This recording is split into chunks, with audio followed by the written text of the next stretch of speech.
The night was bathed in moonlight, as ethereal as water. The cool breeze was gentle on this evening, rustling the leaves into a soft whispering sound. At this moment, in a palace of the great Sum Imperial Palace, palace maids were busy dressing a lady as the emperor would visit tonight, so they needed to make the attendee look even more beautiful in a short time. After an indefinite period, a maid's voice came from outside, "His Majesty has arrived." Upon hearing this, the movements of the maids inside the room noticeably quickened.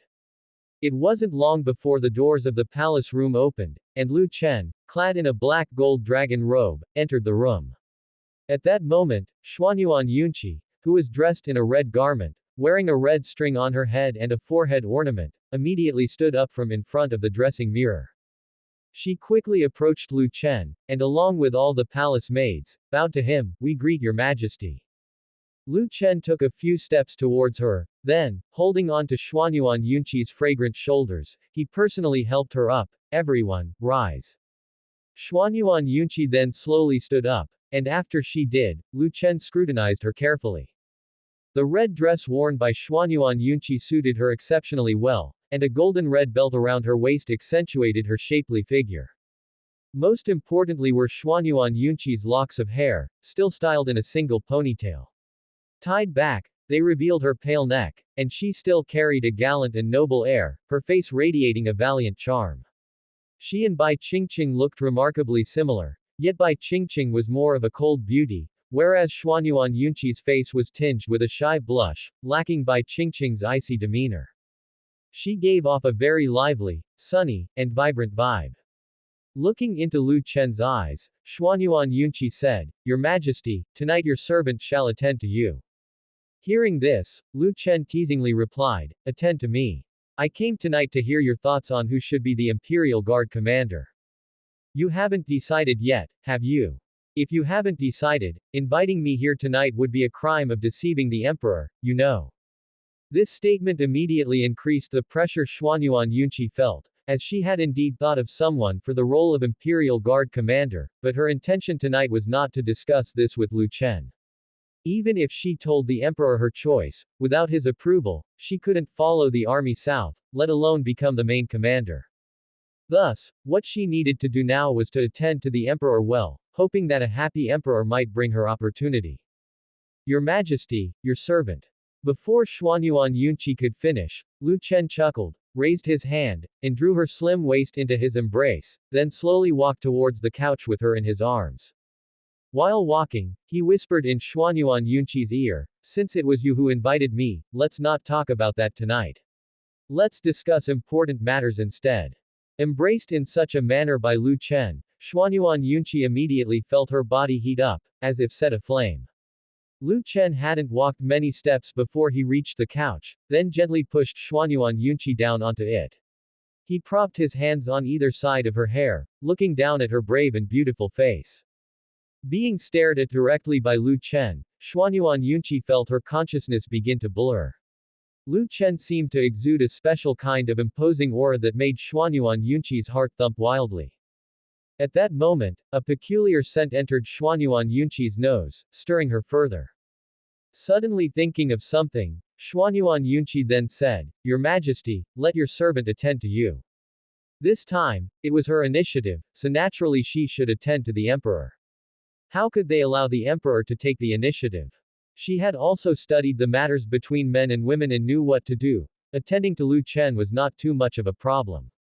Upon hearing Xuanyuan Yunqi's words, Lu Chen gave a slight smile, then said, "Then, all right. I'll leave it to you then." As he spoke, Lu Chen took off his shoes and then lay down on Xuanyuan Yunqi's soft couch. At that moment, Xuanyuan Yunqi rose from the soft couch and took the initiative to lower the curtains of the couch. Right after that, Xuanyuan Yunqi began to loosen Lu Chen's clothing. Just as Xuanyuan Yunqi raised her hand, Lu Chen quickly grabbed her wrist, then took a moment to look at Xuanyuan Yunqi's hand. Xuanyuan Yunqi's hands were rather rough, for she was someone who often wielded a sword. Her hands had many calluses. Although Xuanyuan Yunqi had soaked her hands in hot water for a long time and had also applied some medicine to attend to Lu Chen, these were ancient calluses that were not so easily removed. Seeing that Lu Chen was staring at the calluses on her hands, Xuanyuan Yunqi seemed to understand something and immediately apologized, saying, Your Majesty, it is my fault, my hands are too coarse, I can't attend to you well. Before Xuanyuan Yunqi could finish, Lu Chen interrupted, saying, It's not a big issue, no need to apologize. Having said that, Lu Chen then used rejuvenating skill to treat Xuanyuan Yunqi's hands, and soon her hands became extremely smooth and tender, as if all the calluses had vanished. While the calluses had disappeared, Xuanyuan Yunqi's hands were still the same as before, holding a sword wouldn't be uncomfortable. Only the skin on her hands had become softer, more elastic, and resilient. Seeing her hands transformed, Xuanyuan Yunqi immediately thanked him, saying, Thank you, Your Majesty. Lu Chen gave a slight smile, then lay back down on the bed and said, All right, Yunqi, continue with whatever you were doing. Hearing this, Xuanyuan Yunqi's face instantly turned crimson, and she continued loosening Lu Chen's clothing. Lu Chen hardly moved at all, and under these circumstances, it took Xuanyuan Yunqi a great deal of time to loosen his clothing. After what felt like an eternity, the two of them were finally honest with each other, and Xuanyuan Yunqi began to use some of the knowledge she had learned to attend to Lu Chen. Watching Xuanyuan Yunqi, who was diligently attending to him, Lu Chen thought to himself, truly, a girl who often rides horses has very strong legs, almost like Xiao Wenyao. Originally, it was Xuanyuan Yunqi attending to Lu Chen, but before long, Xuanyuan Yunqi couldn't handle it anymore. She lay down entirely, resting in Lu Chen's arms. Realizing her lapse, she apologized, albeit weakly, Your Majesty, it is my fault, I couldn't please you thoroughly. Lu Chen raised his hand and gently stroked Xuanyuan Yunqi's back, while softly saying, You've already done very well. At that, Lu Chen directly asked, Do you truly wish to lead troops in battle? Facing this question, Xuanyuan Yunqi answered without hesitation, Yes. Lu Chen said, Your brother must have told you, I do not wish to see you hurt. Xuanyuan Yunqi fell silent. She knew that Lu Chen cared deeply about her, but her childhood dream had always been to gallop across the battlefields, to become a great general. Seeing Xuanyuan Yunqi's silence, Lu Chen continued, I've told you before, I would give you this opportunity. Since you can hardly wait, I will give you a chance. This time, as we march south, I'll give you 100,000 soldiers. Hearing these words, Xuanyuan Yunqi instantly became excited, and her muscles tensed up instantly. Thank you, Your Majesty. Feeling Xuanyuan Yunqi's bodily reaction, Lu Chen gave a slight smile, then whispered in her ear, My Xuanyuan great general, your battle is over, but mine has not yet begun. Hearing these words, Xuanyuan Yunqi's heart tightened, then she said, Your servant is at Your Majesty's disposal. The situation in the Great Qian dynasty was rather complicated, and in order to end the war with Great Qian sooner, Lu Chen planned to once again lead the campaign personally. However, this time was unlike the previous campaign against Great Zhu, as many ministers opposed Lu Chen's personal involvement. During another great court assembly, many ministers stood up and advised Lu Chen against going to war himself. At this moment, in the Hall of Political Affairs, Lin Gaoyuan stood in the middle of the Great Hall and advised, Your Majesty, the plague is still ravaging the Great Qian dynasty, Your Majesty must not risk yourself. It wasn't just Lin Gaoyuan in the middle of the Great Hall, behind him were many other ministers who felt that there was no need for Lu Chen to take the field personally. Since arriving in Yan County, Lin Gaoyuan had almost never opposed Lu Chen's policies and decisions, but this time, Lin Gaoyuan truly felt that Lu Chen was being overly reckless. The plague was unpredictable, and no one could say for certain whether Lu Chen, after going to Great Qian and to the front lines, would contract the plague. What if something happens to Lu Chen? The world's unification was nearly complete, and Lu Chen could not afford to have anything happen to him now. Most importantly, Lu Chen also planned to eliminate all sect powers within the territories of several major dynasties. If something were to happen to Lu Chen, no one would be able to suppress those sect powers.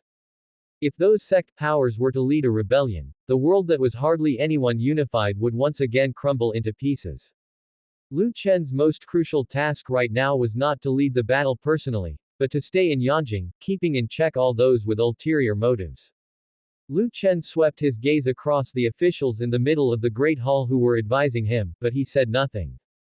At that moment, another official stepped forward and said, Your Majesty, you originally took to the field against Great Ju primarily because Great Ju had a battle formation capable of resisting Celestials, and you were not at ease. Today's Great Qian dynasty is just an ordinary dynasty and has no battle formation. Such a trifling matter as attacking the Great Qian dynasty can just be left to the other two Celestials. How could it trouble you to personally take action again? Despite the minister's advice, Lu Chen remained unmoved, and he once again looked over the ministers in the Great Hall.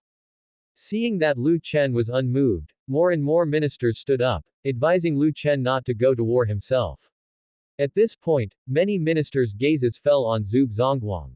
Zhuge Zongguang, the great scholar, had the best relationship with the emperor. If Zhuge were to step forward and advise Lu Chen, maybe Lu Chen would consider the possible complications of leading the campaign personally. However, the crowd saw that Zhuge was sitting in his place, appearing indifferent, as if he had no intention of advising Lu Chen. After a while, Lu Chen, seeing that almost no more ministers were advising him, finally spoke, I understand your sentiments, my dear ministers. However, you seem to have forgotten the barbarian tribe goddess. According to the intelligence I received, the barbarian tribe goddess has already arrived in Great Qian. Originally, the battle formation in Great Ju was brought by the barbarian tribe goddess. Think about it, if the barbarian tribe goddess collaborates with Great Qian, wouldn't the Daxia army also use battle formations? If only two Celestials are sent to Great Qian, and if these two Celestials get restrained by the battle formation, then the Daxia army would be at a disadvantage. Even without the battle formations, given the strength of the barbarian tribe goddess, it is not impossible for her to contend against two Celestials simultaneously.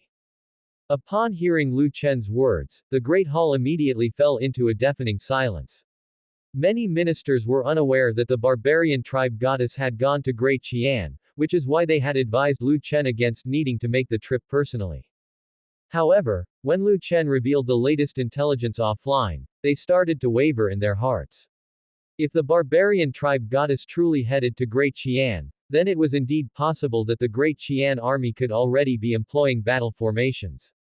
Moreover, the strength of the barbarian tribe goddess was not weak. To deal with her, it might indeed require their majesty to personally take action. Compared to a celestial, Lu Chen was now universally recognized as the strongest person in Great Sum. Especially after that battle with Great Ju, the soldiers of Great Sum had witnessed Lu Chen's true strength, and now the entire court, both civil and military, felt that Lu Chen's strength had far surpassed that of a celestial. Even if Lu Chen was not a celestial, he possessed the strength to kill one. Lu Chen said, All right, the matter of leading the campaign personally is settled. As for the epidemic in Great Qian, don't worry about this, I already have a method to resolve the epidemic. Upon hearing this, the ministers in the hall instantly became agitated. The biggest problem with the attack on Great Qian had been the ongoing epidemic in Great Qian. The soldiers of Great Sum dared not easily enter Great Qian, and once the epidemic infected the Great Sum soldiers, it could likely lead to a total collapse of the Great Sum army. Now that the Sum Emperor had said he had a method to resolve the epidemic, if his method truly worked, then the biggest challenge of entering Great Qian would be resolved. However, bringing the matter back, during the last Great Court Assembly, Their Majesty had been discussing how to resolve the epidemic. How suddenly did Their Majesty have a solution now? At this moment, Lin Gaoyuan asked, Your Majesty, this official dares to ask, can the method in Your Majesty's hands truly eliminate the impact of the epidemic? Lu Chen replied, Lin, you need not worry. Since I have said I have a method, it will certainly completely eliminate the epidemic. Upon hearing such a firm response from Lu Chen, the ministers also felt reassured. People knew Lu Chen's character. He would not make such a definitive statement without being 100% certain. It seems Their Majesty really had found a way to resolve the epidemic. Since that was the case, there was nothing more to say, and the ministers each returned to their seats. Thus, the matter of Lu Chen leading the campaign personally was settled. After the Great Court Assembly ended, the news that the Sum Emperor was to lead the campaign personally spread instantly throughout Yan County. When people heard that Lu Chen was to lead the campaign again, at first their attitude was the same as that of the ministers, believing that their majesty no longer needed to lead personally, as the great Qian dynasty posed no threat. However, as soon as the articles about the barbarian tribe goddess were published in the Eastern Times and the official reports, the common people quickly changed their attitude, thinking Lu Chen was a responsible emperor. Wherever there was danger, he would go there, unlike the previous emperors who only knew to stay in the capital city, sending the common people's children to die. In this way, Lu Chen imperceptibly brushed up a wave of favorability with the common folk once more. Towards evening, Wu residence. A man sat in the courtyard, drinking alone, while the sunset stretched his shadow long. Just then, a breeze blew by, and soon after, a dark figure appeared behind Wu Ming.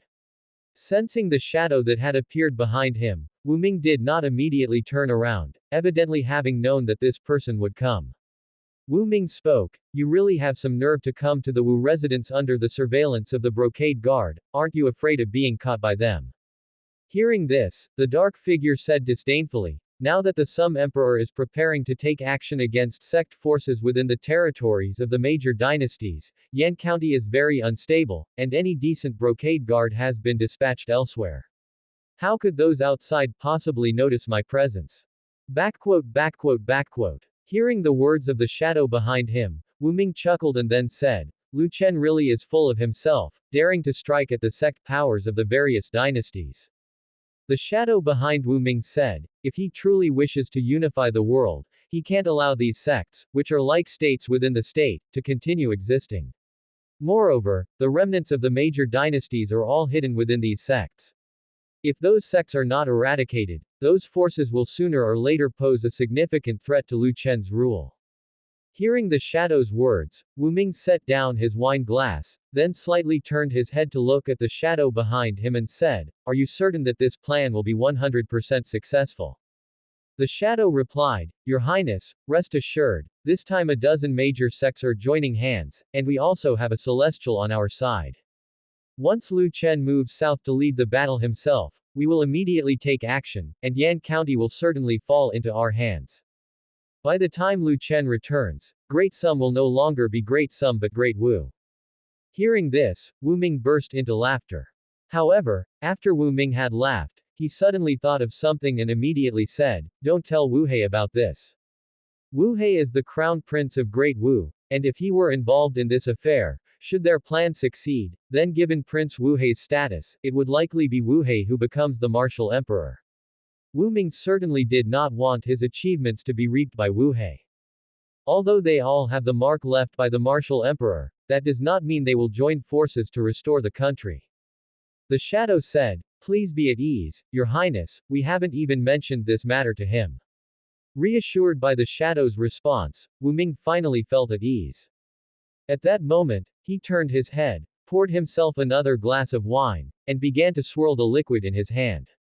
After a short while, Wu Ming took a gentle sip from the glass and then said, "I believe, when Lu Chen returns to see the corpses of his wives and children, the expression on his face will be quite spectacular." Just the thought of Lu Chen's look of despair made Wu Ming feel extremely satisfied inside. In the evening, Lu Chen was busy dealing with official documents in the imperial study room. At that time, Bai Qingqing's voice came, "Your Majesty, noble consort Wu has sent a message, inviting you to visit her chamber tonight." Hearing this, Lu Chen smiled slightly. Ever since Wu Junwan got pregnant, she had never invited him over, since she was not in a position to serve him. Of course, if Wu Junwan insisted on serving him, it wasn't impossible, but Lu Chen rarely troubled his women. The only time he did was when Wang Qingqi was pregnant. Lu Chen is a rather traditional person, preferring to stick to the proper path. Wu Junwan inviting him to her palace tonight likely meant that Li Qingru had something to discuss with him, as Li Qingru and Wu Junwan were currently sharing a bed every night. Lu Chen was somewhat curious, what could Li Qingru want at this time? After thinking for a moment, Lu Chen said to Bai Qingqing at the door, "All right, I will visit her tonight. Let consort Li and the others prepare well." After speaking, Lu Chen continued to handle the official documents. At this time, Lu Chen discovered numerous reports about the Great Qian epidemic submitted by the Brocade Guard. Seeing the contents on them, Lu Chen fell into deep thought. After who knows how long, Lu Chen put down the reports in his hand, then opened the system interface to check what he had acquired during his emotional exchange with Xuanyuan Yunqi. Demon Expelling Banner. Earth rank spiritual artifact. When paired with the demon burying spell, it inflicts considerable damage on demon cultivators and heavenly demons. From the emotional exchange with Xuanyuan Yunqi, all he got was this one item. Lu Chen felt that the system was perhaps being a bit too stingy. In the past, the system claimed that the more wives and children he had, the greater the rewards would be, but powerful forces had never emerged from either Li Qingru or Xuanyuan Yunqi. With Li Qingru, all he received was a strange stone called the Reincarnation Stone, whose purpose had not even been explained to him by the system. At this time, Lu Chen asked the system inwardly, "System, why are the rewards for the last 2 times so meager?" The rewards you've obtained greatly exceed the value of 2 top-tier powers. Please make good use of these 2 treasures. Seeing the system's response, Lu Chen chuckled. Far exceeding 2 top-tier powers. Are you trying to hustle me? Perhaps sensing Lu Chen's thoughts, the system's notification sounded once more. Within the Great Qian dynasty, a heavenly demon runs rampant. The demon expelling banner can help the host disperse the heavenly demon. The heavenly demon is an extraterrestrial being, and without the demon expelling banner, the host currently lacks the strength to contend with it. Lu Chen was startled for a moment. However, he quickly regained his composure. When he received the demon burying spell, he thought the system wanted him to use it against the members of the Taiyan divine sect. But now, it seemed that from the start, the system intended for him to confront the heavenly demon of the Great Qian dynasty. Lu Chen's mind was rather quick-witted. After obtaining the demon-expelling banner from Xuanyuan Yunqi, he had already guessed that there were some dirty secrets within the Great Qian dynasty. Coupled with recent intelligence from the Brocade Guard, he became even more certain of his speculation. Now that he had received a definitive confirmation from the system, Lu Chen felt much more at ease. If the system said the demon-expelling banner could deal with the Great Qian dynasty's heavenly demon, then there should be no problem. But on the other hand, what was the use of this reincarnation stone?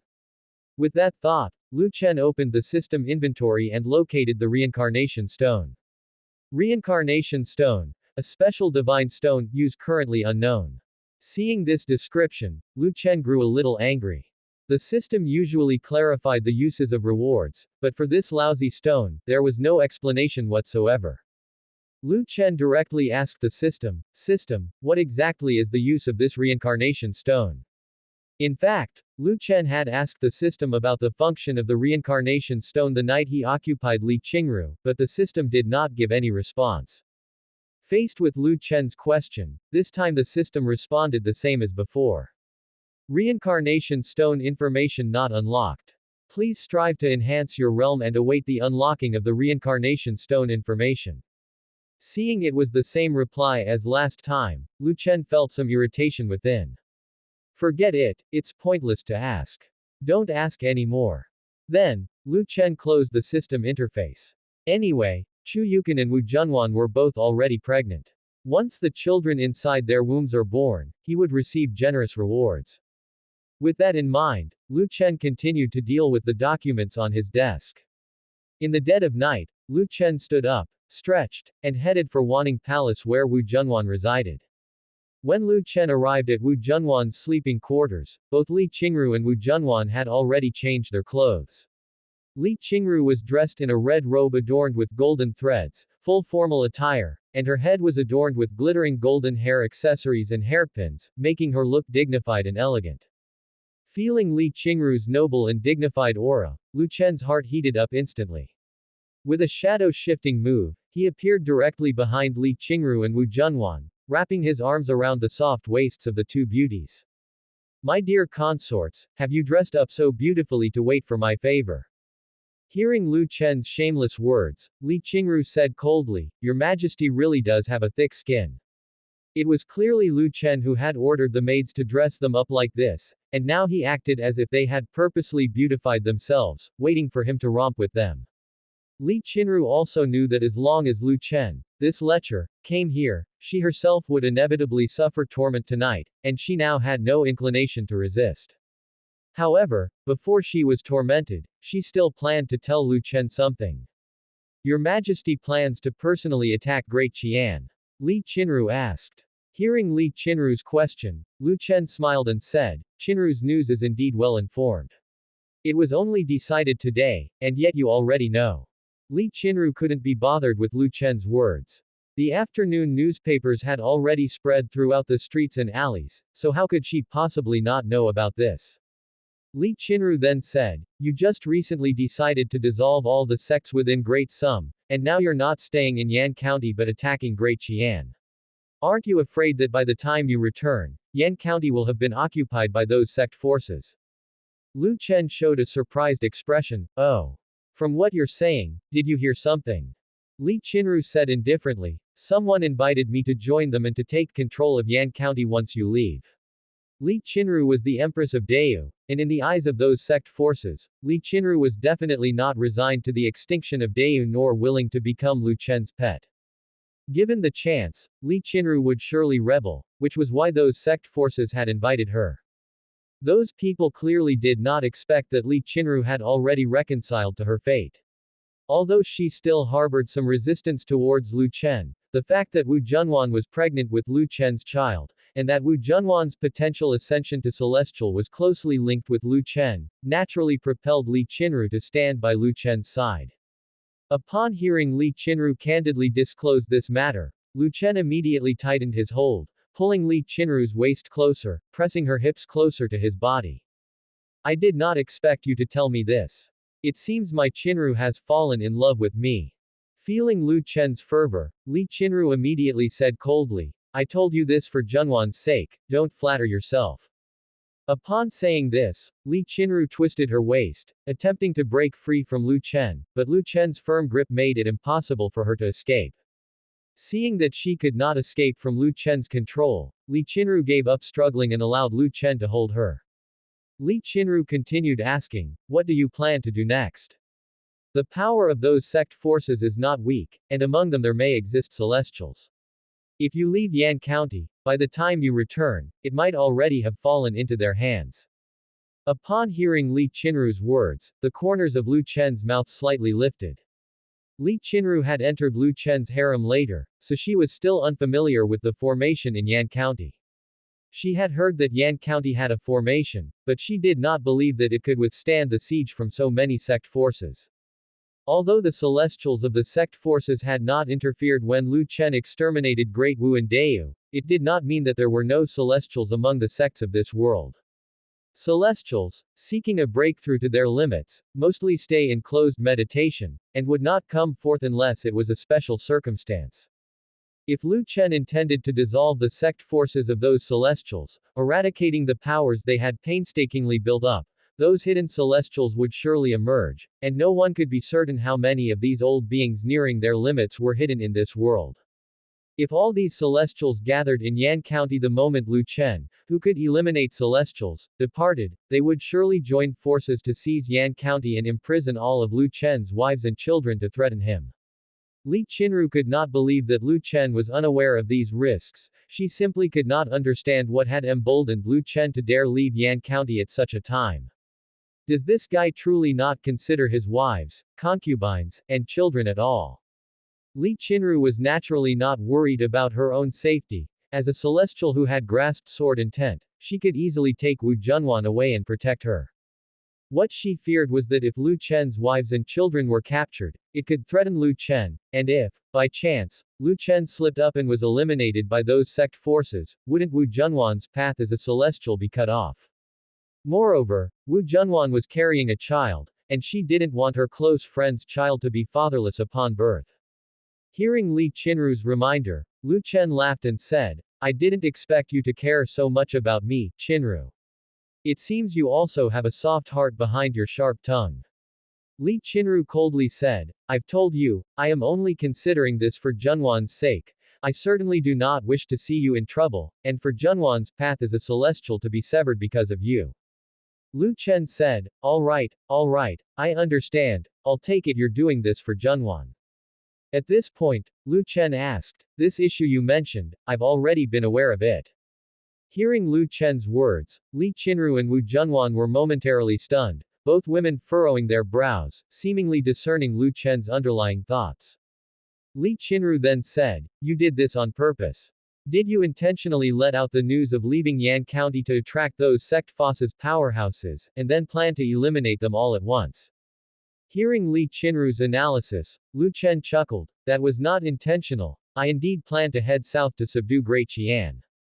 Great Qian shall be extinguished, and those sect forces as well, he added. Li Qinru scoffed, at most, you can only mobilize 4 celestials, and they need to accompany you south to subdue Great Qian. I don't believe you haven't noticed the situation in Great Qian, it's impossible not to send other celestials with you.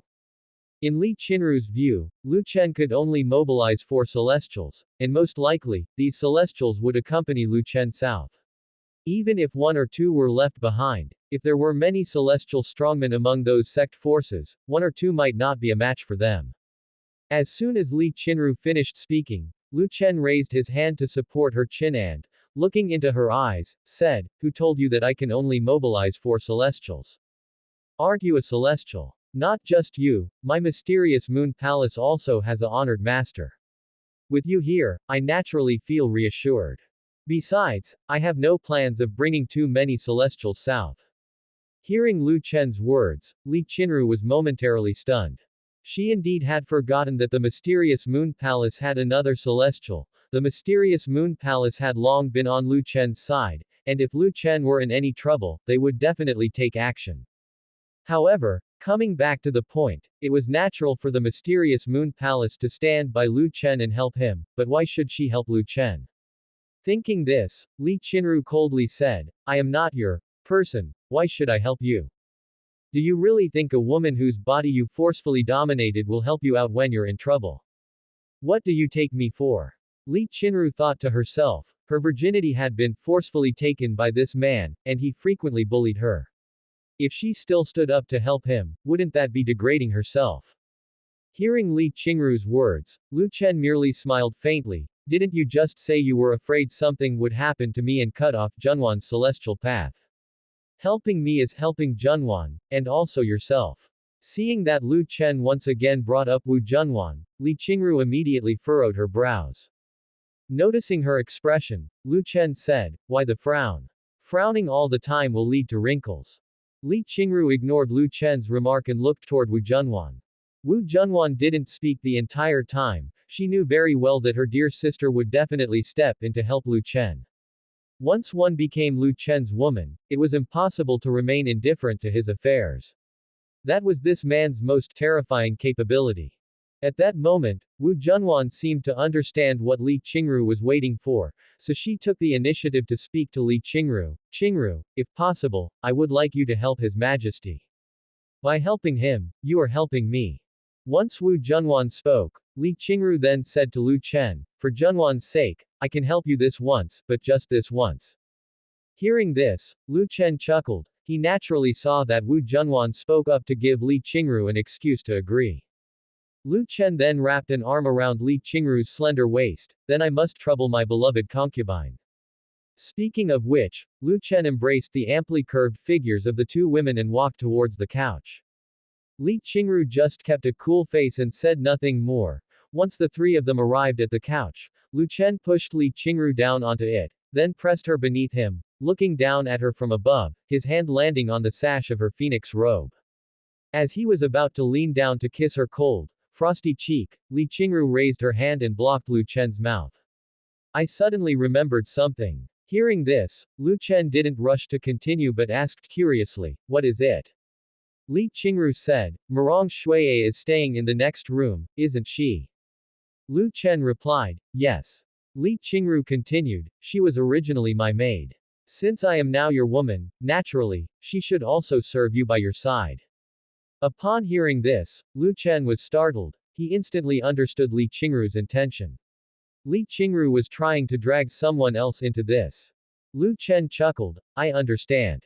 Then, Lu Chen spoke to the maid responsible for serving them, go call for Morong noble consort. Yes, your majesty. The maid quickly went to the next room. At that moment, Morong Shuiye was in her bedroom writing. She was naturally aware of what was happening next door. Every time Lu Chen went next door, she would sleep restlessly, her body filled with unease. To calm herself today, she decided to practice her calligraphy, hoping to quiet her mind, striving to remain undisturbed by the couple next door. Just as Morong Shuiye had dipped her brush and written a few characters, the maid's voice rose at the door. Noble consort, His Majesty has asked you to attend to noble consort Wu's chambers. Upon hearing the maid's words, Morong Shuiye was taken aback, her jade arm suspended midair. She knew all too well who was next door, with two women already there, and yet they wanted her to join them. It wasn't long before Morong Shuiye guessed what was happening, it must have been Li Qingru's idea. Li Qingru, as the former Yu Emperor of the Moon, certainly felt that having her subordinate eavesdrop next door each time was embarrassing, so she decided to catch her and have her accompany Lu Chen. Morong Shuiye was still very afraid of Li Qingru. After all, following the annihilation of the Morong family, she had grown up in the imperial palace and spent a great deal of time with Li Qingru, who had taught her many things. The psychological fear she harbored toward Li Qingru couldn't be eradicated overnight, even though they were both women of Lu Chen now. Morong Shuiye still didn't dare to rely on this identity to show any disrespect toward Li Qingru.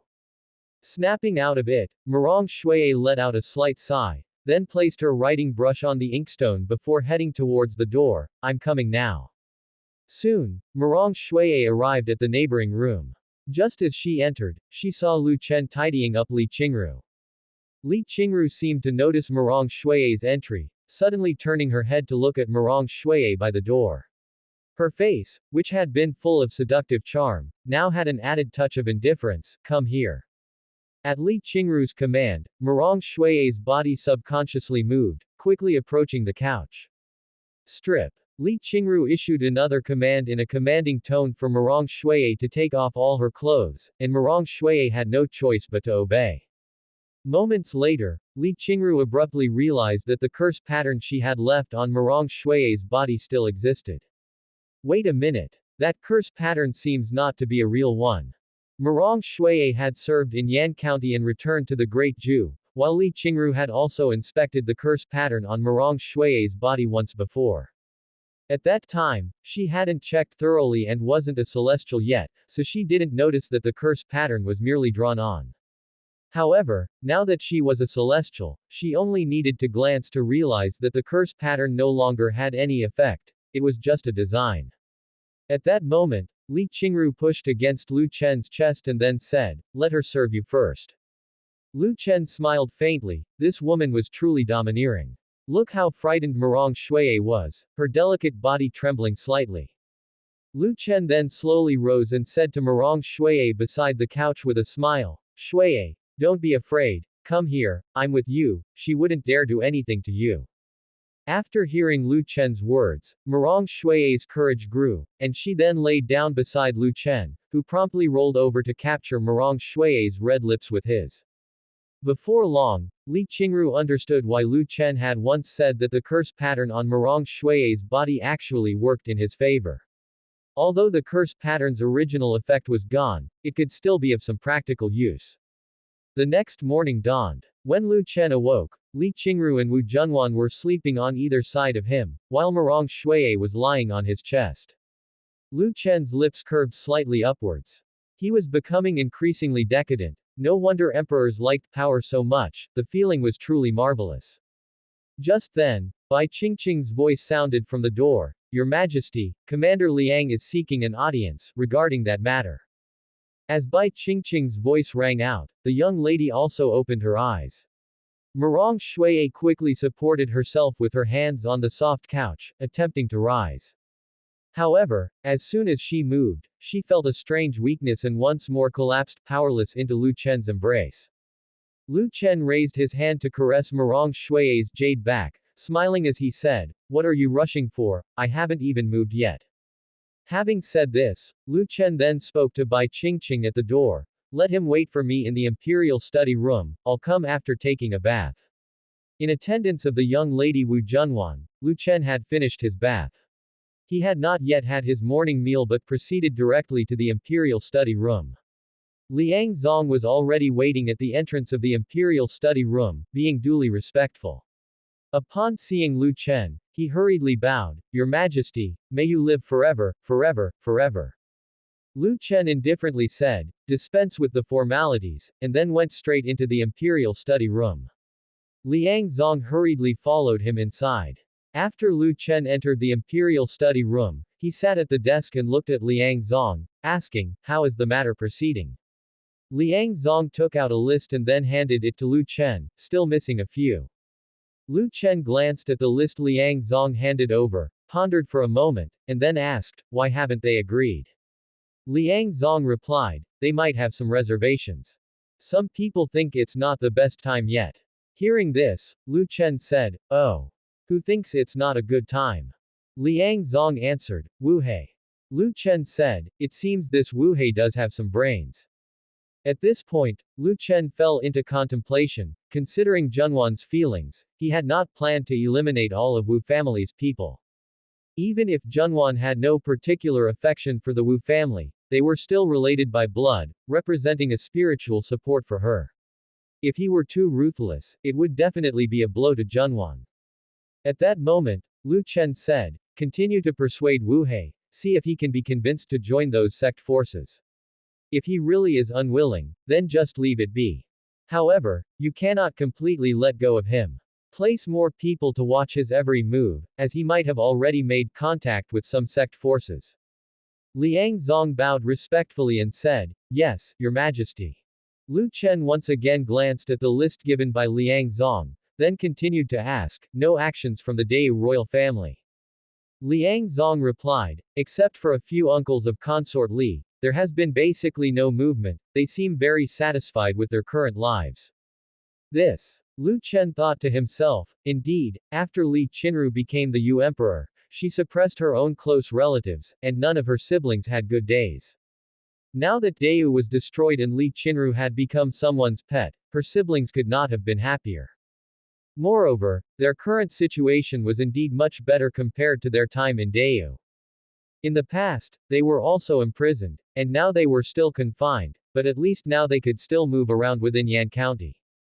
Lu Chen thought to himself, if these fellows have no ambition and continue to just scrape by, then indeed, there is no need to eliminate them. It would be better to deal with those from the Great Wu's royal family. Thinking this, Lu Chen continued, as long as there's no movement from the Deu royal family, there's no need to bother with them. Liang Zong once again bowed respectfully, yes, Your Majesty. Lu Chen then said, all right, if there's nothing else, you may leave. This subordinate takes his leave. As the voice faded, Liang Zong turned and left. After Liang Zong left, Lu Chen was once again plunged into deep thought. His plan was very simple, starting by dissolving the Tai Chu Divine Hall and Sunset Sword sect, and then using the remnants of various dynasties as an excuse to pose as if he was going to dissolve all the sects in the world, thereby making these sects restless. For their own existence, the sects would definitely choose to stand against Great Sum. Once these sects made a move, the remnants of the royal families from Great Wu and Great Ju would inevitably get ideas as well. Thus, Lu Chen would be able to eliminate two nuisances at once, which could be said to be killing two birds with one stone. In recent days, the Brocade Guard had been trying to induce members of the royal family of the Great Wu and those sect powers to join forces. Once the royal family members of the Great Wu started to rebel, Lu Chen could legitimately eliminate them. Lu Chen had already given them a chance at the start, he had already demonstrated his tolerant side as a monarch. These members of the Dao royal family were now Lu Chen's subjects, and if they still rebelled, then Lu Chen could display the majestic side of a king. Even if Lu Chen killed those members of the Dao royal family, then very few people would think Lu Chen's actions were wrong. Of course, this felt a bit like entrapment. After musing for a while, Lu Chen came back to his senses and started his work for the day. Once Lu Chen sat down, it was basically for the entire day. He even ate his meals in the imperial study room without going to the restroom even once. He was now in the pseudo-celestial realm, so going a day without eating, drinking, or relieving himself wasn't a big problem.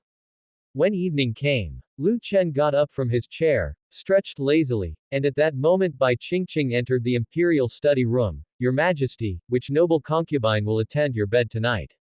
I will make the arrangements. Lu Chen usually mentioned in advance which consort he would visit, so they could prepare dinner and give the consorts some time to get ready, making themselves more beautiful to give Lu Chen more motivation in the evening.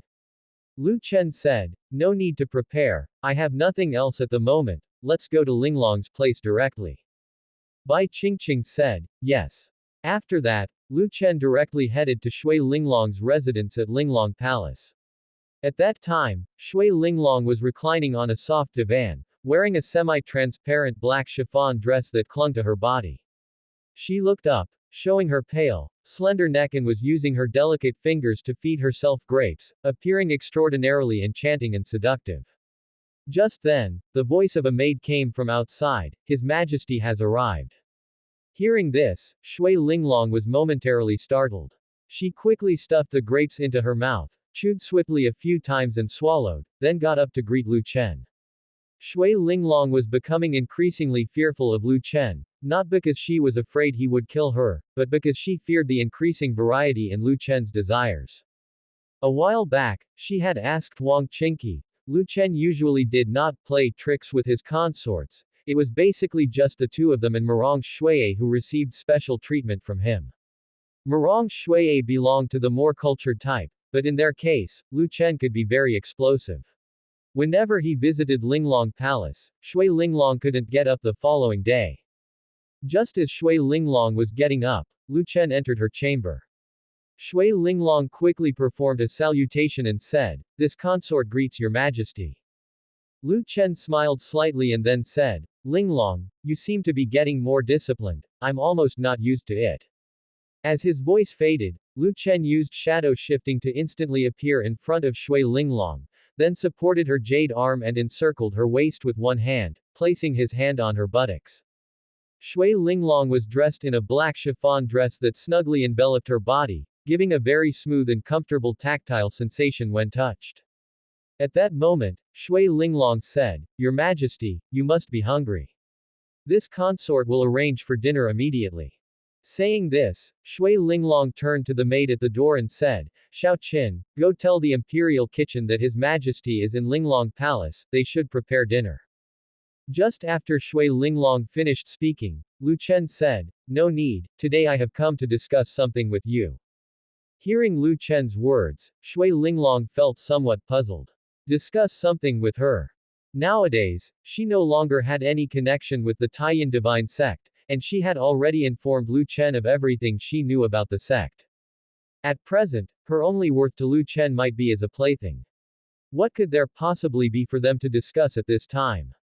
Shui Linglong said, Your Majesty, please just speak directly to this lowly one. Lu Chen did not answer immediately. Instead, he slid his arms under Shui Linglong's armpits and then wrapped both arms around her slender waist, subsequently pushing her body down onto the soft couch. After laying Shui Linglong down on the soft couch, Lu Chen stroked the black shroud dress on her body while whispering in her ear, No rush, I'm a bit hungry now. Let's have dinner first, and then we can talk. Hearing this, Shui Linglong gave Lu Chen a silent glance. She had thought it was something important, but now it seemed it was probably nothing serious. Shui Linglong didn't say much, letting Lu Chen have his way with her. After an unknown amount of time, Shui Linglong lay on the soft couch, gazing at Lu Chen with muddled, dewy eyes and a flushed complexion. Only then did Lu Chen speak, In a few days, lend me the yin-yang mirror. Upon hearing this, Shui Linglong sobered up a bit. She couldn't help but laugh inwardly. No wonder this man only brought it up now, it turned out to be for the yin-yang mirror. With a feeble tone, Shui Linglong replied, This lowly one's entire being belongs to your majesty. Naturally, whatever belongs to this lowly one is also yours to take. The yin-yang mirror was originally a spiritual artifact of the Taiyin divine sect. It could alter one's appearance and hide one's aura so well that even celestials could hardly detect it. Shui Linglong had once used the yin-yang mirror to conceal her cultivation state, but unfortunately, in front of Lu Chen, no matter how powerful the yin-yang mirror was, it was useless. Lu Chen still recognized her true identity at a glance. After hearing Shui Linglong's reply, Lu Chen said with a smile, "My Linglong is such an understanding person. So today, I shall reward you handsomely." As Lu Chen's words fell, he began to intensify his actions. Shui Linglong let out a soft cry and glared at Lu Chen. This man was truly ungrateful. She had already agreed to lend him the yin-yang mirror, and yet he was being rough with her. As Lu Chen gave Shui Linglong ample rewards, dawn was nearly breaking. By this time, Shui Linglong's entire body lay limp against Lu Chen's chest. It was then that Lu Chen asked, "Is there anything you're not comfortable with, living here in the imperial palace?" Shui Linglong softly answered, "No." Shui Linglong had long since grown accustomed to this life. Now, she spent her days visiting Wang Qingqi, chatting together, observing Wang Qingqi managing the rain listening pavilion, and seeing how she raised the children. At that moment, Shui Linglong asked, "Your Majesty, have you found those people from the Taiyan divine sect?" Lu Chen replied, "No, they have all gone into hiding. But they won't be able to hide for long." Lu Chen considered inwardly that once he vanquished Great Qian and unified the world, his realm would be able to advance again. When his realm reached a certain level, and he received enough system rewards, he would certainly be able to track down the members of the Taiyan sect. Of course, what was most crucial was that his demon burying spell could be taught to his confidants, and already quite a few were learning it now. Once those people thoroughly mastered the demon burying spell, in the future, whenever they encountered someone from the Taiyan sect, they would be able to easily identify them. At that time, the demonic cultivators of the Taiyan sect would have nowhere to flee. Hearing Lu Chen's response, Shui Linglong felt an incredible calmness in her heart. She had once been concerned that Lu Chen was not a match for the leader of the Taiyan sect, but as she spent more and more time with him, she gradually realized she had severely underestimated this man. It seemed that Lu Chen truly was the son of destiny as spoken of by the leader of the Taiyan sect. The thought of being the woman of the son of destiny filled Shui Linglong's heart with a peculiar sense of pleasure. Even if she was treated almost like a pet, a female slave in front of Lu Chen, she was now completely satisfied. Although Lu Chen could be somewhat rough, she rarely felt any discomfort. Being with him brought her only joy. She often wondered if all she was currently experiencing was merely a dream. Just then, Shui Linglong raised her delicate hand, and the next moment, a chest at the head of her bed opened on its own. Subsequently, a black and white mirror flew out from the chest, heading straight beside Lu Chen. "Your Majesty, the yin-yang mirror is of no use to me anymore. You may take it." She spent every day in Lu Chen's harem now, where she still needed to conceal her true strength, so she hadn't used the yin-yang mirror for quite some time. Lu Chen picked up the yin-yang mirror, lifted it up, and looked at it before saying, "This mirror can alter anyone's appearance, right?" Shui Linglong replied, "Yes, and even celestials would find it difficult to detect." Lu Chen said, "It's really a wonderful thing. Since you're giving me such a precious item, I can't just take it for nothing. How about I also give you a gift in return?" Shui Linglong did not reject Lu Chen's offer but asked with curiosity, "May I know what gift your Majesty is referring to?" Lu Chen smiled faintly and glanced at his system interface. "Congratulations to the host for making Shui Linglong pregnant. You are rewarded with the method to create explosive talisman patterns. Pregnancy rewards are incentivizing in nature, and the birth of a healthy child will grant even richer rewards." Seeing the system prompt, Lu Chen's smile deepened. Shui Linglong lay entirely on Lu Chen's body and did not see the smile on his face. She felt utterly unable to get up and only wanted to lie on him. However, when she saw that Lu Chen did not reply for a while, her curiosity about the gift he mentioned grew even stronger. After a while, Lu Chen finally whispered in Shui Linglong's ear, "Guess what gift I have prepared for you? This gift will be extremely precious to you, and in the future, you are certain to cherish it immensely." Hearing Lu Chen's words, Shui Linglong became even more interested in the gift, but after thinking it over, she couldn't imagine what it could be that would make her feel it was precious. Ever since she became Lu Chen's female slave, she had lost interest in nearly everything, and it seemed that the only thing that could bring her joy was Lu Chen himself. After experiencing the ultimate pleasure, all other gifts seemed insufficient to be considered precious by her. While Shui Linglong was thinking this, Lu Chen revealed the answer: this gift is a child. Upon hearing those words, Shui Linglong's mind went blank. A child. After all, Shui Linglong had lived in Lu Chen's harem for quite some time, so she was well aware of its workings. As soon as Lu Chen mentioned this, she understood what it signified. If Lu Chen was preparing a gift for her, that meant she must already be caught. This man, he actually. Damn it. She wasn't ready to bear children for this man yet. Wait, a thought seemed to strike Shui Linglong's mind. If she had a child, surely Lu Chen would not visit her as often. Wouldn't that mean she would have an easier life? With that thought, Shui Linglong immediately said to Lu Chen, "This servant thanks your majesty." Lu Chen asked with a smile, "How about it? Do you find the gift precious enough for you?" Shui Linglong replied, "It's precious, this servant will surely cherish your majesty's gift." Lu Chen then patted Shui Linglong's jade back and continued, "All right, I have matters to attend to today, you rest well." As his voice faded, Lu Chen turned over while embracing Shui Linglong, gently placing her soft, delicate body on the couch, before he himself went off to the bath to wash. After Lu Chen became the emperor, his daily life was basically unchanging, except on court meeting days. He would spend the day dealing with official documents in the imperial study room, occasionally having Bai Qingqing help him relax. At night, he fostered relationships with his wives and concubines, and the next day, he would repeat the schedule of the previous day.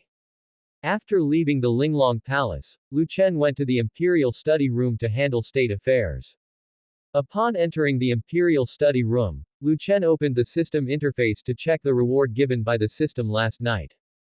Explosive talisman pattern, low grade, used in the manufacture of rune weapons. When combined with firearms, the power is doubled. Seeing the introduction of the explosive talisman pattern, Lu Chen immediately thought of something and swiftly took out the Slayer Spear from the system space. The body of the Slayer Spear was covered with numerous talisman patterns. The spear's tremendous power was inextricable from these talismans. Once firearms were engraved with talisman patterns, their power would increase many times over, perhaps even enough to deal with grandmasters and celestials. Lu Chen frowned slightly, not feeling delighted by this reward. He suddenly remembered that the system's rewards often presaged items that would soon be needed. If the system was rewarding such a formidable item, it meant that a large-scale invasion was imminent, and the world needed to develop rune weapons to prepare. It seemed Yun Shenxian's prophecy was accurate. The prohibitions of the misty world would dissipate before long. They needed to begin preparations in advance. At that moment, Lu Chen said to Bai Qingqing at the door, "Bai, summon Mo Xing. I have matters to discuss with him." "Yes, Your Majesty." Lu Chen planned to promptly have someone learn how to inscribe the explosive talisman pattern and then produce new weapons. Only by doing this could they be prepared for the invasion of enemies from the misty world. Then, Lu Chen said to the female guard at the doorway, "Have the Jinyue guards prepare some ordinary muskets." "Yes, Your Majesty." Before long, Mo Xing appeared in the imperial study room. "Your subject pays homage to Your Majesty." "Long live the Emperor! Long live, long live." Seeing Mo Xing had arrived, Lu Chen got up from his chair and said to Mo Xing, "I am preparing to study new weapons, so I have a task for you." Hearing this, Mo Xing was momentarily stunned. After he recovered, he once again bowed and said, "Your subject will certainly not fail Your Majesty's expectations." As Lu Chen walked towards the door, he said while walking, "Follow me to the training ground." The imperial palace had several training grounds, and Lu Chen went to one that was more secluded. At this time, the Jinyue guards brought over the muskets they had prepared. The Jinyue guards knew Lu Chen was going to test the muskets, so they had already prepared targets, both stationary and moving. Seeing a large box of muskets on the training ground, Mo Xing was somewhat puzzled. These were just ordinary muskets. What did they have to do with new weapons? Lu Chen promptly picked up a musket and started to inscribe the explosive talisman pattern according to the knowledge imparted by the system.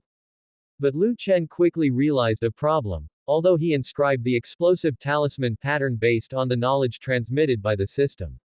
If the explosive talisman pattern were inscribed on the barrel, using it would require the wielder to expend more spiritual power to activate the talisman. At that moment, Lu Chen had a realization. The explosive talisman pattern was different from the talismans on the Slayer spear, which itself used spiritual power as its means of attack, thus it needed to gather spiritual power along the spear. However, since the killing mechanism of an ordinary musket was the bullet, the explosive talisman pattern should be inscribed on the bullet. Thinking this, Lu Chen raised his hand and directly summoned several bullets from the air, then he began to inscribe the explosive talisman pattern on the bullets. After engraving the explosive talisman patterns onto the bullets, Lu Chen then loaded the bullets into the firearm and aimed at the targets on the training ground. However, Lu Chen did not immediately pull the firearm's trigger. Instead, he said to the Jinyue guard standing nearby, "Add some more protective gear to those targets." "Yes, Your Majesty." The Jinyue guard swiftly sprang into action, bringing over plenty of armor to encase the targets, layering it around a dozen or so times. Upon witnessing this scene, Mo Xing was stunned. He felt extremely curious. The emperor had merely touched the firearm and the bullets, drawing a few strange symbols. Could such actions truly enhance the power of a firearm? As someone who had embraced modern knowledge of physics and chemistry, Mo Xing found it hard to comprehend the principles behind this. After a while, the Jinyue guards left the vicinity of the targets, which were now wrapped in protective gear like a ball. One could say that even with the artillery of great sum, it would not be certain to harm the actual targets inside. Lu Chen then raised his rune weapon firearm and took aim at the target, firing a shot.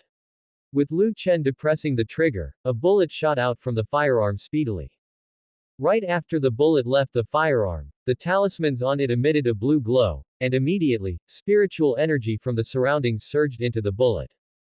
The moment the bullet came into contact with the protective gear, a blaze of light erupted. In just an instant, the bullet pierced through all the protective layers, and also went through the back of the target. It should be noted that the back of the targets were also equipped with protective gear. The bullet had not only gone through the protective gear on the front but also penetrated the ones on the back. Its penetrating power was simply terrifying. A firearm, once turned into a rune weapon, displayed a power even more formidable than that of a Barrett. If one were to use a Barrett, perhaps it might manage to damage the target, but certainly not penetrate it all the way through. At this moment, the bullet continued flying toward the other side, seemingly not much affected by the impact with the target. Lu Chen, worried that the bullet could penetrate the walls of the training ground and injure others inside the imperial palace, took immediate action to intercept the bullet. But, it took a considerable effort for him to stop it. Talking to himself, Lu Chen said, "The power is indeed not small." No sooner had Lu Chen spoken than a system notification resonated in his mind. Before using a rune weapon, one must pour in spiritual energy. The host's trial shot did not bring out the full power of the rune firearm. Hearing this system notification, Lu Chen reacted instantly. He had thought that the talisman, clearly called explosive, showed no explosive effect. Turns out he had been using it incorrectly. With that in mind, it was time for another test. However, there was no need for those targets this time. Direct testing on steel plates would suffice. Lu Chen then said to the Jinyue guard, "Go to the steel mill and prepare some steel plates 5 centimeters thick." Upon hearing this order, the soldiers froze in place. The Jinyue guard naturally knew how thick 5 centimeters was. Great Sum had long since adopted a new system of measurement. These were plates 5 centimeters thick. With their current weaponry, be it firearms, or even a grandmaster, it would be difficult to penetrate steel plates of such thickness. The Jinyue commander standing by Lu Chen's side snapped out of his reverie, promptly responding, "Yes, Your Majesty, I will prepare them immediately." Suddenly thinking of something, Lu Chen added, "Take those steel plates to the military camp south of the city, I will go to the southern camp for the test shooting." The training ground of the Imperial Palace was somewhat too small, and if the rune weapons released their full might, they could easily harm someone. It would be better to conduct the test shooting outside. It was around noon, the sun blazed overhead, scorching the earth, Lu Chen personally went to the military camp in the south of the city. The soldiers in the camp were curious about what the emperor was here for today, but to keep it secret, Lu Chen did not allow these soldiers to see him testing the rune weapon. Lu Chen ordered all the soldiers in the southern camp to stay inside the camp, only allowing the Jinyue guards to stay by his side.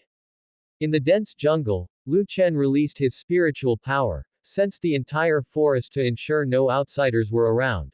Then he raised the rune firearm in his hand, aiming at a steel plate 5 centimeters thick in the distance. Initially, Lu Chen planned to start from 1 centimeter and gradually try higher, but considering that the previous test shot had directly penetrated so many armor pieces, he thought that shooting through 1 or 2 centimeters of steel plate might not be a big problem. He decided to directly go for full strength. At this moment, the Jinyue guards and Mo Xing were staring intensely at the rune firearm in Lu Chen's hands, curious to know whether this special rune weapon could penetrate a 5 centimeter thick steel plate. Lu Chen did not immediately pull the trigger. He felt that the power of the rune weapon should be even more formidable than he had imagined. He then turned his head to the Jinyue guards and said, "Move back another 100 meters." As soon as he spoke, Lu Chen used shadow shifting and took the lead in moving back 100 meters. Seeing Lu Chen fall back, the Jinyue guards hurriedly followed. Finding the distance satisfactory, Lu Chen then channeled spiritual power into the firearm. The next moment, the explosive talisman pattern on the firearm emitted a blue glow. Immediately after that, Lu Chen pulled the trigger. The moment he pulled, a huge recoil hit him. Lu Chen was now a pseudo-celestial, not just an ordinary one, but even someone of his realm could feel the recoil, which spoke volumes about the power of the firearm. The next moment, the bullet flew out of the muzzle, beginning to absorb the faint spiritual energy around it. In an instant, the bullet collided with that 5 centimeter thick steel plate in the distance. The moment the bullet collided with the steel plate, the explosive property of the talisman pattern activated, and the bullet burst explosively, sending off a burst of blue light. The range of the blue light was not very large, but that 5 centimeter thick steel plate was instantly shattered into smithereens. Seeing this scene, everyone present was stunned. That was a steel plate 5 centimeters thick, and it just shattered like that. The power of this rune weapon was incredibly formidable. After snapping back to reality, Lu Chen immediately said to the Jinyue guards, "Add another steel plate, stack 2 of them." Hearing Lu Chen's command, the Jinyue guards, having recovered from their shock, quickly got to work and placed 2 more 5 centimeter thick steel plates in the distance. After the soldiers returned, Lu Chen was about to pull the trigger when he noticed that cracks had appeared on the body of the gun. Lu Chen immediately understood what was happening. Channeling spiritual power had exerted too much pressure on the gun's body, and the material used to make the gun wasn't strong enough. To mass-produce the rune weapons, they would need stronger materials, but the steel they were currently using was already the strongest available. Seeking other materials would probably have to wait until their technological level had advanced. Seeing that Lu Chen had not pulled the trigger, Mo Xing's gaze turned towards him. At that moment, Lu Chen thought of something and then asked, "The firearms we initially made, because of the material issue, did we not thicken the gun bodies? When they started making firearms, the strength of the steel wasn't enough, so the craftsmen thickened the bodies and components of the guns, making each one nearly as heavy as a small mortar. Later, as the strength of the steel material increased and the refined steel became more stable, the gun bodies were gradually made smaller." Upon hearing Lu Chen's question, Mo Xing immediately replied, "Yes, Your Majesty." After thinking for a moment, Lu Chen then said, "After we get back, let's make a batch of new firearms using the old method. Don't worry about the weight, as long as a 5th-grade martial artist can carry it, it's fine." Mo Xing immediately grasped Lu Chen's meaning, "Yes, Your Majesty." Lu Chen then picked up another musket and carved the explosive talisman pattern onto it. After loading the bullet and infusing it with spiritual power, he pulled the trigger at 2 overlapping steel plates in the distance. Bang! As the loud sound of the musket erupted, an explosion also occurred at the steel plates a moment later. Boom! The sound of the explosion was somewhat dull, unlike that of cannon shells.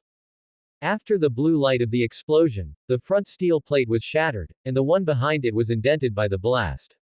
Lu Chen thought to himself that the power seemed limited. He had thought the second steel plate could have been penetrated as well.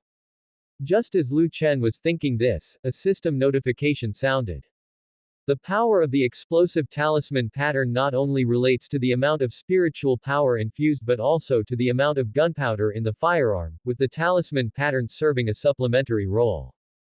Hearing the system notification, Lu Chen was taken aback. It related to the amount of gunpowder. Wouldn't that mean the power would be even greater if the explosive talisman pattern were inscribed on a cannon? With this thought, Lu Chen was eager to experiment. However, considering there were still many unresolved issues within Great Sum, and that releasing such a powerful weapon could potentially impact himself, he decided to wait until after defeating Great Qian to add the explosive talisman pattern to cannons. At this moment, Lu Chen glanced down at the musket in his hand. Just like the previous one, it had already developed a crack in the barrel after being correctly used once. The material strength was not sufficient. It was indeed necessary to thicken the barrel. It seemed that in the future, only high-ranking martial artists could use rune weapons, as ordinary people would not be able to handle them. Indeed, to unleash the true killing power of rune weapons, one needed to infuse them with spiritual power, and the least capable of externalizing true chi were half-step grandmasters. Rune weapons really weren't something ordinary soldiers could use, so even if they were heavier, it didn't matter. Of course, the penetrating power of rune bullets was also impressive. Though ordinary soldiers couldn't fully unleash the power of rune weapons, the power of rune bullets and rune cannon shells was still considerable. Then, Lu Chen switched to another musket and said to the Jiniwei guard, "Replace the steel plate again." Hearing this, the Jiniwei guard quickly changed the steel plate while Lu Chen took the opportunity to load another ordinary musket with rune bullets. Once the soldiers had replaced the steel plate, Lu Chen immediately pulled the trigger, and with the sound of the gunshot, the distant steel plate burst into countless sparks. This time, the bullet also penetrated the steel plate, but upon touching the steel plate, it immediately melted, leaving only a small hole. Without infusing spiritual power, the effectiveness of rune weapons indeed greatly diminished. Recall, he had only slightly infused some spiritual power earlier, and the steel plate was directly shattered. Then, Lu Chen further tested the impact of the amount of spiritual power infused on the power of rune weapons. Through his testing, under conditions of sufficient spiritual power, a rune musket could completely shatter a 10-centimeter thick steel plate, which was comparable to a modern armor-piercing bullet. There was, however, one issue, that if he increased the infusion of spiritual power, the musket was very likely to explode. For safety, Lu Chen could not continue to increase the infusion of spiritual power. This also made Lu Chen realize how formidable the material used to make the Slayer Spear was. The Slayer Spear could not only fully withstand his infusion of spiritual power but could also crazily absorb spiritual power. Lu Chen immediately decided to send people to Fengyan Island to look for the materials used initially to make the piercing cloud bow and piercing cloud arrow. These materials from other worlds would presumably be suitable for making rune weapons. After leaving the military camp for the Imperial Palace, Lu Chen immediately arranged for the Jiniwei Guard to go to Fengyan Island to retrieve the special materials that Great Sum used to previously craft the piercing cloud bow and piercing cloud arrow. He was now very much looking forward to the rune weapons made from those materials. If those materials could withstand the infusion of spiritual power, it would mean that they could also produce low-level spiritual artifacts. With a large number of rune weapons, Lu Chen felt more confident about counteracting the invasions from the Misty World. Wu Residence. Wu Hei was writing in the pavilion in the courtyard when a dark figure appeared within. "Prince Lu Yi, you truly indulge in the finer things." Upon hearing this voice, Wu Hei did not put down his brush. As he continued writing, he said, "You haven't given up yet. I will not possibly join forces with you. And there's something I'm very curious about." The dark figure asked, "Curious about what?" Wu Hei asked, "The members of the great Wu royal family aren't particularly strong, and they're not much help to you. Why would you come to us?" Upon hearing Wu Hei's words, the dark figure chuckled, then replied, "Prince Lu Yi, it's a wonder you are of the great Wu royal family and yet you don't understand this. We are merely a sect's power, with no intention of establishing a nation. If the Sum Emperor hadn't pressed us so hard to dissolve all sects in the world, we probably wouldn't have conflicted with the Sum Emperor. For us, maintaining our own existence is enough, and the Emperor should be someone else. After we overthrow the Sum Emperor, we need to support a new emperor to ascend to the throne, and you are the most suitable one. Upon hearing this, Wu He sneered and said, so, in the end, I am just a puppet of you sects, devoid of any real power, and subject to your manipulation. The dark figure said, to obtain something, one must pay a certain price. Right now, your highness is confined here, you've lost your freedom, and you can do nothing but write every day. Compared to being confined here, being an emperor would suit you far better, and I believe you wouldn't want to spend your whole life in this cage. Furthermore, we sects usually do not interfere with worldly affairs. As long as you become the emperor and don't act recklessly and arrogantly like the Sum Emperor did, attacking sect powers at whim, we won't interfere with most decisions you make. Wu He fell silent, his brow slightly furrowed. To be honest, he was tempted. After being confined for so long here, he was nearly driven mad. He used to be Prince Lu Yi, the Grand Prince of Great Wu. Although he did not hold as much power as Wu Junwan during his time in Great Wu, his life was exceedingly enjoyable.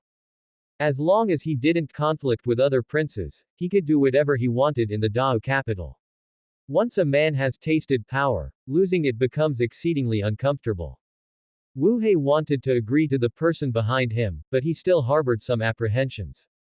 Firstly, those sect powers might not necessarily choose him as emperor.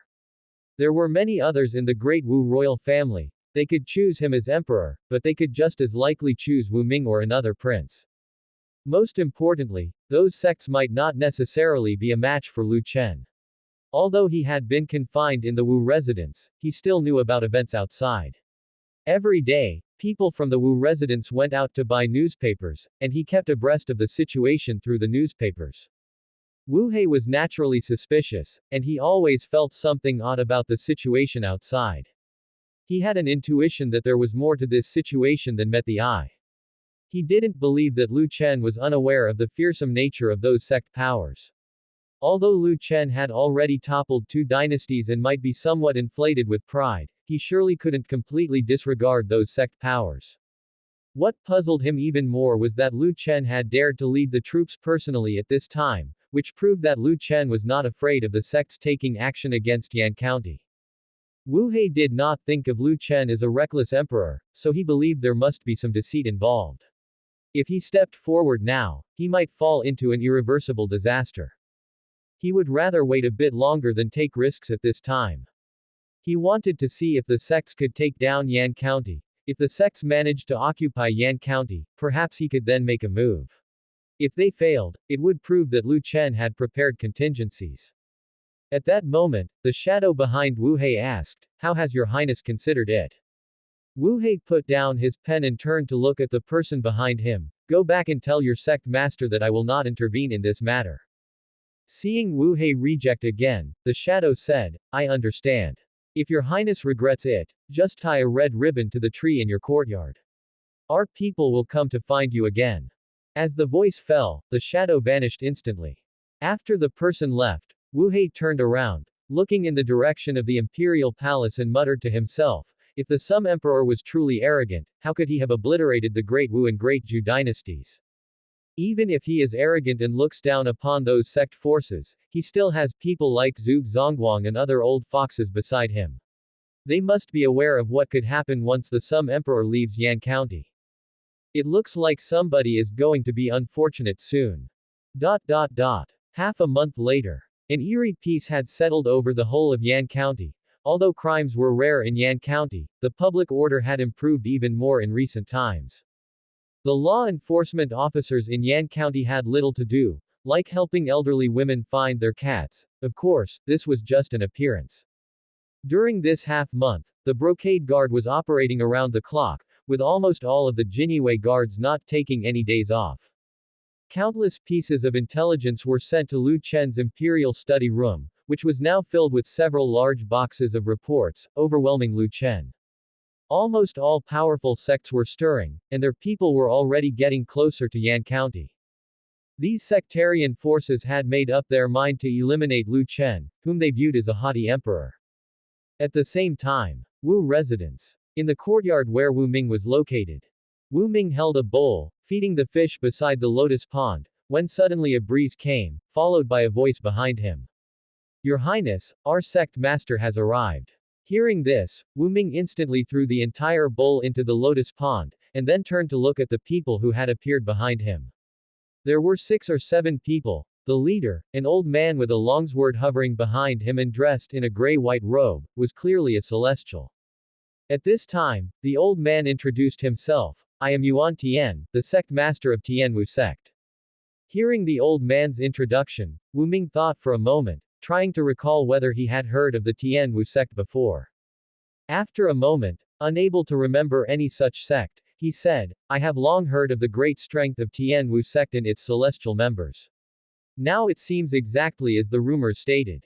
With sect master Yuan joining us, I believe we can certainly overthrow the tyrannical rule of the Sum.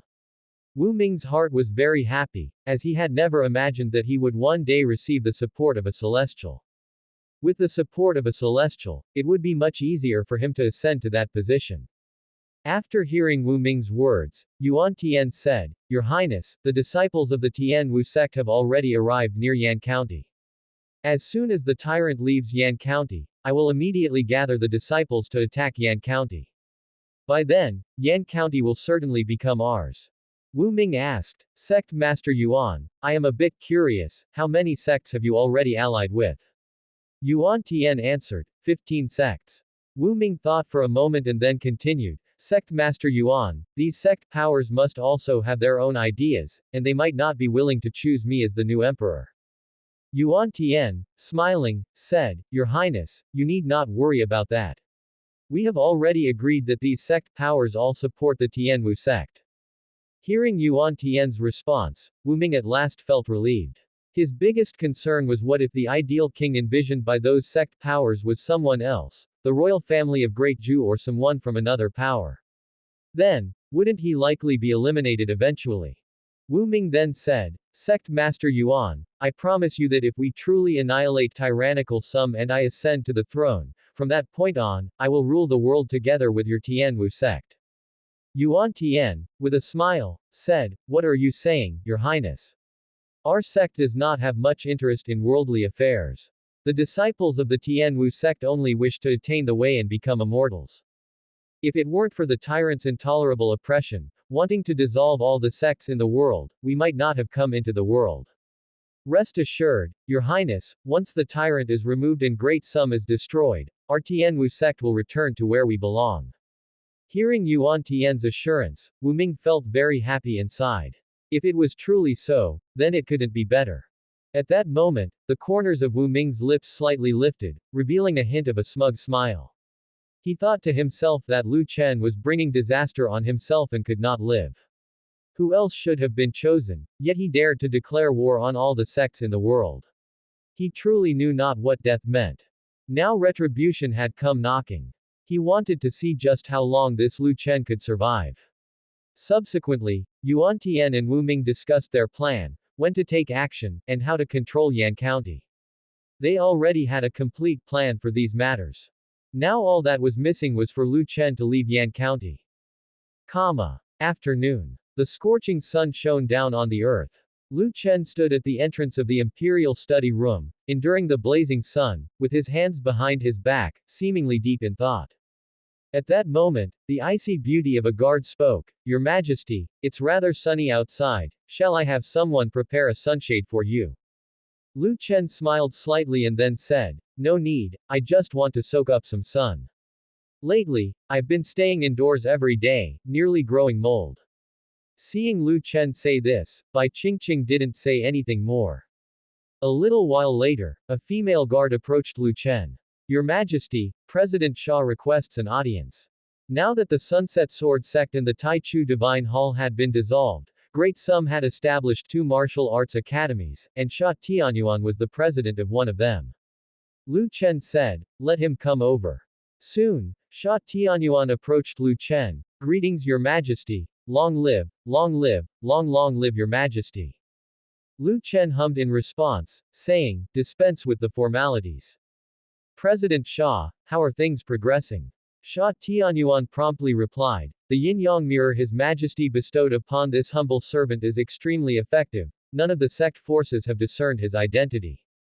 Upon hearing this, Lu Chen chuckled and then said, the gift I've prepared for them will surely be a big surprise when the time comes.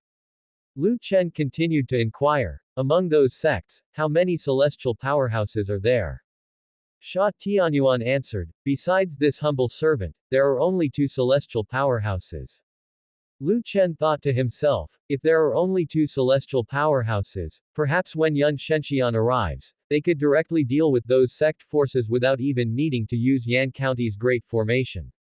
It's just unknown whether Yun Shenxian will come. After all, he had already sent a letter to Mysterious Moon Palace, and Yun Shenxian probably saw it. What happens next will depend on Yun Shenxian's attitude. To be honest, Lu Chen felt that Yun Shenxian was unlikely to come because the Mysterious Moon Palace was also a sect force, and if Lu Chen wanted to dissolve the sects across the land, wouldn't that mean he would also dissolve the Mysterious Moon Palace? As the founder of the Mysterious Moon Palace, how could Yun Shenxian allow Lu Chen to dissolve it? In fact, Lu Chen also had no intention of targeting Mysterious Moon Palace. If he did, it would surely offend Yun Shenxian, and Lu Chen certainly did not want to offend his honored master. Just as Lu Chen was pondering whether Yun Shenxian would come, a female guard approached him. Your Majesty, noble consort Chen and the Immortal have arrived at Yan County. Upon hearing this, Lu Chen's heart jolted, and then his lips curled up slightly.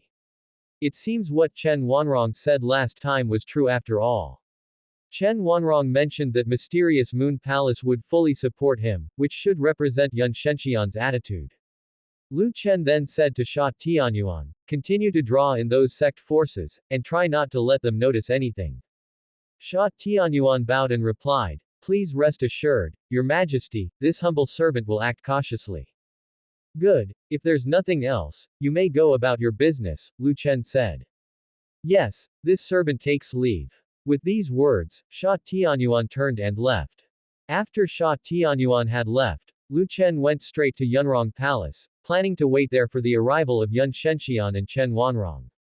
But as Lu Chen just arrived at Yunrong Palace, he found the maids bustling back and forth incessantly, and Lu Chen could faintly hear a few women talking. This ungrateful disciple is getting better at giving orders. To think of dissolving the sects across the land, yet daring to invite this seat here, isn't he afraid this seat might pull him down from the throne first? This cold voice, accompanied by a chilling aura, clearly belonged to Yun Shenxian. Lu Chen immediately walked towards the courtyard. Honored Master, your disciple believes you would absolutely not do such a thing.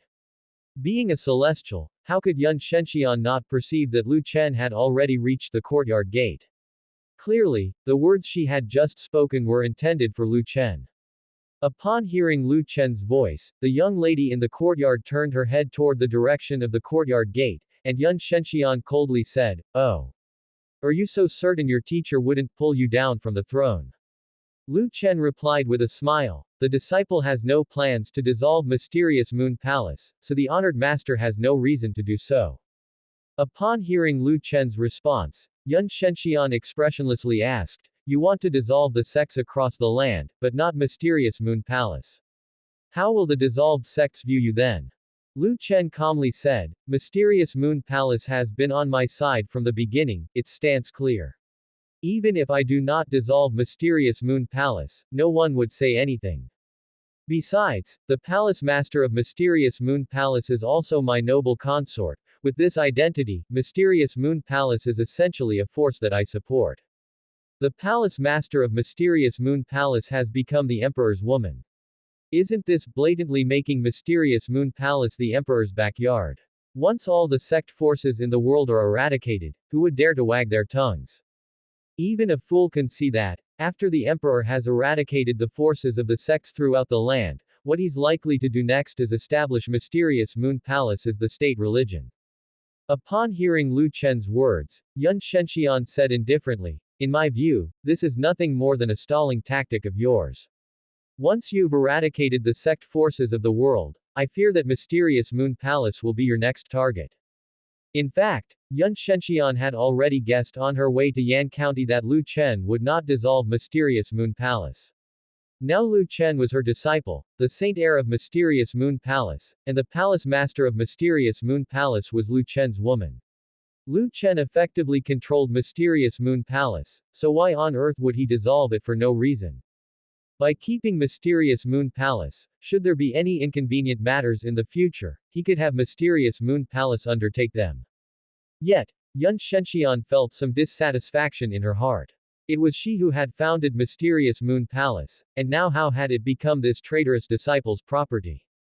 The founder herself had become this traitorous disciple's thug, having to come and help Lu Chen clear the sect forces of the world. Lu Chen responded with a smile, "Look at what honored master is saying. Don't you know what kind of person your disciple is? How could I possibly commit such heartless and unrighteous deeds?"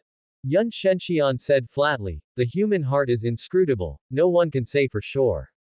Having said that, Yun Shenxian did not continue to waste time with Lu Chen. "Tell me, what do you plan to do this time?" Lu Chen answered, "I plan to lead troops directly to Great Qian, and as for the matters of Yan County, I'll have to trouble honored master." Hearing this, Yun Shenxian's brows furrowed slightly before she said, "What now, you still want to be a hands-off shopkeeper? You invite me here, and then you run off." Lu Chen said, "Honored master is not unaware that the prohibitions of the misty world are about to dissipate. I must unify this world before the prohibitions of the misty world disappear. Only by doing so can I integrate the resources of this world and prepare to confront the enemies from the misty world in the future. Time is pressing, and the task is heavy. I must make the most of every minute." Hearing Lu Chen's words, Yun Shenxian said expressionlessly, "Even if you unify this world, if you don't have an even more formidable trump card, you may still not be able to withstand the invasion of the strong beings from the misty world." Lu Chen said, "Honored master's words are a bit disheartening, isn't this just inflating the enemy's morale and dampening our own spirits? Please believe in me, honored master. I will definitely fend off those enemies from the misty world and expel all the invaders from this world." Yun Shenxian, showing indifference, said, "Whether or not you can expel those enemies has little to do with me. Once the prohibitions in the misty world disappear, I may head directly to the misty world. Although the space of the misty world is unstable and lacks complete heavenly Tao regulations, the misty world has one major advantage compared to this world. The spiritual energy in the misty world is much more abundant than in this world, and the misty world does not suppress her strength. Once she went to the misty world, she would be able to recover her strength faster." At this point, Yun Shenxian said, "Tell me, among the sect forces that have arrived this time, how many are celestials?" Lu Chen replied, "There are only 2 celestials." Hearing this, Yun Shenxian said somewhat angrily, "2 celestials and you're asking for my help? With so many celestials by your side, can't you handle those 2 on your own?" Lu Chen said with a smile, "I'm just being cautious. Besides, when I head south, I'll also need to bring 2 celestials with me. Besides, who can be sure there aren't other celestials hidden in this world? If there are other celestials out there and I'm not prepared, by the time I return, wouldn't Yan County have fallen into the hands of those sect forces?" Yun Shenxian then said indifferently, "I'll help you this one time." Lu Chen immediately responded, "Thank you, honored master." As soon as Lu Chen finished speaking, Yun Shenxian's figure disappeared on the spot, going straight to the room Lu Chen had prepared for her to meditate. After Yun Shenxian left, Lu Chen went directly to Chen Wanrong and Lin Wanyan's side, then unabashedly raised his hand and wrapped it around the soft waists of the 2 beauties. "My ladies, it's been so long since you last saw me, did you miss me?" Their cheeks flushed slightly, both remained silent. In truth, they hadn't been separated for long, but indeed, they both harbored some yearning for this mischief maker in their hearts. Lu Chen continued, "It's been so long since we last met, tonight I must catch up properly with you both." Chen Wanrong didn't respond to Lu Chen's words but instead asked, "Your Majesty, the epidemic in Great Qian hasn't been resolved yet, do you really intend to lead the campaign personally?" Lu Chen replied with a smile, "My lady is worried about me again." With that, Lu Chen raised his hand and playfully scraped Chen Wanrong's delicate nose before adding, "Rest assured, I have a plan." If I didn't have a way to eliminate the epidemic, I wouldn't have rushed off to attack Great Qian so hastily. Upon hearing Lu Chen's answer, Chen Wanrong felt somewhat reassured. Having a way to eliminate the epidemic was good, she was worried that Lu Chen might contract it himself. At that moment, Chen Wanrong gazed into Lu Chen's eyes and asked earnestly, "You really won't dissolve Mysterious Moon Palace, right?"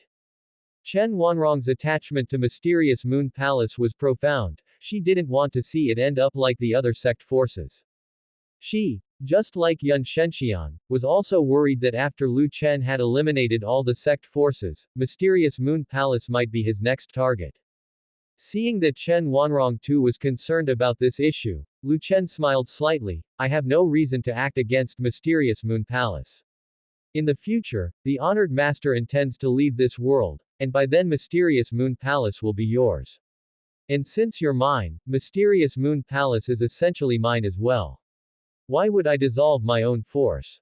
Listening to Lu Chen's explanation, Chen Wanrong kept her gaze fixed on his eyes, not detecting any sign of lying. It seemed Lu Chen's words reflected his true thoughts. Lu Chen then wrapped his arms around Chen Wanrong and Lin Wanyan's waists and headed towards Chen Wanrong's chamber, saying as they walked, "All right, let's not talk about this anymore. It's been a while since we've met, so let's go to the room and have a good catch-up." This time, when Lu Chen spoke of catching up, it was indeed just that.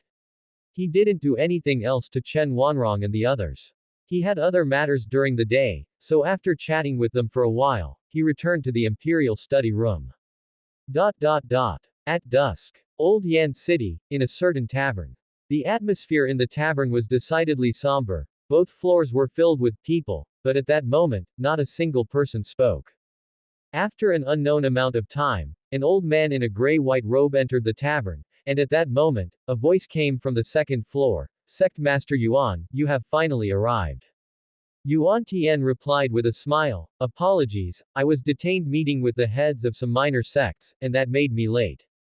After hearing Sect Master Yuan's words, the elderly man who had spoken earlier on the second floor said indifferently, "What's the point of seeing those small sects? What role can they play? Is Sect Master Yuan perhaps taking them too seriously?" Hearing the old man's words, Yuan Tian stroked his beard, smiling as he said, "Ah, that's not how you should see it.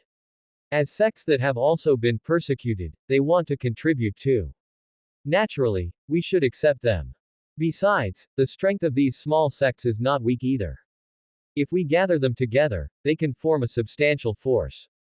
At that moment, another elderly man on the second floor spoke up, "Sect Master Yuan, you better come up here and discuss your plan. Sect Master Zhou and I are very eager to know what your plan is exactly." Hearing this, Yuan Tian immediately kicked his legs and leapt to the second floor. At this moment, at a table on the second floor, two elderly men were sitting, one dressed in white and the other in a golden robe. The one in white clothes was named Si Yuha, the sect master of Yunlang sect, a celestial. The one in golden clothes was the sect master of Jinyu sect, named Zhou Yangping, also a celestial.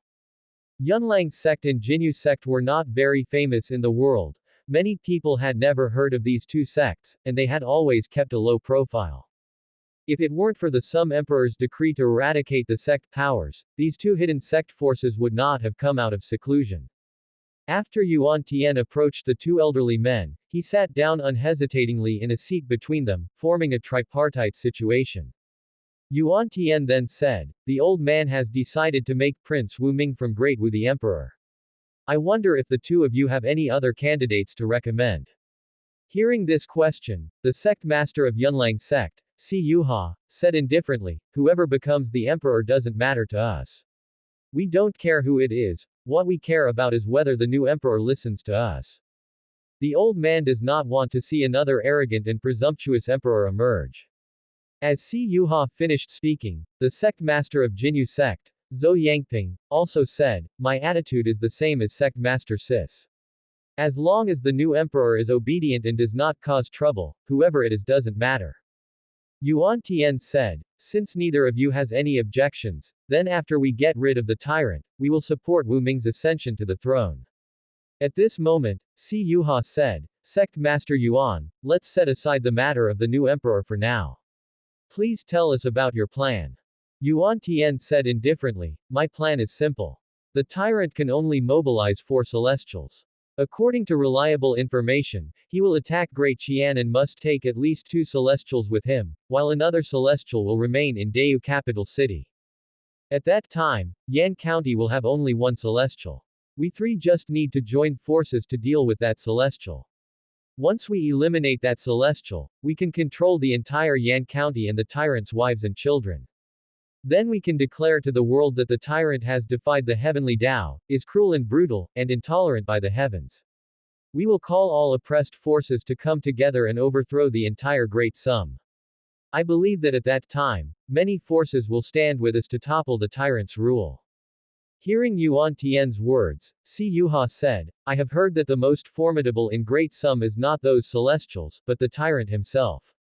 Even if we deal with 1 celestial ahead of time, we might not be a match for the tyrant. Yuan Tian said indifferently, Sect Master C worries too much. According to the intelligence I've gathered, the tyrant's strength comes not from himself but from a powerful spiritual artifact and a celestial who continuously supplies him with spiritual power, enabling him to use that artifact. Without the celestial, using that artifact could only backfire on him. Oh, I almost forgot to tell you some good news, he said. Zhou Yangping asked, what good news? Yuan Tian replied, I have secretly contacted the Empress of Dayu. The Empress has already broken through to the celestial realm, comprehended sword intent, and her strength is not something ordinary celestials can compare to. Most importantly, she has decided to stand with us. Upon hearing this, Si Yuha and Zhou Yangping were stunned. Then they looked at each other, both feeling extremely surprised, not expecting such good news. With the inclusion of the Empress, a celestial who has comprehended sword intent, they now totaled 4 celestials. When the time came to eliminate one of Lu Chen's celestials, Lu Chen would be left with only 3 celestials. Moreover, they would control Lu Chen's wives, concubines, and children by then, using them to set some traps. For a moment, Zhou Yangping and Si Yuha felt confident of their victory. At that point, Si Yuha suddenly thought of something and immediately asked, you said the Empress has decided to stand with us. Then supporting Prince Wu Ming of Great Wu for the throne, won't that offend the Empress? Yuan Tian replied, the Empress is a celestial, difficult to control. If we let her become the new emperor, she might one day have the same thoughts as the current tyrant, and we might have to rally once again. So, I promise the Empress that once we overthrow Great Sum and eliminate the tyrant, all lands of Dayu will be returned to her, and half of Great Wu's land will also be governed by her. She finally agreed. Si Yuha said, Sect Master Yuan's strategy is good. As a celestial, the Empress indeed should not control the world. If she does, she might become another tyrant. Having 2 dynasties isn't a problem. The 3 then discussed more details of their strategy. The only thing left was for Lu Chen to leave Yan County. Late at night. After a busy day, Lu Chen stood up from his chair and stretched. Bai Qingqing was about to ask Lu Chen which noble concubine's chamber he was visiting tonight when Lu Chen said, tonight, I'm going to Yunrong Palace. Chen Wanrong and Lin Wanyan had just returned from mysterious Moon Palace, so of course, he wanted to catch up properly with them. They had only spoken briefly during the day, and he hadn't done anything. Tonight, they needed to have a good communication. Upon hearing Lu Chen's words, Bai Qingqing respectfully said, Yes, Your Majesty. Subsequently, Lu Chen headed to Yunrong Palace, but as soon as he entered, a chill rushed towards him, and he involuntarily shivered from the bone-chilling cold. He immediately understood what was happening. Then, Lu Chen said with a smile, Honored Master, Rongrong and Wanyan have just come back. Naturally, I want to catch up with them. No sooner had Lu Chen finished speaking than another chill rushed towards him, freezing his feet with a layer of ice. Seeing this, Lu Chen hesitated no longer and instantly used shadow shifting to appear in Yun Shenxian's room. At that moment, Yun Shenxian was dressed in a pale blue outfit with a white undergarment, sitting quietly on the bed meditating. With cold air emanating from her body, she looked just like a fairy descended from heaven. Lu Chen entered Yun Shenxian's room but did not stand up or open his eyes. With an expressionless face, she said, Errant disciple, what are you doing here in my quarters in the middle of the night? Hearing this, Lu Chen chuckled. His honored master was truly amusing. She had just clearly attacked him with a blast of cold air, and now she was asking him what he was doing here. Honored master, wasn't it you who asked me to come? Yun Shenxian indifferently retorted, when did I ever ask you to come to my room? Lu Chen immediately said, then it might be that this disciple misunderstood. Since it was not the honored master who asked this disciple to come, I shall take my leave. Honored master, rest early. I will be going now. As he said this, Lu Chen prepared to turn around and leave, but just as he turned, Yun Shenxian's icy voice came again, along with a gust of cold air that froze his feet in place. Wait, since you're already here, you might as well help me recover, she said. Just as Lu Chen was about to say something, Yun Shenxian continued, what, you expect your master to help you for nothing, without any benefit?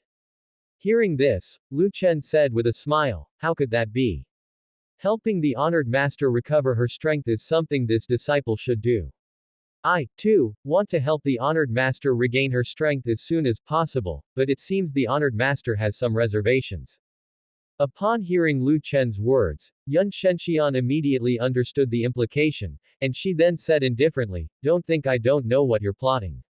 You'd better drop your little schemes, I will not agree to them. Lu Chen said with a smile, disciple didn't say anything, honored master. How do you know what I'm scheming? Yun Shenxian did not bother to continue the pointless conversation with Lu Chen.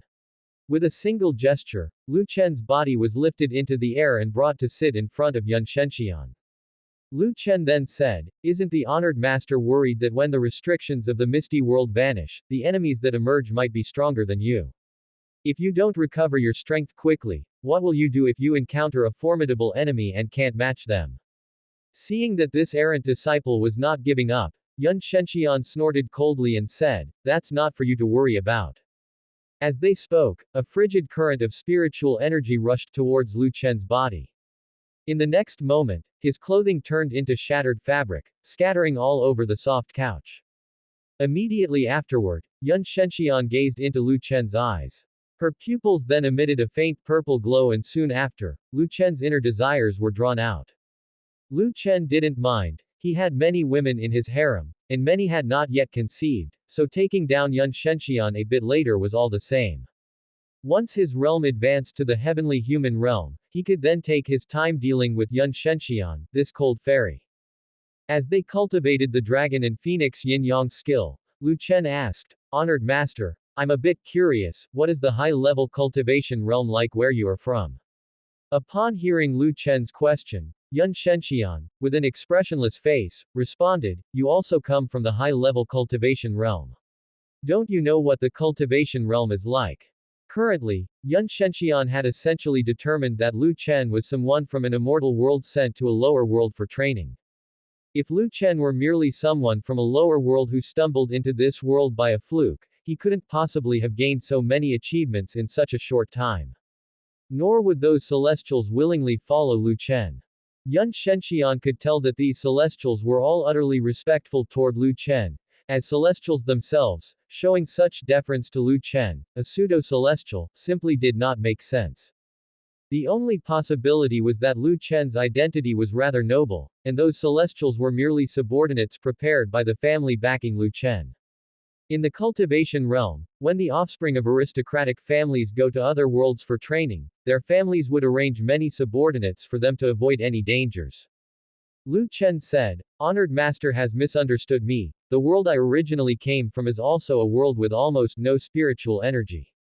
Yun Shenxian snorted lightly and did not speak. She clearly did not believe what Lu Chen said. If this guy had come from a lower world, given all he had done in this world, he would have probably been killed long ago. The fact that he could still be alive after causing so much turmoil in this world was sufficient proof of how strong his backing and identity background were. Lu Chen continued, honored master, I heard that it is extremely difficult to leave this world. It seems that one must control the heavenly Tao of this world to possibly leave. Moreover, the spiritual energy of this world can only transport one person away.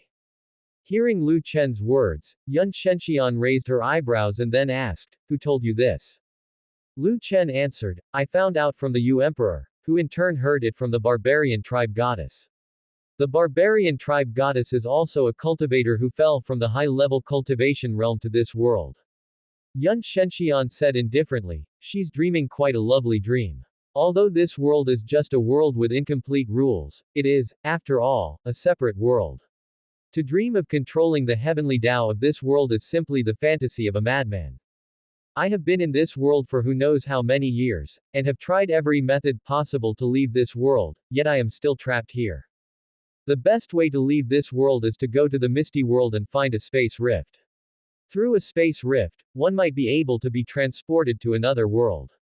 If the other side of the space rift is a world abundant in spiritual energy, it could allow me to speed up my recovery.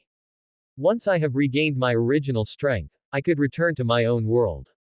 Hearing Yun Shenxian's words, Lu Chen thought to himself that finding such space rifts must be difficult, or else why would Mu Yunxi be willing to have her powers suppressed and come to this world? Lu Chen continued, I also heard that if one's strength reaches the All-La realm, one can also open a spatial passage. Yun Shenxian laughed and then said, the All-La realm. You're even more idealistic. Not to mention that all the spiritual energy of this world combined could not sustain an All-La realm. Even the spiritual energy of the misty world might not be sufficient to support one. Unless. As she said this, Yun Shenxian gave Lu Chen a meaningful look. Curious, Lu Chen asked, unless what? Yun Shenxian coldly said, unless someone stronger than the All-La realm, with the power to actively open a passage to this world, supports you. Lu Chen smiled faintly, it seems that the honored master still doesn't believe that I was just an ordinary person before. Without dwelling on that matter, he continued, since the space rifts in the misty world lead to other worlds, why doesn't the barbarian tribe goddess use this method to leave? Yun Shenxian answered, because the space in the misty world is unstable. If one were to leave this world through a space rift, they could be torn apart by the space itself. 9 out of 10 times, it's fatal. Hearing Yun Shenxian's answer, Lu Chen thought to himself, no wonder Mu Yunxi didn't leave through this method, he must have been afraid of dying. If Mu Yunxi was afraid of dying, wasn't Yun Shenxian afraid of dying as well? Lu Chen then asked, honored master also knows that spatial rifts are dangerous, so do you still plan to leave through a spatial rift? Yun Shenxian said, I don't plan to leave immediately. After the restrictions of the misty world disappear, I will go to the misty world to cultivate and look for a way to leave this world. If I really can't find any other way to leave, then I will risk passing through a spatial rift. Although Yun Shenxian said this, in her heart she actually had a better idea already. She now believed that Lu Chen was a descendant of a cultivation family, and that cultivation family would definitely send someone to retrieve Lu Chen eventually. Now that she had become Lu Chen's honored master. If Lu Chen were to leave this world, he would surely have to take her, his honored master, with him, right? Of course, she wasn't pinning all her hopes on Lu Chen, she would still actively seek a way to leave this world herself. She had already figured out what kind of person Lu Chen was. If she were to let Lu Chen take her out of this world, this lustful man would definitely make some excessive demands. This miscreant had always harbored designs on her body, something she could not disregard. At that moment, Yun Shenxian spoke up, enough talking, concentrate on cultivating. With that, the purple light in Yun Shenxian's pupils grew brighter, and Lu Chen's desires magnified infinitely. At that moment, the spiritual power in both their bodies began to circulate. Before long, Yun Shenxian felt her body as if ignited by fire. She circulated her spiritual power, trying hard to suppress the thoughts deep within her heart. From her perspective, this was the negative impact of a cultivation technique. As long as she could suppress her inner desires, there wouldn't be too many issues. As time ticked by, Yun Shenxian finally couldn't hold on any longer. A rosy flush appeared on her cold and jade-like face, and her eyes filled with moisture. Seeing the fairy before him turned into this state, Lu Chen grew increasingly restless and wished he could devour Yun Shenxian completely right then. But Yun Shenxian didn't give him the opportunity. In the next moment, using a technique similar to shadow shifting, she sent Lu Chen's entire body to the neighboring chamber of Chen Wanrong. At that moment, Chen Wanrong and Lin Wanyan were holding hands, talking about something when suddenly, a man with no clothes on appeared before them. Seeing Lu Chen's predicament, the two women were stunned for a second but quickly realized that Lu Chen must have just come from Yun Shenxian's room and had been cultivating with her. Seeing his two wives staring straight at him, Lu Chen felt somewhat embarrassed. Wanyan, Rongrong, are you two still not asleep at this late hour? The two women came back to their senses and simultaneously said, We've seen your majesty. Lu Chen immediately walked up to them, put his hands on their shoulders, and said, I've told you many times, no need to bow in my presence. Let's not talk about this anymore, it's already so late, we should all rest. Lu Chen was still stirred up from his visit to the neighboring chamber by Yun Shenxian and now needed the help of Chen Wanrong and Lin Wanyan. The two women instantly understood Lu Chen's hint, and their cheeks turned a shade of red. Lu Chen then embraced the two of them and walked toward the soft couch, happily catching up on old times. At this very moment, in the neighboring chamber, Yun Shenxian was struggling to calm the restlessness in her heart. She could clearly feel that her strength had partly recovered, but this restlessness made her extremely uncomfortable, as if she had taken some kind of emotion-stirring drug. Yun Shenxian thought to herself that she really couldn't practice this cultivation technique for long periods. Next time, if she were to practice again, she would definitely have to strictly control the duration to avoid completely losing control. She had almost lost control just now. Fortunately, at the last moment, she had sent that evildoer next door. Otherwise, once her consciousness became blurred, there was no telling what he might do to her. Thinking of this, Yun Shenxian felt somewhat scared. In front of this evildoer, she really couldn't afford to relax for a single moment. As Yun Shenxian struggled to suppress the turmoil within her, suddenly, the voices of Chen Wanrong and Lin Wanyan came from next door. The soundproofing in Lu Chen's imperial palace was extraordinarily good. The fact that their voices could pass through so clearly obviously meant they were shouting at the top of their lungs. A fierce killing intent flashed through Yun Shenxian's eyes in an instant. This evildoer was definitely doing it on purpose. Yun Shenxian quickly resumed her practice, continuing to control the turbulent spiritual power within her body.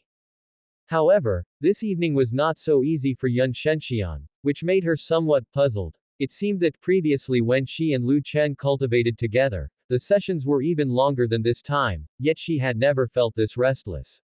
Why was it that this time, no matter how she suppressed it, the spiritual power within her could not be calmed?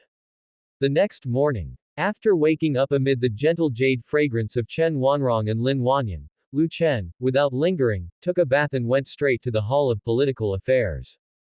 The troop deployments from the last Great Court Assembly had already been decided, and today, this court assembly primarily involved Lu Chen discussing some matters that officials needed to be mindful of after his departure from Yan County.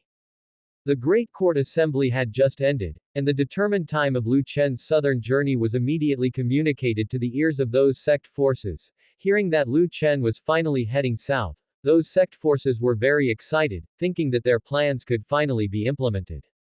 Afternoon. Under the bright sunlight, two beautiful women sat in the pavilion, embracing each other's voluptuous bodies. At that moment, Li Qingru gently caressed Wu Junwan's belly and softly said, Junwan, once this child is born, you must keep a close eye on him and make sure he does not have too much contact with that man, lest he learns bad habits from him. Hearing this, Wu Junwan smiled slightly. How bad could Lu Chen be? At most, he was a bit lascivious.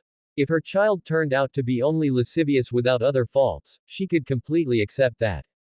In this era, men being lascivious was not really a big deal. Previously, Wu Junwan, having held great power, might have had some possessiveness, not wanting to share her man with other women, but after being with Lu Chen for such a length of time, she had completely abandoned such thoughts. At that moment, Wu Junwan said, Qingru, the restrictions in the Misty World are about to disappear. Do you think we might see our honored master again? Li Qingru replied, the honored master should come to this world again. If she comes and finds out that our bodies have been taken by that man, she will certainly seek justice for us. Hearing Li Qingru say this, Wu Junwan immediately became worried. If their honored master really did come to this world again, wouldn't Lu Chen be in great danger? The power of their honored master was not as simple as just being at the celestial human realm. However, Wu Junwan quickly calmed her emotions.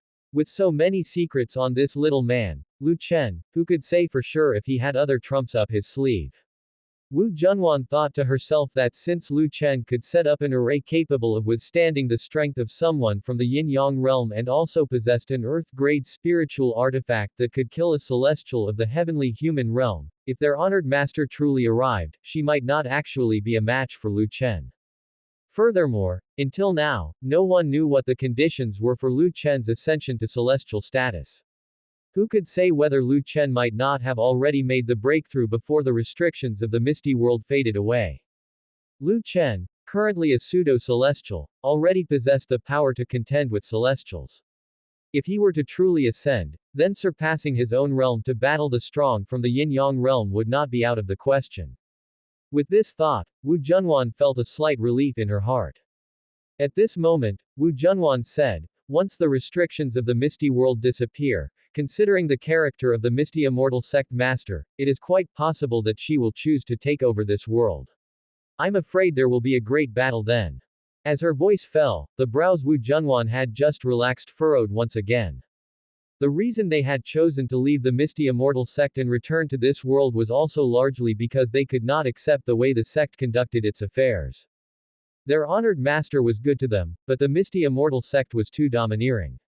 Whoever opposed them was dealt with directly, and none of the powers surrounding the misty immortal sect dared to say no to them. Although Wu Junwan and Li Qingru, after gaining power, did not have much psychological burden regarding killing, the way the misty immortal sect killed was completely different from theirs. Wu Junwan and Li Qingru usually killed for some political purpose, while the misty immortal sect often harmed the innocent, wiping out someone's entire sect on a whim and harboring a heavy intent to kill. It was for this reason that the misty immortal sect had many enemies in the misty world, and it was not easy for the disciples of the sect there. Many forces only superficially submitted to the misty immortal sect while often targeting the sect's disciples behind the scenes. Li Qingru and Wu Junwan had themselves been pursued and attempted to be killed several times by the disciples of other sects, forces. Li Qingru and Wu Junwan were both weary of living that kind of life in the misty world, so when the restriction in the misty world began to lessen, they asked their honored master to send them back. After hearing Wu Junwan's words, Li Qingru laughed softly and then caressed Wu Junwan's face as she gazed into her beautiful eyes. Junwan, you're not actually worried about that man, are you? A few days ago, I was thinking maybe you had to stay by his side because the conditions for your breakthrough to celestial status had something to do with him, but now I see that you seem to have truly developed feelings for him. I really don't know what's so good about that man, for you to be so hung up on him. Hearing Li Qingru's words, Wu Junwan also revealed a hint of a smile and then teased her. Qingru, don't you know what's good about him? Just the other day, I heard someone calling, darling, darling, non-stop. Upon hearing this, Li Qingru's heart skipped a beat and the next moment her smile froze. Junwan, you're not unaware of that scoundrel's manipulative methods, I was coerced. Wu Junwan laughed again and then said, Qingru, whether you were coerced or not, am I not able to tell? Li Qingru spoke up. Junwan, if you keep on talking, I'm going to get angry. Seeing Li Qingru respond this way, Wu Junwan quickly said, all right, I won't tease you anymore. At this time, Li Qingru said, Junwan, have you ever suspected that scoundrel is actually a demonic cultivator? Normally, a regular person would not focus all their energy on matters between men and women. Only those practicing the yin-yang balance demonic cultivation technique would do such things. Most crucially, Lu Chen's methods of dealing with people are indeed numerous, and he tortures people for a very long time, not at all seeming like a good person. Hearing Li Qingru's question, Wu Junwan said, Qingru, if he really were a demonic cultivator, with his abilities, you'd probably have been drained by him to the point of being unable to get out of bed by now. If Lu Chen truly engaged in yin-yang balance, considering the time he spent doing so, who knows how many women in Lu Chen's harem would have died. Now, not only have Lu Chen's wives and concubines not died, but each of them is glowing with health and beauty, becoming younger and more vigorous. Clearly, this is not the aftermath of being drained. On the contrary, because of Lu Chen, they have gained quite a few benefits. Their strength has increased, lingering injuries have healed, and they have become even more beautiful. Li Qingru naturally understood this, but she still harbored doubts. How could there be such a generous man in this world? They have received benefits, so it's possible that Lu Chen has paid a price. He couldn't possibly engage in such activities all night without any cost, could he? As a cultivator, to indulge in such matters at the expense of one's own body, draining one's vitality, seemed unbelievable to Li Qingru. Seeing Li Qingru still doubting Lu Chen, Wu Junwan continued, Qingru, stop overthinking it. When you were in the Misty Immortal sect, you must have heard that there are cultivation techniques in this world that allow for dual cultivation between a man and a woman. The Dragon and Phoenix Yin-Yang skill is obviously such a dual cultivation technique. Perhaps this technique brings only benefits to both parties, without any drawbacks. Seeing Wu Junwan so trusting of Lu Chen, Li Qingru didn't pursue the topic any further, perhaps. Just then, a voice arose at the entrance of the courtyard, Qingru, you've been my woman for so long, how can you still think so poorly of me? Upon hearing that voice, Li Qingru's delicate body trembled, that man had come again. The two ladies then turned their heads towards the direction of the voice, and there was Lu Chen, clad in a black gold dragon robe, leisurely walking towards them. Wu Junwan promptly got up to pay her respects, Your Majesty. While Wu Junwan paid her respects, Li Qingru remained unmoved, but Lu Chen didn't seem to mind. Even if Li Qingru didn't pay her respects, and even if none of his wives and concubines did, it wouldn't bother him. On the contrary, having his wives and concubines pay their respects made Lu Chen wonder if they really considered him their darling. Lu Chen then approached Wu Junwan, gently touched her shoulder, and said, Rise. Junwan, your belly is getting bigger day by day. Don't keep paying respects like this, what if our child is harmed? As he said this, Lu Chen also glanced unintentionally at Li Qingru, who noticed his gaze and her expression instantly turned icy cold. What was this man looking at her for? Could it be that he wanted to get her pregnant as well? At this moment, Wu Junwan directly asked, What brings you here today, Your Majesty? Lu Chen would usually come at night. Coming this early, he must be looking for them for something. Looking at Li Qingru, Lu Chen said, I have something to discuss with Qingru. Li Qingru asked, May I know what matters Your Majesty has to discuss with I? Lu Chen smiled and said, This isn't the place to talk. Let's change locations. Having said that, Lu Chen patted Wu Junwan's belly again, then told her, Junwan, Qingru and I will go back to the room first. Wu Junwan responded, alright. The next moment, Lu Chen grabbed Li Qingru's fair jade arm, and immediately, they both disappeared from the spot. Li Qingru had thought that Lu Chen had some important matter to discuss with her, but then this scoundrel brought her into a room and promptly pushed her down onto the soft couch. He hadn't even mentioned the matter before starting to make his moves. I don't know how long it took, but Lu Chen, embracing Li Qingru's snowy white body now flushed with a hint of red, whispered in her ear, the sect forces have already acknowledged you as one of their own, so after I leave, I'll trouble you with Yan County. Hearing Lu Chen's words, Li Qingru let out a breath, her cold voice weak but forceful. Huff, after you've humiliated me like this, do you think I will still guard Yan County for you? Protect your wives and children. What do you take me for? Lu Chen said, What humiliation, I'm about to leave Yan County soon, and it could be a long time before you see me again. I'm attending to you before I leave, which is enough proof of how well I treat you.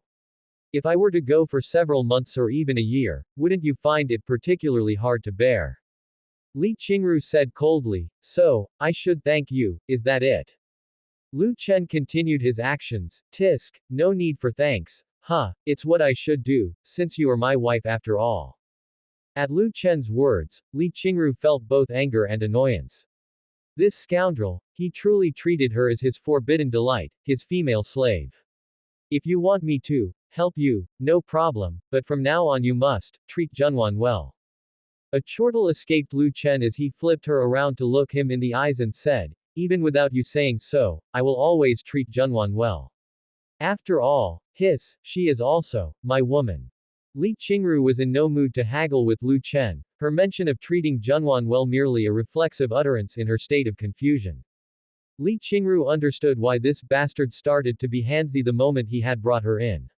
He must have wanted to use this method to tell her that she's now his possession, that she can't leave him, and therefore must listen to him. Although being taken for granted like this by Lu Chen made Li Qingru very uncomfortable, she had no other choices but to agree to him. Of course, she had already decided that even if Lu Chen hadn't personally come to talk about this matter, she would still stand with Great Sum. It was out of consideration for her dear sister. After an indeterminable amount of time, Li Qingru's originally dignified hairdo had become disheveled. Suddenly, she remembered something and said, bring that wretched maid here. Whenever Li Qingru felt upset, she wanted to see Murong Shuai tormented by Lu Chen. Although her own downfall had little to do with Murong Shuai had betrayed her, and she didn't want to see the maid live comfortably. Lu Chen chuckled lightly, grabbed Li Qingru's jade arm, lifted her up, and as he embraced her said, let's not for today, I still have matters to deal with later. He had come here today specifically to discuss matters with Li Qingru, not for pleasure, though of course, some affairs could be handled along the way.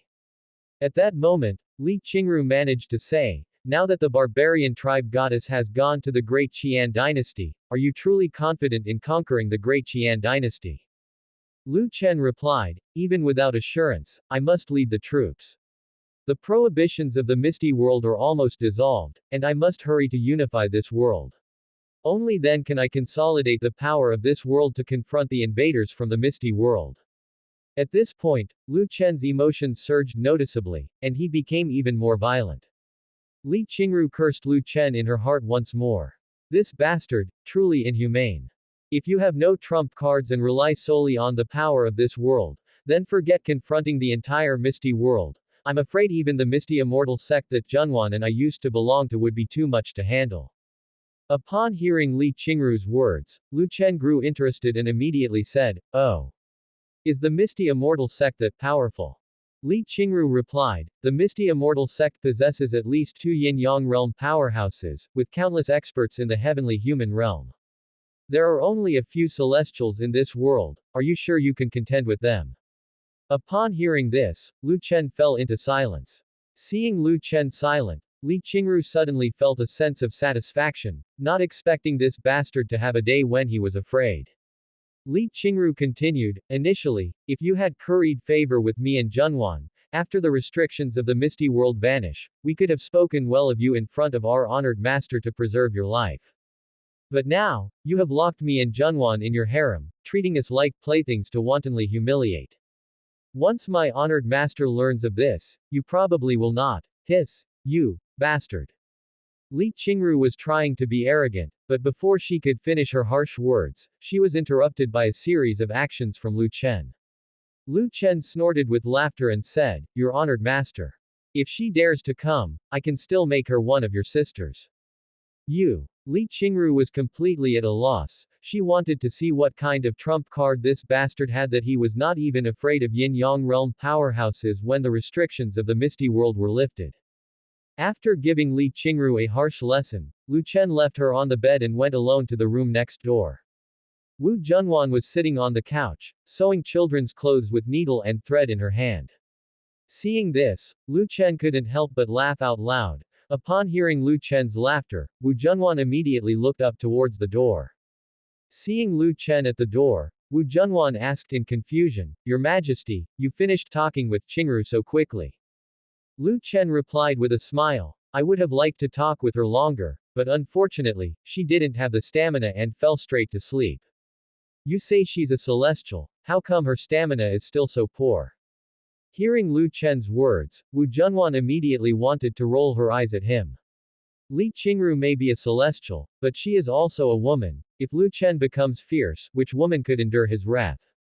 Now, Lu Chen came to sit beside Wu Junwan, gently wrapping his arms around her stomach. Looking down at the clothes Wu Junwan was sewing in her hands, Lu Chen said, I've discovered that, once you women have children, no matter what the living conditions are, you all like to sew clothes for your own children. Before Lu Chen became emperor, The North Prince Mansion had established a clothing factory that could produce as many children's clothes as one wanted, but Chu Yukon and the others still preferred to sew the clothes themselves. This also showed Lu Chen the differences between this era and his previous life's era.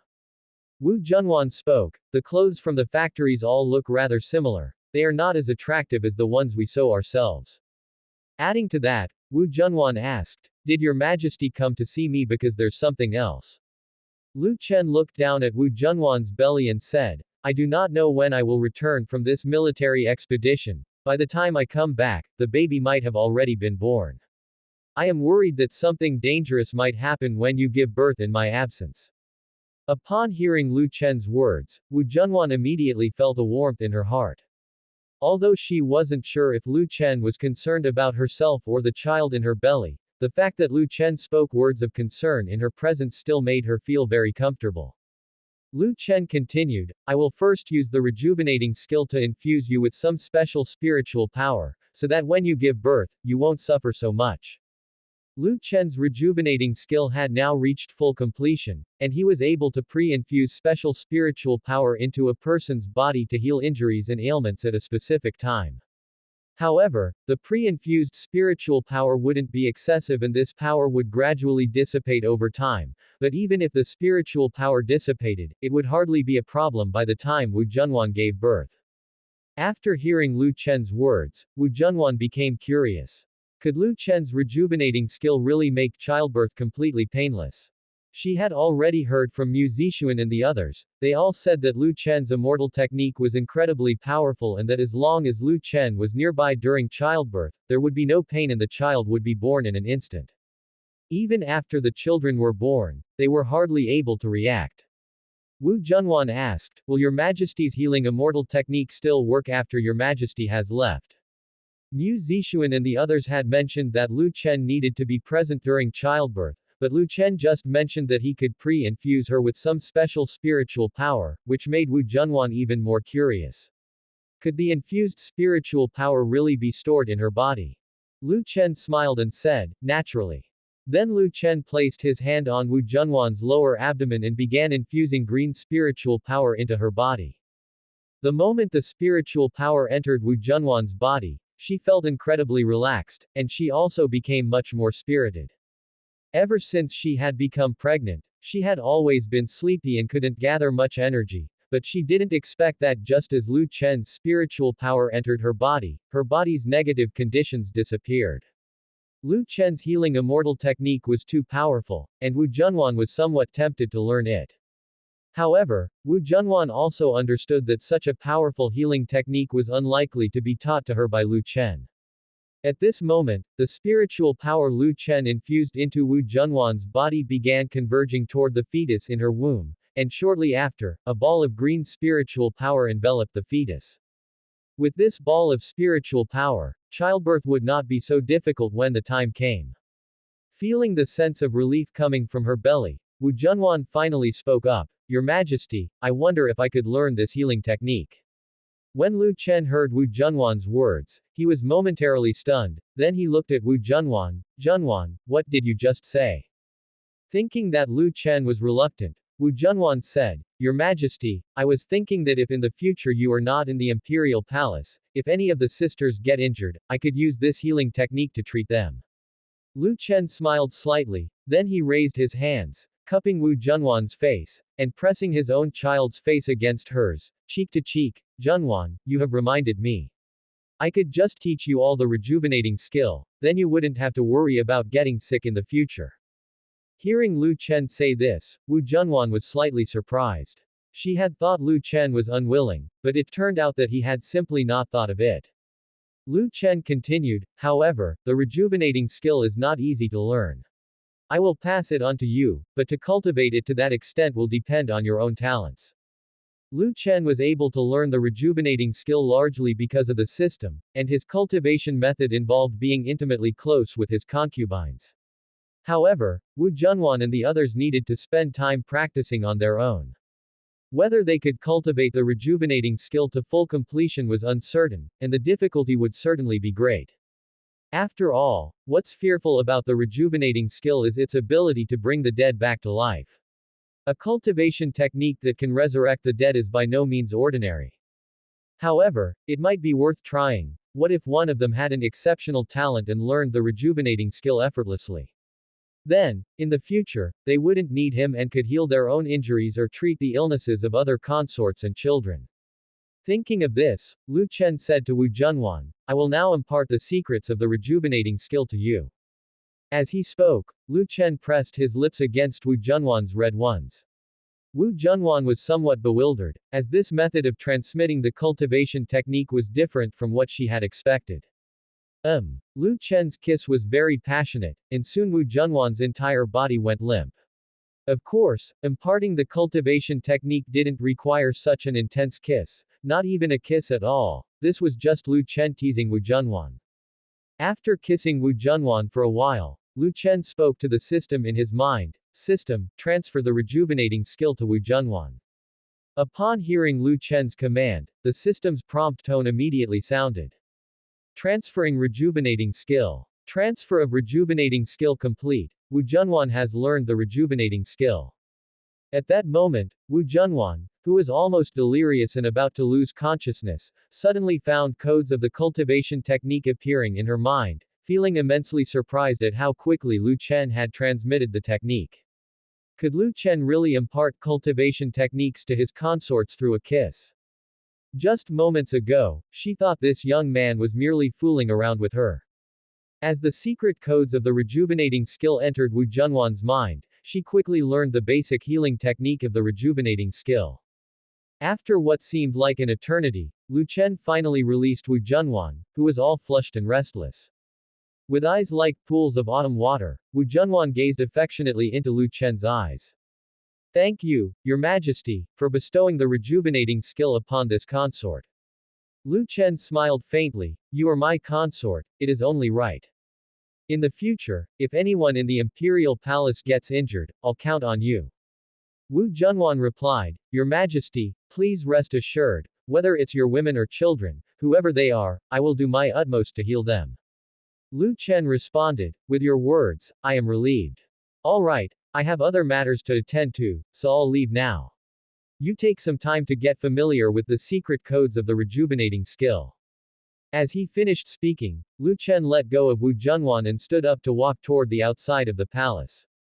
Wu Junwan also immediately stood up and said, Farewell, Your Majesty. Watching Lu Chen's tall figure leaving, Wu Junwan's emotions were complex. Her heart thumped uncontrollably. She hadn't expected the young man she once scorned would now make her so infatuated. It appeared she had truly fallen into his hands. After leaving Wu Junwan's chamber, Lu Chen then went to see Chu Yukan, where he also infused some special spiritual power of the rejuvenating skill into her and transmitted the rejuvenating skill to her as well. After that, Lu Chen went to Shui Linglong's place, and after leaving there, he traveled around to the residences of other consorts, until most of his women had learned the rejuvenating skill. After passing on the rejuvenating skill to his consorts, Lu Chen was no longer worried about them encountering difficulties in childbirth.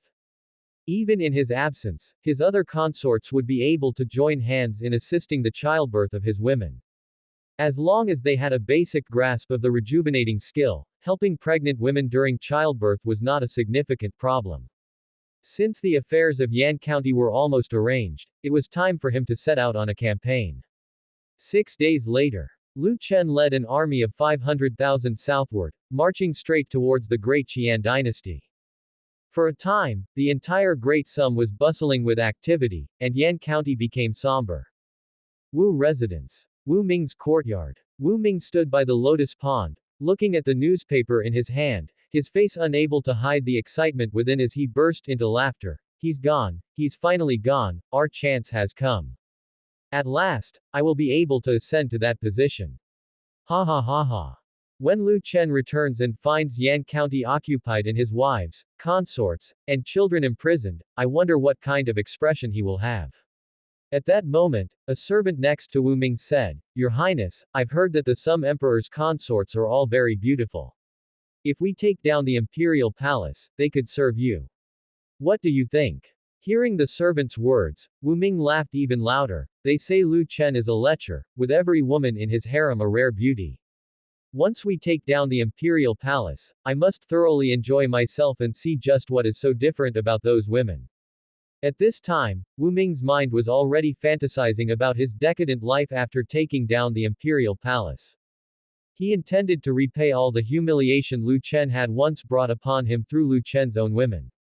At this very moment, old city of Yan County, a certain tavern. The tavern was still crowded as ever, but the main doors were shut tight, and there were no other patrons inside, only representatives from the major sects. At this time, Yuan Tian stood up on the second floor, glanced at the people there, then lowered his gaze to those on the first floor and said, "The tyrant has already set out on campaign, and our opportunity will soon arrive." Hearing this, the martial artists inside the tavern became excited. Previously, disciples from most sects were restricted by their sect rules, they seldom had the chance to kill or commit evil deeds. But this time was different, this time the major sects did not restrain their disciples. Once they charged into Yan County, they could pillage and commit all manner of atrocities. This was their first opportunity of this sort, and they were incredibly excited and thrilled. Some from the forces of the sects had the same idea as Wu Ming, even eyeing the consorts of Lu Chen. At this moment, Sect Master Si Yuha of the Yunlang sect asked, "Sect Master Yuan, when do you plan to make your move?" Yuan Tian replied, "In 5 days. According to the marching speed of the Great Sum, they will be unable to return in time after 5 days. As long as we kill that celestial guarding Yan County, the tyrant will have no chance of victory." Hearing Yuan Tian's words, Zhou Yangping, the sect master of the Jinyu sect, snickered, "This tyrant really underestimates us, thinking that we would obediently comply and disband our sects." Si Yuha commented, "Whom the gods would destroy, they first make mad. The tyrant is so arrogantly self-assured, his downfall is only natural. If that is the case, then let's wait a little longer." At that moment, Zhou Yangping thought of something, so he asked, "By the way, how are things with the Yu Emperor?" Yuan Tian replied, "The Yu Emperor said that once we launch the attack on the city, she will immediately take control of the imperial palace, and then send people to open the city gates to help us conquer Yan County. As for the Celestial defending Yan County, if we can't handle him, she can also lend a hand." Zhou Yangping said, "That would be best." As soon as the words fell, Zhou Yangping picked up his wine bowl and raised it, saying, "Then let's toast to our smooth sailing and swift victory." After Zhou Yangping picked up his bowl, everyone in the restaurant also raised their bowls, and then they all drank the wine in their bowls together. Seeing this, the smile on Yuan Tian's face grew more and more fervent, as if he was thinking of something pleasing. Time flew by, and soon the news of Lu Chen's southern expedition reached the great Qian dynasty. Upon hearing that the Sum Emperor, that tyrant, was personally leading troops to attack the Great Qian dynasty, some prefecture governors in Great Qian hastened to prepare their letters of surrender. Nowadays, with plague rampant in Great Qian, the people were suffering, and the military had no real fighting power. There was no way to resist the elite soldiers of Great Sum, and rather than sending men to their deaths, it was better to surrender outright. Surrendering might even spare their lives, since the Sum Emperor would need countless talents to rule such a vast land. In the eyes of those officials from Great Qian, there was still hope to retain their positions. It was just a matter of changing their attire. Meanwhile, Great Qian, Imperial Palace. In the royal garden, Lu Qingqiu was clad in green palace attire. Her verdant gown clung to her voluptuous figure, with glimpses of skin faintly visible beneath. Her hair was coiled up, adorned with golden ornaments, giving her a mature and dignified look, elegant and majestic. As Lu Qingqiu was talking with Mu Yunshi, a soldier suddenly appeared at the entrance of the royal garden. "Your Majesty, disaster has struck, Great Sum has sent out troops." The soldier knelt on the ground, raising the intelligence report in his hand. Lu Qingqiu raised her hand to grab, and the intelligence report in the soldier's hand flew to her. She immediately opened the report and glanced through it.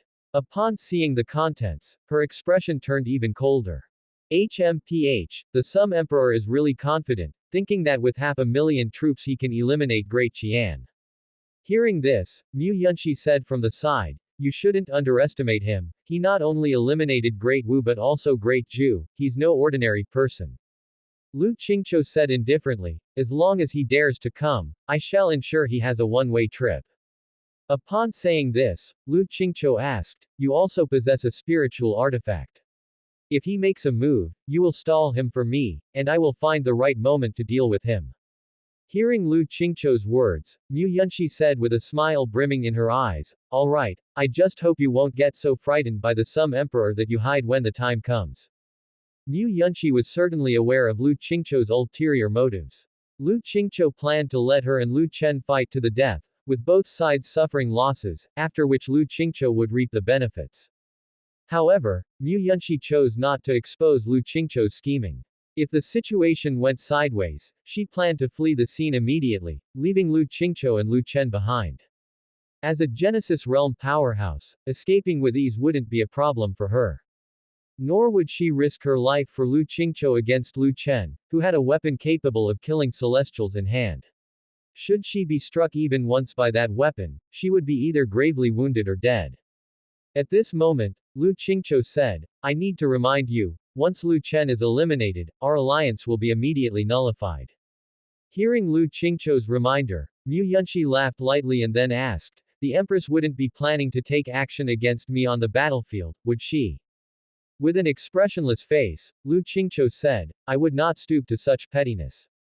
Hearing Lu Qingqiu's response, Mu Yunxi merely smiled faintly, clearly not taking it seriously. If Lu Chen had truly died on the battlefield, without a common enemy, Lu Qingqiu would most likely make a move against her. Without the same enemy, they would be enemies. Of course, that was a matter for later. First, they needed to deal with Lu Chen, the most difficult enemy of all. If Lu Chen were still alive, neither of them could achieve their objectives or leave this world. Meanwhile, Yan County. Yan County was enveloped by dark clouds this morning. Thick clouds pressed down upon the land as if the sky was about to collapse. The air was also very oppressive, making it difficult for people to breathe. This was not merely atmospheric embellishment signaling the approach of danger, it was because Chu Yukon had activated the protecting Pulse 7 killing array. The array was frantically absorbing spiritual energy, which caused these strange phenomena in the sky and made the air feel heavy. Chu Yukon and her followers had already received news that today, various sects would come to attack Yan County, so they had made preparations early in the morning. At this moment, the Tianwu sect, leading the other sect powers, was also ready. They had gathered in a forest a few kilometers away from Yan County. They were just waiting for the command to attack Yan County immediately. After an indeterminate amount of time, a yellow flag suddenly appeared on the city gate of Yan County. Seeing this flag, Yuan Tian immediately said to the others from the sect forces, the Yu Emperor has begun her move, she will soon lure out the Celestial guarding Yan County. We should also make our move. Having said this, Yuan Tian led a group of disciples and rushed toward Yan County.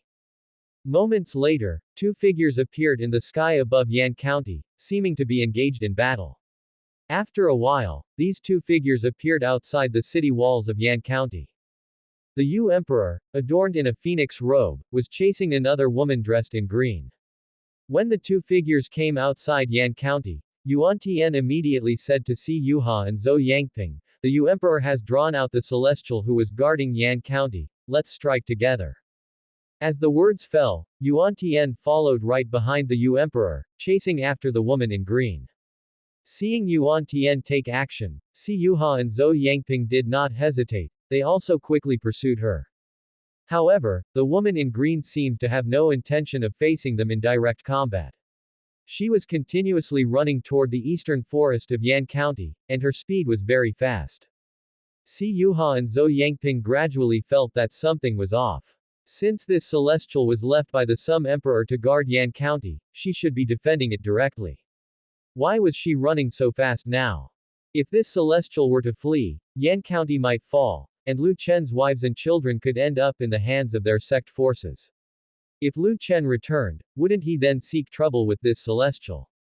Or was it that this celestial knew she was no match for them, so she simply gave up on Yan County, and regarding Lu Chen's wives and children, she did not care as long as she herself survived. If that were the case, then perhaps they did not need to relentlessly chase this celestial. After all, When Lu Chen returned and saw that Yan County had been occupied by the sect forces and his family had fallen into others' hands, he would definitely not let this celestial off easy. Just as Zhou Yangping was about to tell Yuan Tian that they did not need to continue the chase, the woman in green suddenly stopped.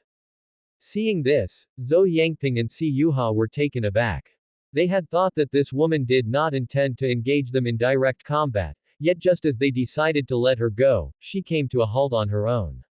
Yun Shenxian stopped, and Li Qinru also paused in midair. At this time, Zhou Yangping and Si Yuha were still completely unaware that they had fallen into a trap. Si Yuha spoke up, "Miss, although I am not sure which sect you are from, if you can see the error of your ways and leave the tyrant's side, we will not lay a hand on you." Yun Shenxian did not respond to Si Yuha's words but instead swept a cold glance at Si Yuha and Zhou Yangping.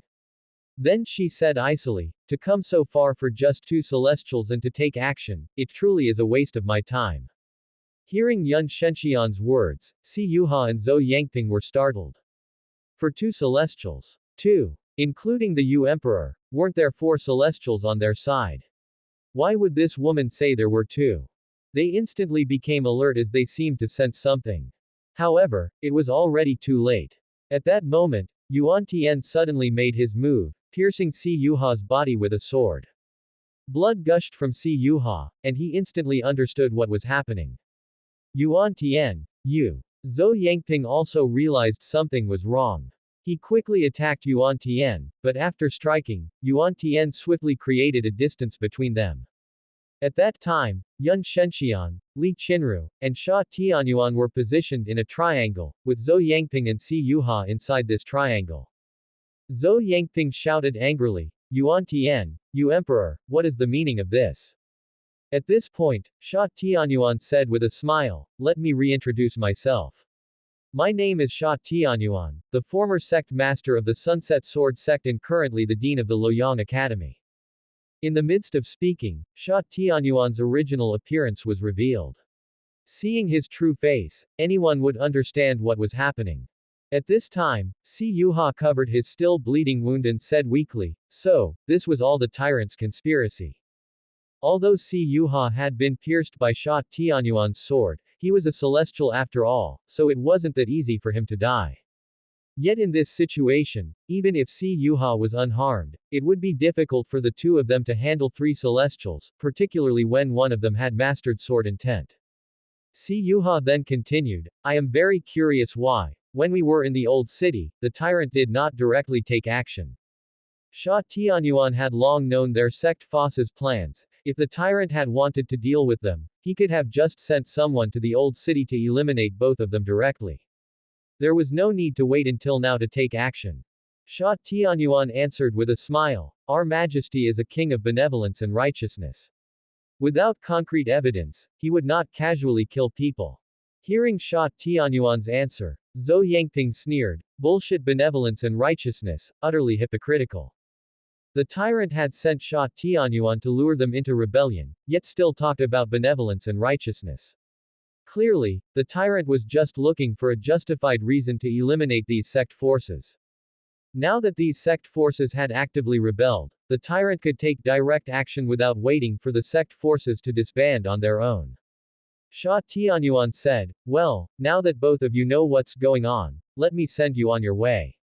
Upon hearing Sha Tianyuan's words, Zhou Yangping laughed loudly and said, "To kill us, you 3 also have to see if you have the ability." At this point, Zhou Yangping immediately released his spiritual power, and in the next instant, streaks of red flames surrounded him. Even Si Yuha, who was seriously injured, quickly sealed his wounds with spiritual power, temporarily stopping the bleeding. He then drew his longsword and pointed it at Sha Tianyuan, saying, "Even if I die, I want to take you down with me." Having said this, Si Yuha was the first to attack. His figure flashed, charging straight at Sha Tianyuan, while Zhou Yangping did not stand idle either, rushing directly towards Yun Shenxian. Zhou Yangping still had some tricks up his sleeve. Unlike Si Yuha, who had been ambushed and seriously injured, it was highly unlikely that he could escape. But Zhou Yangping was still unharmed, and as long as he could break through a gap, he would have a complete chance to escape. Zhou Yangping knew that the Yu Emperor had comprehended sword intent and was very difficult to deal with, so he chose to go straight for Yun Shenxian. Although Zhou Yangping had not seen the Yu Emperor and had no idea what she looked like, Li Qinru was wearing a phoenix robe, and her demeanor was very much like that of a superior, making it clear she was the Yu Emperor. Watching Zhou Yangping charge toward her, Yun Shenxian's face was expressionless. She was somewhat puzzled as to why this man thought she was the easiest among the three to deal with. Did she really look that weak? As Zhou Yangping reached Yun Shenxian, he threw a punch, and an image of a tiger appeared instantly, engulfed in roaring flames, as if it was specifically designed to counter Yun Shenxian's ice-based cultivation technique. This time it seemed Yun Shenxian understood why this man thought she was an easy target. It turned out he felt her spiritual power was of the ice element and believed that a fire-based cultivation technique would counter her. Unfortunately for him, he miscalculated. Just as the flaming tiger was about to touch Yun Shenxian's body, she suddenly raised her hand. Ice seals the heaven and earth. The next moment, the land and forest within a kilometer radius were completely encased in ice. The phantom of the cultivation technique released by Zhou Yangping was also encased in ice, and then, as Yun Shenxian's delicate fingers pointed at the image, it shattered into pieces and fell to the ground. Seeing this scene, Zhou Yangping was completely stunned, and an incredulous look immediately appeared on his face. How is this possible? This was his strongest technique. He had thought as long as he could hold this woman off for a moment, he would have the chance to escape, so he had used his strongest technique right from the start. But the other party had simply blocked his strongest move with a wave of her hand. Was this white-haired woman truly a celestial? How could a celestial possibly be so powerful? He had already chosen the weakest opponent to fight, and yet he was still no match for her. In that moment, Zhou Yangping felt an immense despair in his heart. No, he couldn't just give up like this. He refused to believe that he couldn't even handle a woman. With that thought in mind, Zhou Yangping gathered all his spiritual power and threw another punch. A giant tiger image reappeared. Yun Shenxian did not intend to waste too much time on Zhou Yangping. She raised her delicate hand once again and with a sweep, countless ice cones appeared above her head and immediately flew towards Zhou Yangping. Seeing so many ice cones, Zhou Yangping instantly felt the danger and came down from the sky, diving straight into the forest, intending to forcefully break through Yun Shenxian and Li Qinru's blockade. Witnessing Zhou Yangping's escape, the Yu Emperor snorted lightly as spiritual energy burst forth from her body in an instant. Immediately after, numerous sword chi formed around Li Qinru's body. Clutching the sword in her hand tightly, she swung her sword, and the sword chi zoomed towards Zhou Yangping. Zhou Yangping, who was fleeing, sensed the threat and quickly turned his head back, once again employing the same cultivation technique he used before. However, the tiger's phantom was instantly slashed apart by Li Qinru's sword chi. Zhou Yangping's face turned ashen with shock. How could both women be so formidable? He was, after all, a celestial who had broken through many years ago, and yet, he couldn't handle even this woman who looked so young. What Zhou Yangping didn't know was that in terms of age, Yun Shenxian was much older than him. It was only because she had cultivated the physical appearance retaining technique, and also due to her unique physique, that she appeared to be a woman in her 30s at most. In fact, this was fairly common in the high-level cultivation realm. Many who appeared to be in their 20s or 30s were actually thousands or even hundreds of thousands of years old. At this moment, Zhou Yangping let out a loud shout and directly burned his own essence blood. Roaring, he said, "You want to kill me? I won't make it easy for you even in death." This time, Zhou Yangping didn't run. He turned and thrust his legs, charging straight towards Yun Shenxian. Meanwhile, the fight between Sha Tianyuan and Si Yuha had also begun. Si Yuha had already been injured earlier, and he stood no chance against Sha Tianyuan. After all, Sha Tianyuan was the sect master of a sword sect, and in terms of strength, he was even more formidable than Li Qinru. Si Yuha gripped his sword and thrust it toward Sha Tianyuan, a massive golden sword intent materializing in the air. Sha Tianyuan remained unruffled. He drew his sword and gathered spiritual power within it. Out of respect for you wielding a sword as well, I shall let you die by the sword. As Sha Tianyuan's voice faded, he executed a sword strike and a tremendous sword chi swept towards the golden sword intent in front of Si Yuha. Seeing this scene, Si Yuha's face instantly turned even paler. As he prepared to dodge, the sword chi sliced through his golden sword intent and bore down on him. Si Yuha quickly circulated the spiritual power in his entire body and made another sword strike. The next moment, Sha Tianyuan's sword chi collided with the sword in Si Yuha's hand. Feeling the immense pressure, Si Yuha's recent wound tore open, blood spurting wildly as he kept coughing up blood. Realizing he would likely die there, Si Yuha laughed loudly and said, "If you wish for my death, then you shall die with me." With those words, Si Yuha prepared to self-destruct his Dantian. However, just as he gathered all his spiritual power into his Dantian, a massive ice cone, seemingly out of nowhere, came flying and impaled him straight through the body. Pooh! Si Yuha spat out another mouthful of blood as the giant ice cone pierced through his Dantian, preventing him from continuing to gather spiritual power, let alone self-destruct. Quickly, the light flickered out from Si Yuha's eyes, his body lost its liveliness, and he fell from the sky. In the high-level cultivation world, even being struck by that ice cone might not result in death, as many there possess spiritual artifacts to protect their bodies and have cultivated defensive cultivation techniques or possess protective talismans. But unfortunately, this was just a low-level world, where celestials of the same rank could possibly be defeated by a single move from another celestial. Seeing that Si Yuha had been killed before he could self-destruct, Zhou Yangping's complexion turned even paler.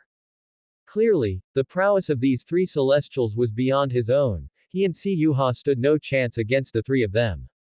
Suddenly thinking of something, Zhou Yangping ceased his actions and said, "I surrender. Don't kill me. From now on, I will follow His Majesty's orders without question. If His Majesty tells me to go east, I will never go west." Hearing these words, the expressions of Yun Shenxian and the others seemed unchanged. Zhou Yangping glanced at the three people's faces, all of which were extremely calm, as if they didn't care whether he surrendered or not. Seeing their expressions, Zhou Yangping's heart immediately cooled by half, wondering if they were determined to kill him after all. After all, he was a celestial. How many celestials were there in the world? If they kept him alive, he could create more value for the Sum Emperor. At this moment, Sha Tianyuan said, "Zhou Sect Master, to His Majesty, you are more valuable dead than alive." Upon hearing these words, Zhou Yangping's face instantly darkened. "If you are unwilling to spare me, even if I must drag you down with me in a fight to the death, I will not go alone." As he finished speaking, Zhou Yangping, like Si Yuha before him, started to concentrate all his spiritual power into his Dantian, preparing to self-destruct and perish together with Sha Tianyuan and the others.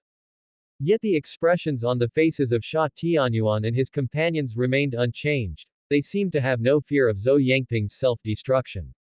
Seeing that their expressions remained the same, still indifferent like before, Zhou Yangping was deeply disappointed.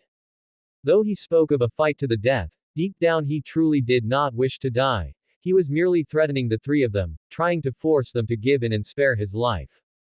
Zhou Yangping was puzzled. Why were these three not afraid of death at all? Could it be that they believed they had the ability to stop his self-destruction before he could execute it? Now driven into a corner, Zhou Yangping shouted, "Do not push me too far. I will self-destruct right now." Zhou Yangping also realized he could not escape. Since these three were bent on killing him, they might as well die together. Immediately, Zhou Yangping prepared to self-destruct, but just as he was about to gather all his spiritual power into his Dantian, Li Qingru and Yun Shenxian acted simultaneously, sending countless streams of sword chi instantly flying towards Zhou Yangping, while numerous ice spears fell from the sky. In just an instant, Zhou Yangping was pierced by both the ice spears and sword chi. Like Si Yuha, Zhou Yangping never got the chance to self-destruct his Dantian. In truth, if he had wanted to self-destruct, he still could have. However, without concentrating all his spiritual power into his Dantian, the explosion wouldn't have been very powerful nor caused much damage. As Zhou Yangping's body slowly fell to the ground, their task there was also considered complete. Meanwhile, in Yan County, The disciples from the various sects had been planning to charge into Yan County to carry out their plans of looting and pillaging. But before they could get close to Yan County, a strange formation appeared in the sky above the city. Before the people from the sects could react, the formation suddenly fired countless beams of light. Then, the bodies of the sects members were pierced by the light from the formation. Some were so frightened they immediately fled, yet the rays from the formation were so fast that they reached their targets in the blink of an eye. These sect members had already approached the gates of Yan County, and by this point, it was too late to escape. Soon, the dead bodies lay strewn all around the entrance to Yan County, all belonging to members of the major sects. At this moment, Wu Ming was still unaware of what had happened outside the city gates, but after seeing the formation in the sky, he faintly sensed a hint of unease. Just then, a disciple of the Tian Wu sect appeared behind Wu Ming. "Your Highness, good news." Relieved by the arrival of this voice, Wu Ming spoke with some displeasure. "Why have you come so late? I thought something had happened outside." The disciple said with a smile, "We encountered some obstacles just now, so there was some delay, but now all the obstacles have been cleared, and all the people in the imperial palace are under our control. Your Highness can lead the people directly to the imperial palace now." Upon hearing this, Wu Ming was overjoyed, and he immediately confirmed, "Yan County has been taken by you." The Tian Wu sect disciple replied, "Yes, Your Highness, the Celestial of Yan County has died in battle, and we now fully control Yan County." Laughing heartily at this news, Wu Ming then said, very good, very good. I indeed did not misjudge you. I wonder what kind of expression Lu Chen will have when he returns to see everything in Yan County, ha ha ha. Let's go. We will head to the Imperial Palace now. I want to see just how beautiful Lu Chen's wives and concubines really are. Immediately after, Wu Ming led a group of Wu family's people directly out of the Wu residence.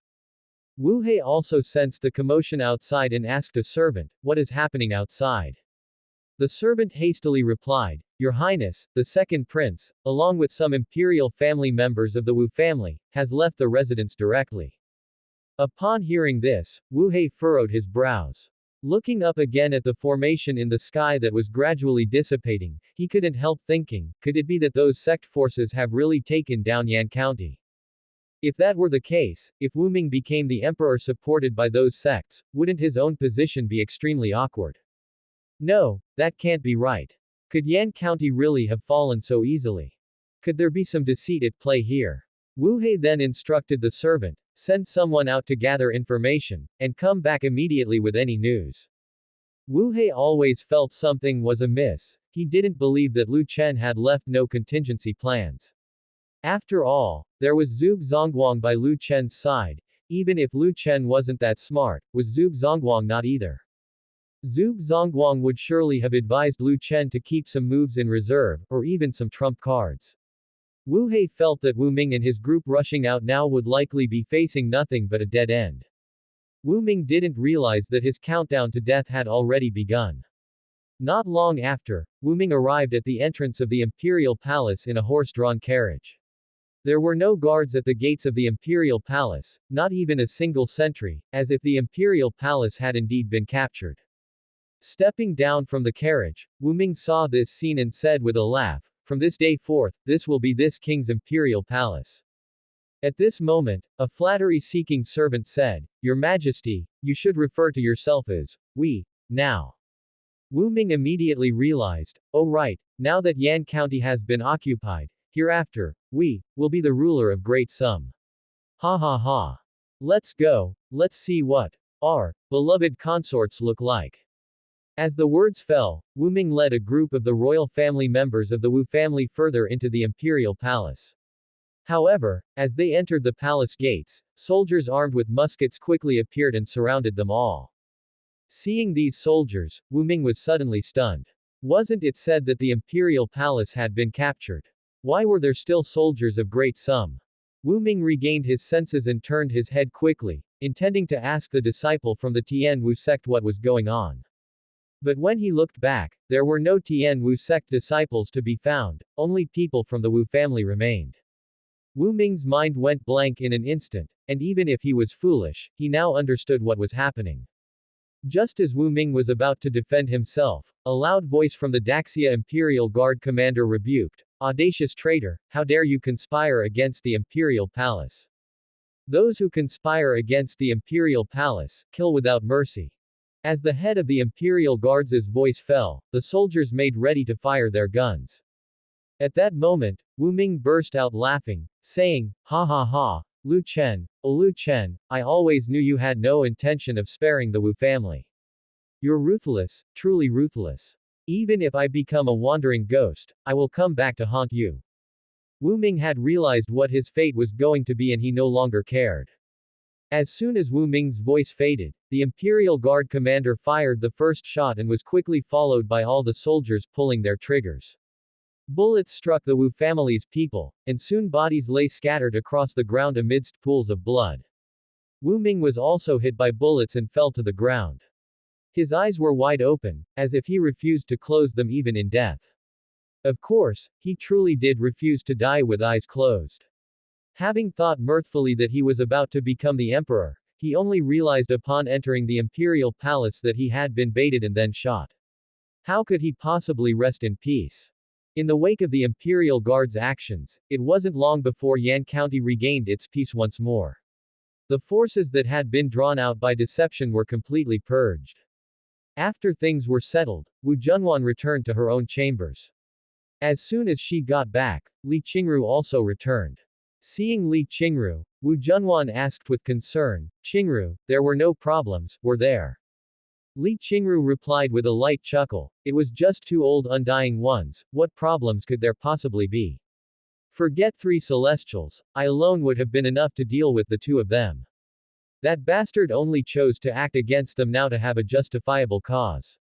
If he didn't care about his reputation and wanted to act sooner, those sect forces would have been cleaned up a long time ago." Hearing this, Wu Junwan seemed to realize something. Just then, a maid rushed into the courtyard in a panic, "Mistress, something terrible has happened." The maid who came in belonged to Wu Junwan, so Wu Junwan was considered her mistress. Hearing the maid's words, Wu Junwan's ominous premonition grew stronger, and she quickly asked, "Nuanyuan, what has happened?" The maid Nuanyuan replied, "Prince Wu Ming led a portion of the Wu family in rebellion, conspired against the imperial palace, and was directly shot dead by the head of the imperial guards." Wu Junwan was momentarily stunned. Indeed. Just as she had thought. She seemed to understand why Lu Chen insisted on leaving Yan County before taking action. With Lu Chen away from Yan County, the one to make the move wasn't Lu Chen himself. He wasn't present and could therefore blame everything on others. Lu Chen, he. Seeing Wu Junwan's face looking so grim, Li Qingru snorted coldly from the side and said, "The ruthless ambivalence of emperors since ancient times. That bastard has never trusted the Dao and Deu royal families.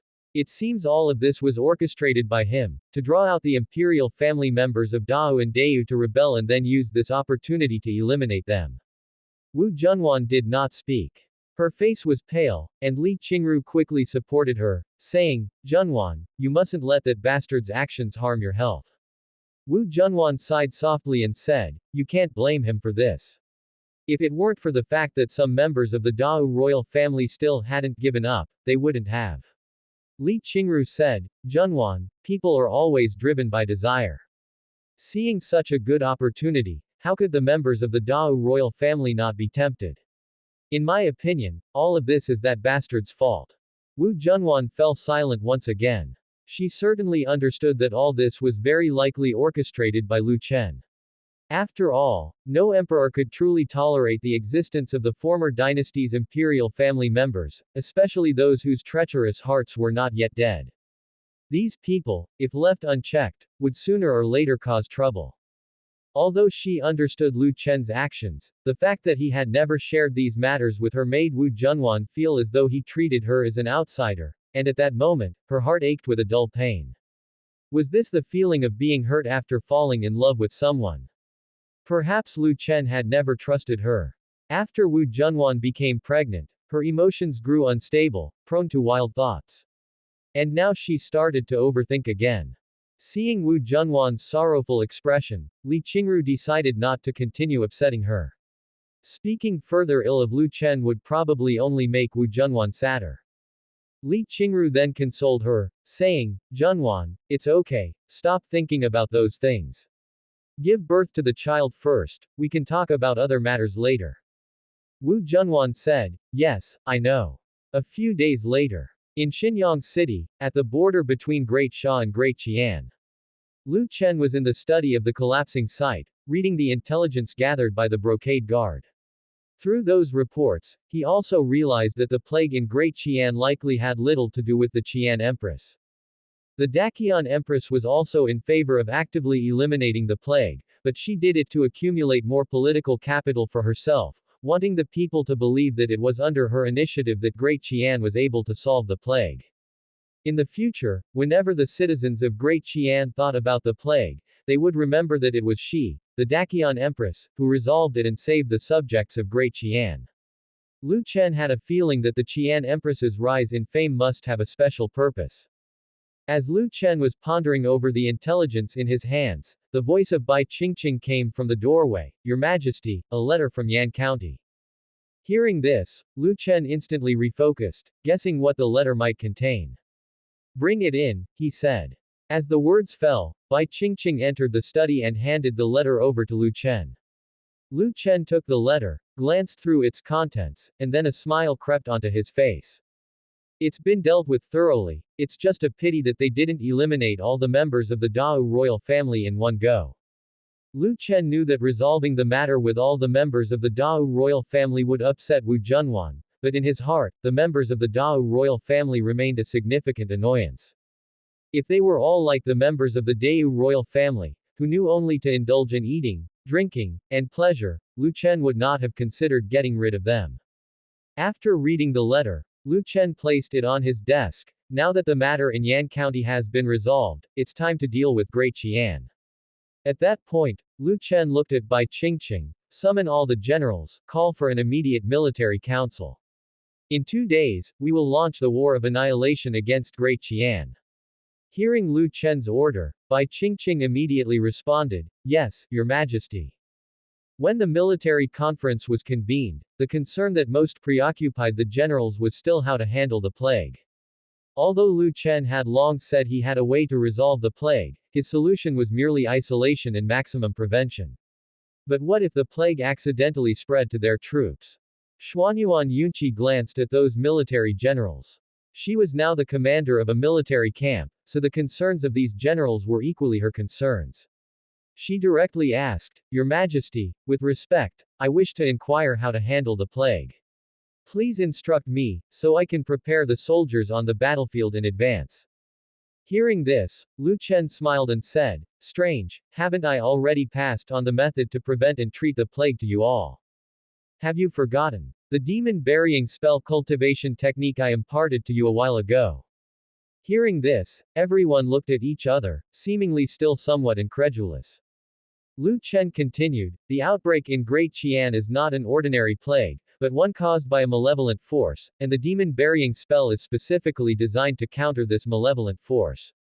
Xuanyuan Yunqi immediately identified a new problem and continued, Your Majesty, although soldiers who have cultivated the demon burying spell can control the plague, most soldiers in the army are ordinary soldiers. Although the promotion of spirit rice has led to an increasing number of lower-tier martial artists in Great Sum, the army still primarily consisted of ordinary soldiers who did not have the capacity to cultivate the demon burying spell, an earth rank cultivation technique. Even though the earth rank cultivation techniques taught by Lu Chen were simplified, they were still unachievable for them. Lu Chen said, You do not have to worry about this. The true qi of the demon burying spell can directly neutralize the plague in a person's body. As long as there is one half-step grandmaster in a military camp, that camp need not worry about the plague.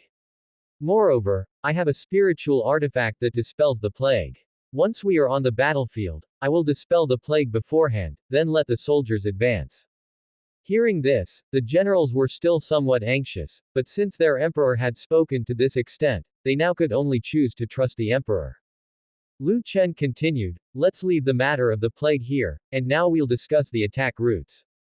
With that, Lu Chen's gaze fell on the map in front of him. Then, he picked up a command stick and began assigning tasks to various commanders on the map. Meanwhile, Great Qian Dynasty, Imperial Palace. Clothed in azure robes, Lu Qingqiu stood beside the lotus pond, watching the fish swim back and forth in the pond, when a voice appeared behind her. You really can keep your composure. Great Sum has already marshaled its forces, and you're still here watching fish. I'm quite curious, what kind of methods does the Sum Emperor have to resolve the plague issue? Mu Yunshi said with a laugh, is there a possibility that he actually has no way to eliminate the plague, and is simply disregarding the lives of his soldiers? Lu Qingqiu said, I don't think he is such a foolish man.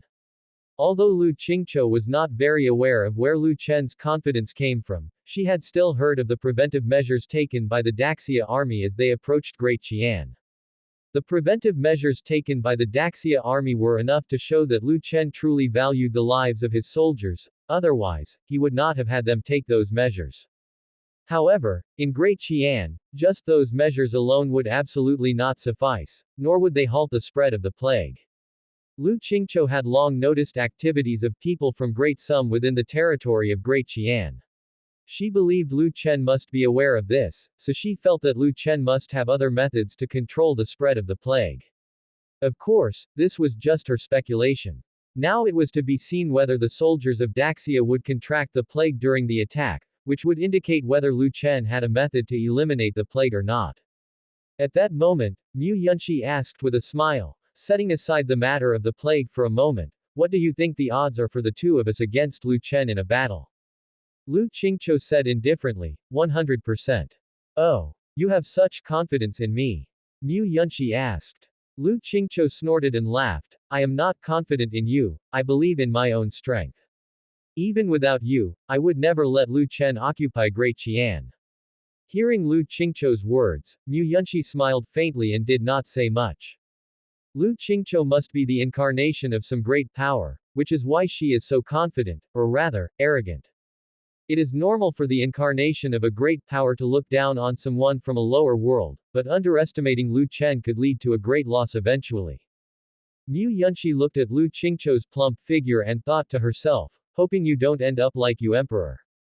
For some reason, seeing Lu Qingqiu so arrogant made Mu Yunshi want her to be captured by Lu Chen and be humiliated by him night after night. At that moment, Lu Qingqiu stopped talking with Mu Yunshi and turned directly towards the court hall, while instructing the guards, summon the full court of civil and military officials to discuss the matter of resisting Great Sum. Watching Lu Qingqiu's departing figure, Mu Yunshi suddenly had a strange idea that, with Lu Qingqiu's beauty, perhaps she could attract that lascivious Lu Chen, right? Several days passed. Great Sum officially sent troops to attack Great Qian, and the first city they attacked was Dengxin City. This time, in attacking Dengxin City, Lu Chen personally participated to see what the situation in Great Qian really was. Soon, Lu Chen led his army to the outskirts of Dengxin City. On the way to Dengxin City, Lu Chen saw many human bones by the roadside, making the whole of Great Qian appear very desolate and oppressive. As soon as Lu Chen and his men arrived at Dengxin City, they found several officials already waiting outside the city with their seals and surrender documents. The person dressed as the county magistrate was emaciated and kept coughing continuously, clearly suffering from the plague with not much time left. At that moment, Lu Chen dismounted and walked directly towards the county magistrate.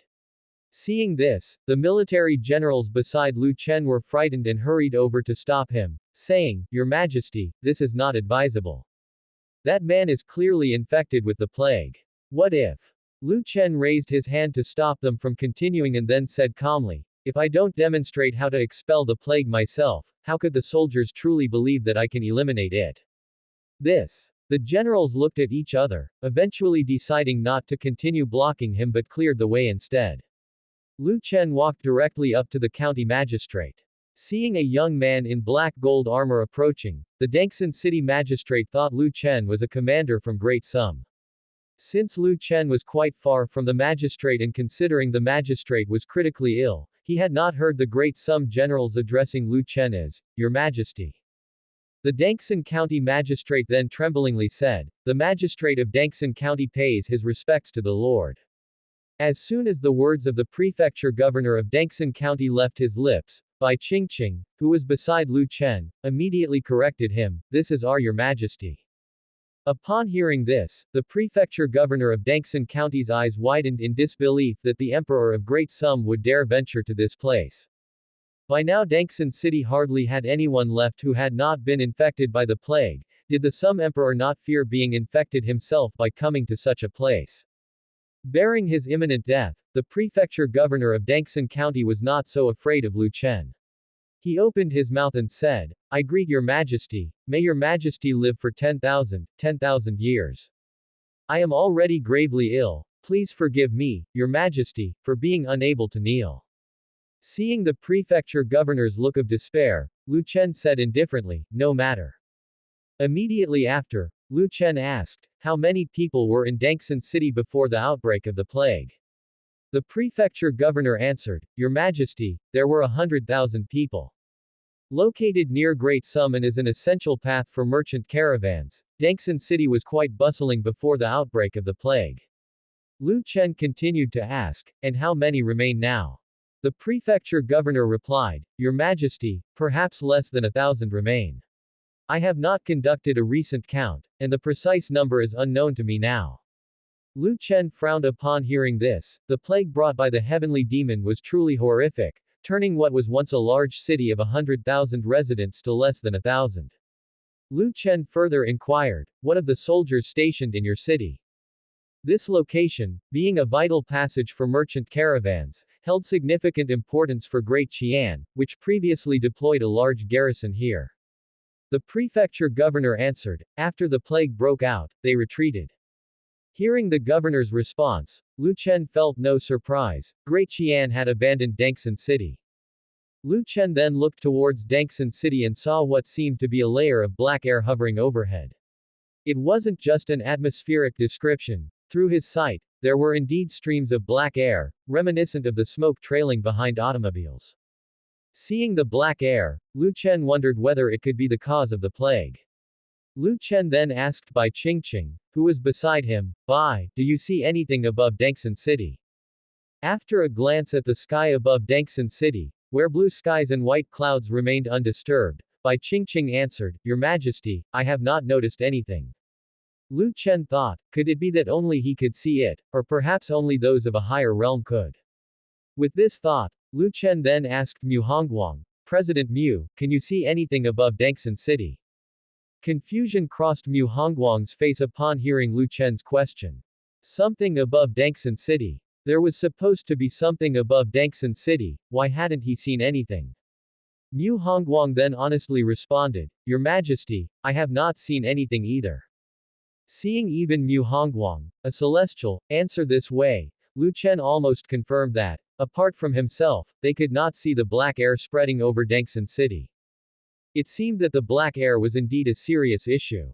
Lu Chen then took out the demon-expelling banner directly from his system space. As soon as the demon-expelling banner was unveiled, it emitted a golden radiance. The next instant, all the black air around Lu Chen was dispersed. At that moment, Lu Chen noticed that many people in Dengxin City also had their black air gradually dissipating. As the black air vanished, those infected by the plague visibly regained their color and soon flushed with blood again. The prefecture governor of Dengxin County also noticed the change in them. They looked at their own hands in some disbelief. At this moment, the common people of Dengxin City were too excited to speak. Suddenly, the prefecture governor of Dengxin knelt down and then shouted loudly, "A miracle, this is a miracle. Thank you, Your Majesty, for saving the people of Dengxin County." Upon hearing this, the common people behind the prefecture governor of Dengxin also quickly knelt down. "Thank you, Your Majesty, for saving the people of Dengxin County." Not only were the common people of Dengxin City stunned, but the soldiers of the Daxia dynasty were also stunned. In their hearts, they had always harbored some doubt about whether their emperor could really dispel the epidemic, but to their surprise, in such a short time, their emperor had cured all the people infected with the plague. At this time, everyone's gaze fell onto the demon-expelling banner in Lu Chen's hand. Clearly, it was this banner that had dispelled the plague. With this banner, wouldn't the Daxia army no longer have to fear the plague? For a moment, the morale of the Daxia army surged. Lu Chen then said to the generals behind him, I have said that I can dispel the plague, now you all should believe it, right? Having said this, Lu Chen walked towards Dangxin City and said as he walked, spread word of what happened here. Bai Qingqing immediately responded, yes, your majesty. Lu Chen intended for all the common people of Great Qian to know that he had the ability to dispel the plague. In this way, when he wanted to take over other cities, he wouldn't need to spend a single soldier, and instead, some of the city defenders might even come to him to surrender. After Lu Chen entered Dangxin City, he once again manipulated the demon-expelling banner, which flew up into the air, emitting dazzling golden light.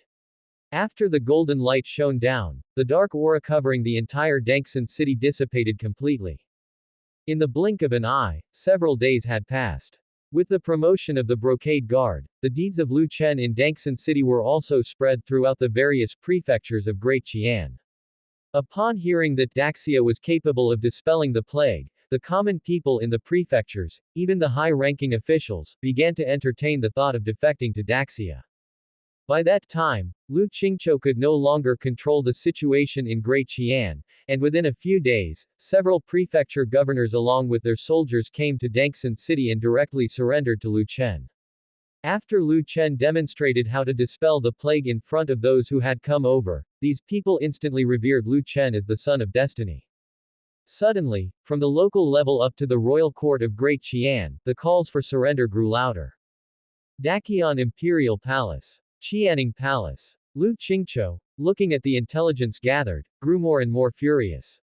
She had not expected that such a large portion of Great Qian's territory would fall into the hands of the Daxia dynasty so quickly.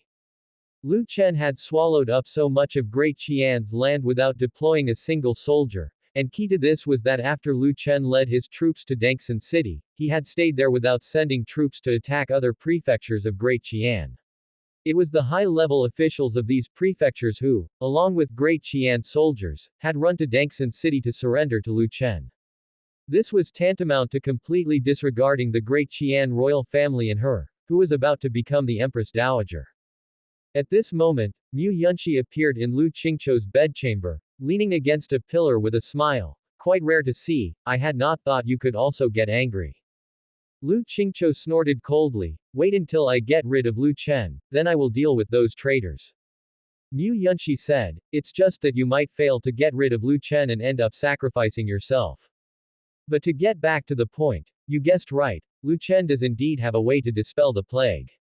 Hearing Mu Yunxi's words, Lu Qingqiu suddenly seemed to remember something, and her previously stern expression softened, calming her heart. Afterward, Lu Qingqiu said, I am rather curious, how it is that when Lu Chen arrived, the plague in Great Qian simply vanished. It couldn't be that the plague was fabricated by Great Sum from the beginning. Hearing this, Mu Yunxi laughed and said, you really know how to frame and entrap people. Even I know that the plague came from the seas to the south, and yet you dare to pin it on Lu Chen. Lu Qingqiu said indifferently, who did it is not important, what matters is the outcome. Then she said to the guard at the door, go find Assistant Minister Li. Mu Yunxi opened her mouth and asked, do you plan to spread rumors that the plague was brought by Great Sum, then ignite the people's anger against Great Sum? The plague in Great Qian had lasted for over a year, decimating nearly half of the population. On average, nearly every household had lost someone to the plague. Most people had lost loved ones to the plague. When news suddenly spread that Great Sum was the spreader of the plague, with the intent of ruling Great Qian without spilling any blood, it would certainly fuel the hatred of the Great Qian populace against Great Sum. Lu Qingqiu said with an impassive face, before Lu Chen arrived, the plague in Great Qian had persisted for more than a year and could not be eliminated no matter what was tried. However, as soon as Lu Chen arrived, the plague disappeared immediately. Don't you think that's too much of a coincidence? I believe the people of Great Qian will also find that unreasonable in due time. Hearing this, Mu Yunxi smiled faintly and then said, I hope your approach will win back the hearts of the people of Great Qian. Although Mu Yunxi said this, in her heart, she didn't believe that this approach would bring any real benefits to Great Qian. You can spread rumors, and so can Great Sum. Right now, the key point is by siding with Great Sum, one can avoid the impact of the plague. How to choose is obvious even to a fool. Of course, as Lu Qingqiu's ally, Mu Yunxi naturally wouldn't discourage her. Several days later, a rumor began to circulate within the borders of Great Qian. It was said that the Sum Emperor was behind the plague, aimed at annexing Great Qian.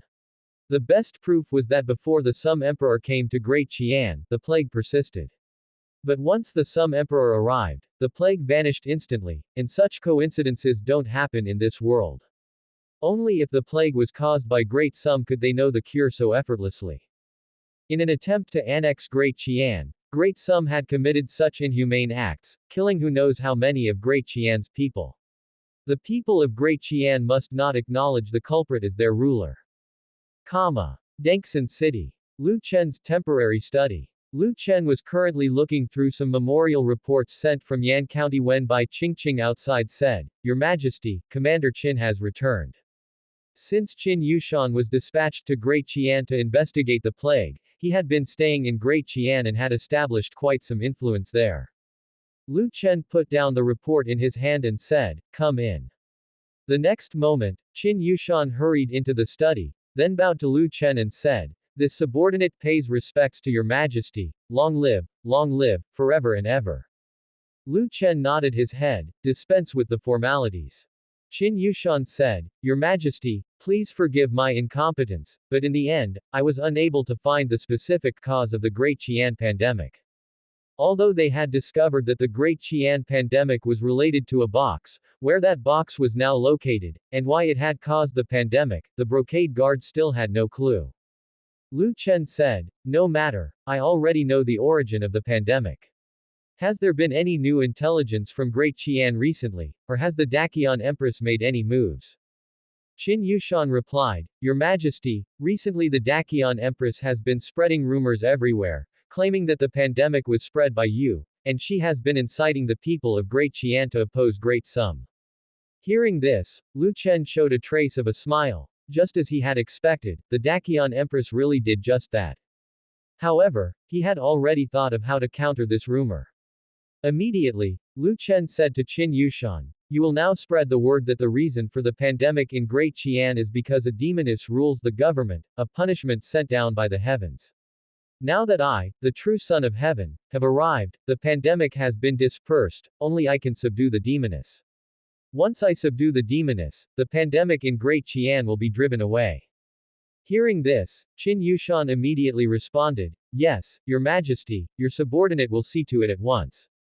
The demoness, referred to by Lu Chen, the common people of Great Qian were certainly very clear on.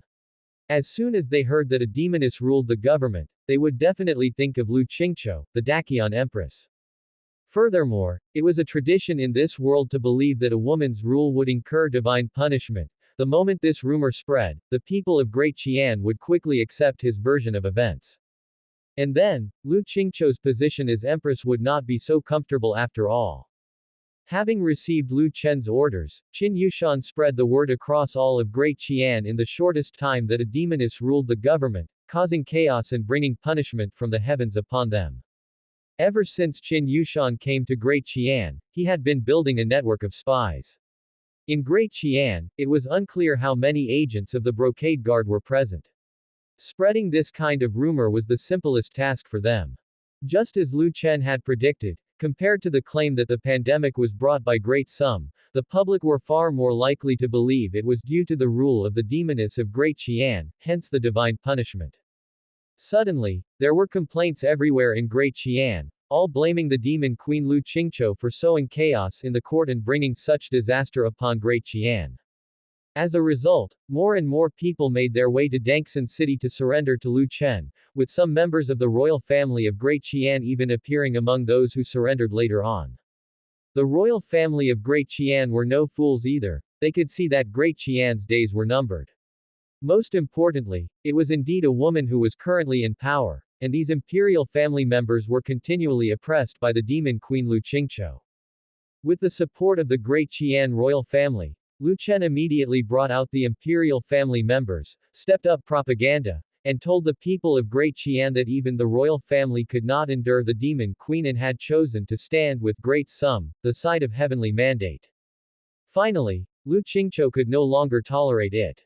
Qianning Palace. Lu Qingqiu, looking at the intelligence in her hands, was instantly furious, with her aura climbing. The next moment, the intelligence in her hands was shredded to pieces by the spiritual energy emanating from her body.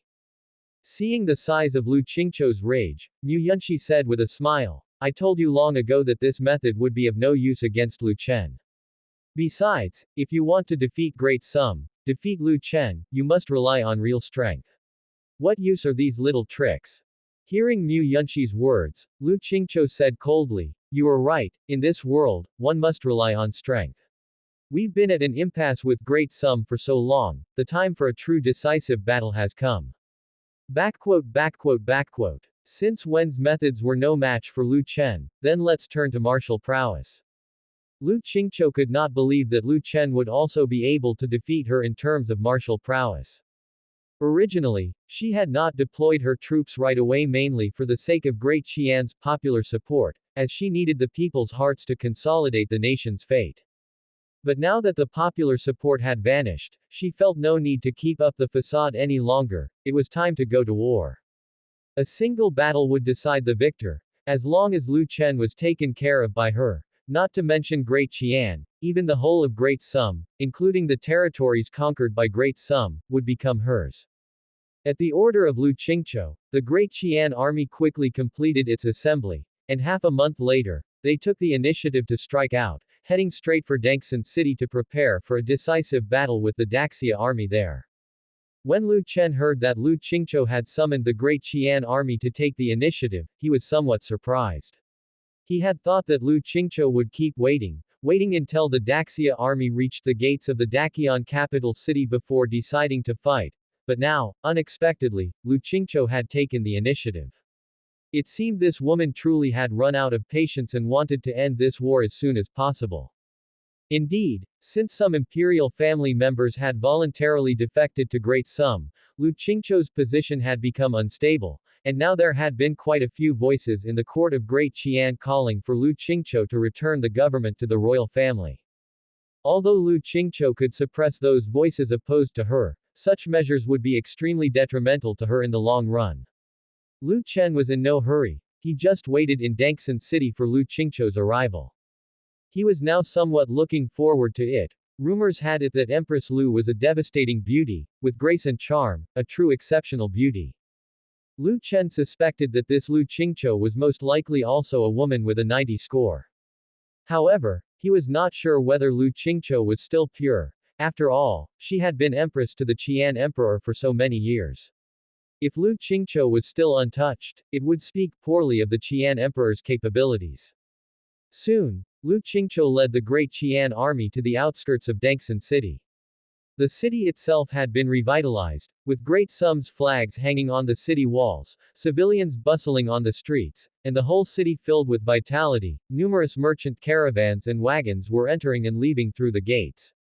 Since Lu Chen had entered Dengxin City, the merchant caravans from Great Qian had once again flooded the city, and merchants from Great Sum also came to do business with those of Great Qian. It was because of this that Dengxin City had been able to transform in such a short period from a dead city into the bustling scene it now was.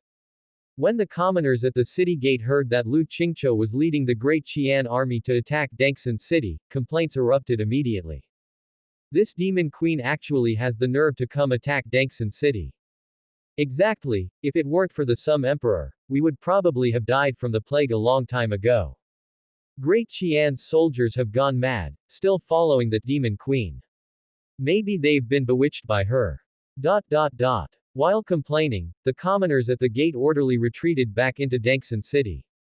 They still had great faith in the strength of the Daxia army. In their eyes, the demon queen was a defiant presence, while Lu Chen was the son of destiny, so the demon queen couldn't possibly defeat the son of destiny. Meanwhile, Lu Chen also heard that Lu Qingqiu had led her army to the outskirts of Dengxin City. He quickly donned his armor and went directly to the city wall. Before long, a luxurious carriage pulled by 8 horses appeared outside Dengxin City. Seeing the carriage, Lu Chen revealed a slight smile. Following that, he concentrated his spiritual power in his chest and spoke to the person inside the carriage, as the person coming the Great Qian Empress Lu. I have heard that Empress Lu is of unparalleled beauty, capable of sinking fish and causing geese to fall, with the charm to overthrow cities and nations. I wonder if I am fortunate enough to see such beauty today. Upon hearing this, Lu Qingqiu scoffed coldly inside the carriage and said to Mu Yunxi beside her, "They say Lu Chen is lascivious, and seeing him today, I have truly broadened my horizons." In the midst of war, Lu Chen, as the emperor of the enemy nation, still desired to see how beautiful the enemy's empress was. How is this any different from a derelict sovereign? Lu Qingqiu continued, such a monarch, yet he managed to annihilate Great Wu and Great Zhu. It is truly inconceivable. Mu Yunxi replied with a light laugh, don't look down on him just yet. He indeed has a penchant for beauty, but that doesn't mean he lacks strength. Ignoring Mu Yunxi's words, Lu Qingqiu gathered spiritual power in her dantian and shouted to Lu Chen on the city walls of Dengxin City, Great Sum spread the plague throughout Great Qian, and now they send troops to attack our Great Qian. Is this an insult to our nation? After Lu Qingqiu's voice carried, Lu Chen was momentarily stunned. Her voice was incredibly cold and clear, crisp. From her voice alone Lu Chen could roughly judge what kind of woman she was. Lu Chen said, Great Sum has never spread any plague. Why a plague appeared in Great Qian, Empress Lu must be very clear about it. Empress Lu usurped the throne and angered the heavens. The plague was sent down by the heavens in response, and yet Empress Lu thinks of shifting the blame for the plague onto other dynasties. Isn't that wishing for too much? I certainly don't think the people of Great Qian are all fools, he added. Hearing Lu Chen's rhetoric, Lu Qingqiu sneered. Many of the common people of Great Qian indeed thought like Lu Chen had just stated, assuming she, the demon queen, was attempting to divert their attention and continue to bewitch them. But Lu Qingqiu was very clear in her mind that this was merely Great Sum covertly leading the people of Great Qian to such thoughts. There was no use in further discussion, only by eliminating Lu Chen could she possibly regain the recognition of the people of Great Qian. With this thought, Lu Qingqiu said coolly, I would like to see if your strength matches the sharpness of your tongue. As her words fell, Lu Qingqiu immediately ordered the army, form up. In the next moment, the soldiers of Great Qian swiftly sprang into action and soon formed the supreme soaring dragon array. Seeing this familiar formation, Lu Chen said with a smile, it seems Empress Lu has an old acquaintance of mine by her side. Lu Chen had known all along that Mu Yunxi was with Lu Qingqiu. He merely took the opportunity to mention Mu Yunxi through the supreme soaring dragon array. Hearing this, Mu Yunxi ceased to remain silent. She chuckled, then said, Some emperor, long time no see. Lu Chen said, Miss Mu left in such a hurry last time, I didn't have the chance to properly entertain you. This time, don't run away so quickly. Mu Yunxi retorted, entertain. Like how you entertained the Yu Emperor. I really can't afford such hospitality. Mu Yunxi had also heard that ever since Lu Chen had captured the Yu Emperor, he had been humiliating her daily in the Jinluan Hall. Mu Yunxi even began to suspect whether the Yu Emperor might already be with child by Lu Chen's doing. Hearing the exchange between the two, Lu Qingqiu grew impatient. She addressed Mu Yunxi directly, stop wasting time, take action. Mu Yunxi then opened the door of the carriage and stepped out directly, and as she opened the door, Lu Chen caught sight of Lu Qingqiu inside the carriage. Lu Qingqiu was not dressed in the phoenix robe that symbolized the identity of the empress, nor was she wearing the phoenix crown. Instead, she was clad in a green cloud dress embroidered with lotus flowers. The sheer green garment tightly wrapped her voluptuous form, appearing somewhat translucent, imbuing her with the allure of a mature woman. Her hair was coiled up on her head, and her exquisitely beautiful face was indifferent and expressionless. Lu Chen knew, even without using the system to identify her, that Lu Qingqiu's score must have surpassed 90. Still, Lu Chen went through the motions and used the system to identify Lu Qingqiu's profile.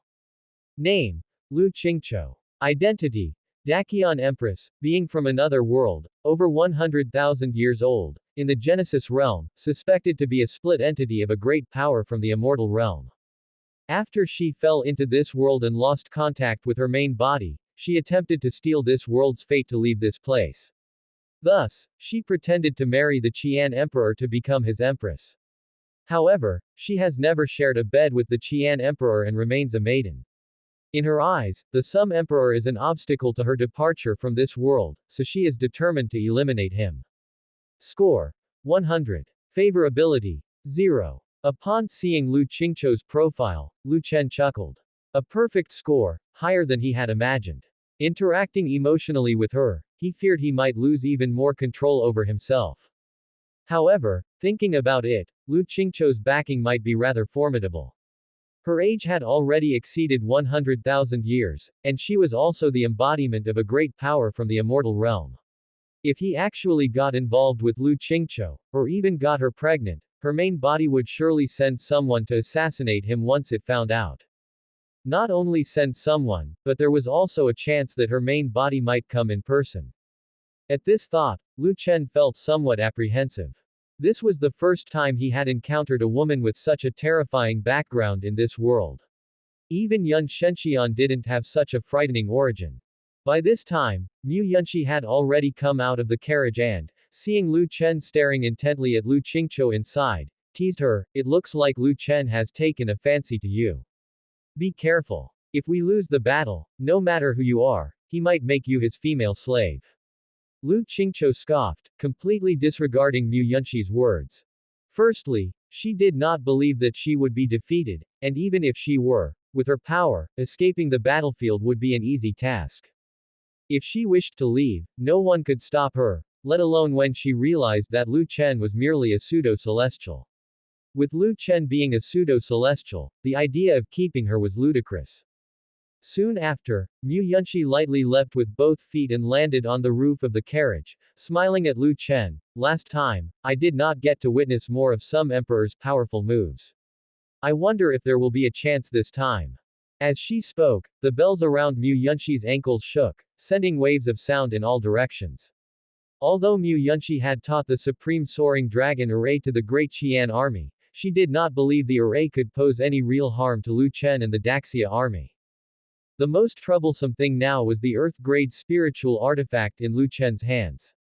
The best way to eliminate Lu Chen would be for one person to distract him, diverting his attention, while another took the opportunity to launch a sneak attack. While planning the attack, Mu Yunxi glanced at the powerful individuals surrounding Lu Chen. It seemed there was only one celestial with him.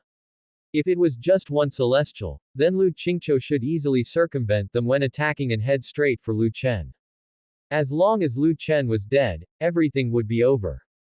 For combatants of their level, the Daxia army was inconsequential, posing no threat to them at all. The armies on both sides were the same, serving merely to clean up the battlefield after the clash of the strong. Apart from that, they were just a backdrop, essentially there to watch the spectacle unfold. However, compared to the Daxia army, Great Qian's Supreme Soaring Dragon array still had some use, capable of drawing Lu Chen's attention to a certain extent. At this moment, Great Qian's army took the initiative to attack, and several golden dragon phantoms appeared, rushing straight towards Dengxin City. Seeing this, Lu Chen showed no sign of nervousness. He calmly took out the Slayer Spear and aimed at those dragons in the sky, firing a shot. After a golden beam of light shot out, the golden dragon phantoms instantly dissipated. The next moment, Great Qian's soldiers suffered from the backlash of the Supreme Soaring Dragon array, collapsing to the ground, spitting blood, some breathing their last.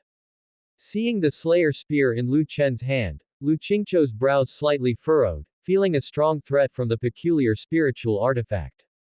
She had seen Earth-grade spiritual artifacts before, not only Earth-grade but even Heaven-grade spiritual weapons, and she used to possess an Earth-grade spiritual artifact herself. Yet none of those Earth-grade spiritual artifacts were as peculiar as the one Lu Chen held, which could effortlessly convert the user's spiritual power into killing power tenfold more deadly, with incredibly high efficiency. It was more terrifying than the sky-grade spirit swords of the high-level cultivation realm. Is this truly an Earth-grade spiritual artifact? No wonder Mu Yunxi said Lu Chen was tough to deal with. It seemed she wasn't exaggerating, it really was a bit difficult to handle. A single hit from that artifact's beam could likely leave one critically injured or even dead. As soon as Lu Chen fired his weapon, Mu Yunxi immediately retaliated, transforming solid sound waves into fierce sword chi that flew straight at Lu Chen. Lu Chen didn't bother to block the sword Qi, as Mu Hongguang quickly intervened, brandishing his sword to scatter all the attacks. Lu Qingqiu remained sitting in the carriage, waiting for the right moment to take action, seeing no benefit in intervening just yet. She was hoping for Mu Yunxi and Lu Chen to inflict mutual damage before she made her move to reap the rewards. Seeing Mu Hongguang block her attacks, Mu Yunxi raised her delicate hand high, channeling all of her spiritual power at her fingertips. Lu Chen thought she was going to launch a direct attack when suddenly, a phantom of an ancient zither materialized above Mu Yunxi's hand. Mu Yunxi then placed her fingers on the zither and gently strummed, sending dozens more sound wave attacks toward Lu Chen. Mu Hongguang easily defended with a light slash of his sword, blocking all of Mu Yunxi's attacks, but Lu Chen and he quickly noticed a problem. Mu Yunxi's fingers were moving faster and the sound waves were becoming more numerous, overwhelming Mu Hongguang's defense to keep up with her assault. Just as Lu Chen was considering whether to take a direct shot at Mu Yunxi, a strange melody from the ancient zither infiltrated his ears, causing his mind to stall as though he were pulled into memories. Upon seeing Lu Chen distracted, Lu Qingqiu could no longer hold back from inside the carriage. She had intended to wait until Mu Yunxi and Lu Chen were both severely injured before making her move, but Lu Chen's Earth-grade spiritual artifact made her very wary. She feared that missing this opportunity would make it difficult to eliminate Lu Chen. Instantly, Lu Qingqiu's body soared out of the carriage, and in the next moment, she gathered spiritual power in her palm, shouting coldly. Fading rainbow, gazing at the moon. In broad daylight, a massive red moon appeared above Dengxin City, and soon, it emitted a red beam of light that shot straight towards the distracted Lu Chen. Just as the red beam was about to touch Lu Chen's body, he instantly regained his senses, a slight smile curling up at the corner of his mouth. If he hadn't cultivated the soul control technique, he might have actually fallen into Mu Yunxi's trap today.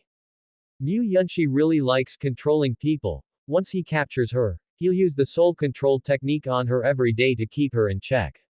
Lu Chen then picked up the Slayer spear, aimed it at the red beam in the sky, and said to Mu Hongguang, President Mu, immediately transmit your spiritual power to me. Hearing Lu Chen's command, Mu Hongguang hurried to Lu Chen's side and directly transmitted his own spiritual power to him. With a formidable amount of spiritual power in his body, Lu Chen channeled this power into the Slayer spear. Seeing the red beam approaching, he immediately pulled the trigger. The next moment, a golden beam shot from the Slayer spear. As the light burst forth, it transformed into a pillar of golden light, which collided with the red beam emitted by the moon in the sky, instantly causing an explosion.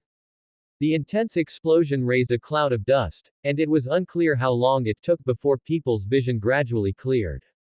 Once the dust settled, only some soldiers had died on both sides, the main forces were still intact.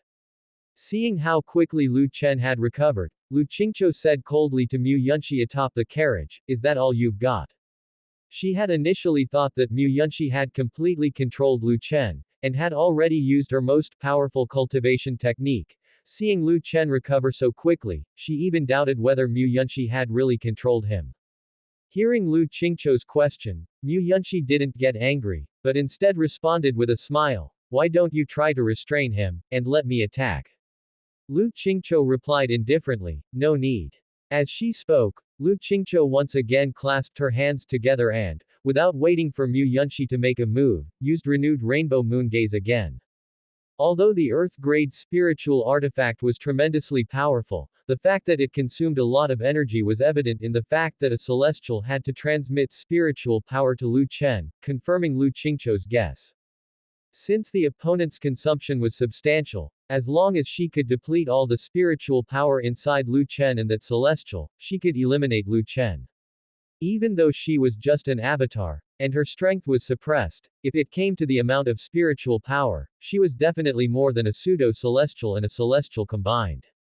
The next moment, an even larger red moon reappeared in the sky, eclipsing the sun, and bathing the entire Dengxin city in its red glow, creating a world-ending, oppressive atmosphere. Lu Chen thought to himself, Has this woman gone mad? She's actually using Genesis Realm power. In this world, using Genesis Realm power could likely provoke an attack from the Heavenly Tao. That's why Mu Yunxi, a Genesis Realm herself, has never used her full strength. If Mu Yunxi truly used her full strength, she might be able to harm Lu Chen, but once she did, the heavenly tribulation would follow. Even though this world has incomplete rules, the power of the heavenly tribulation is not something the Genesis realm can withstand completely. While they can survive, they will end up severely injured, their realm regressed. If an enemy of slightly greater strength appeared at that time, her demise would not be far off. In fact, Lu Qingqiu didn't really use the Genesis realm power. She knew the rules of heavenly Tao laws in this world, but the spiritual power she displayed this time was indeed more than before.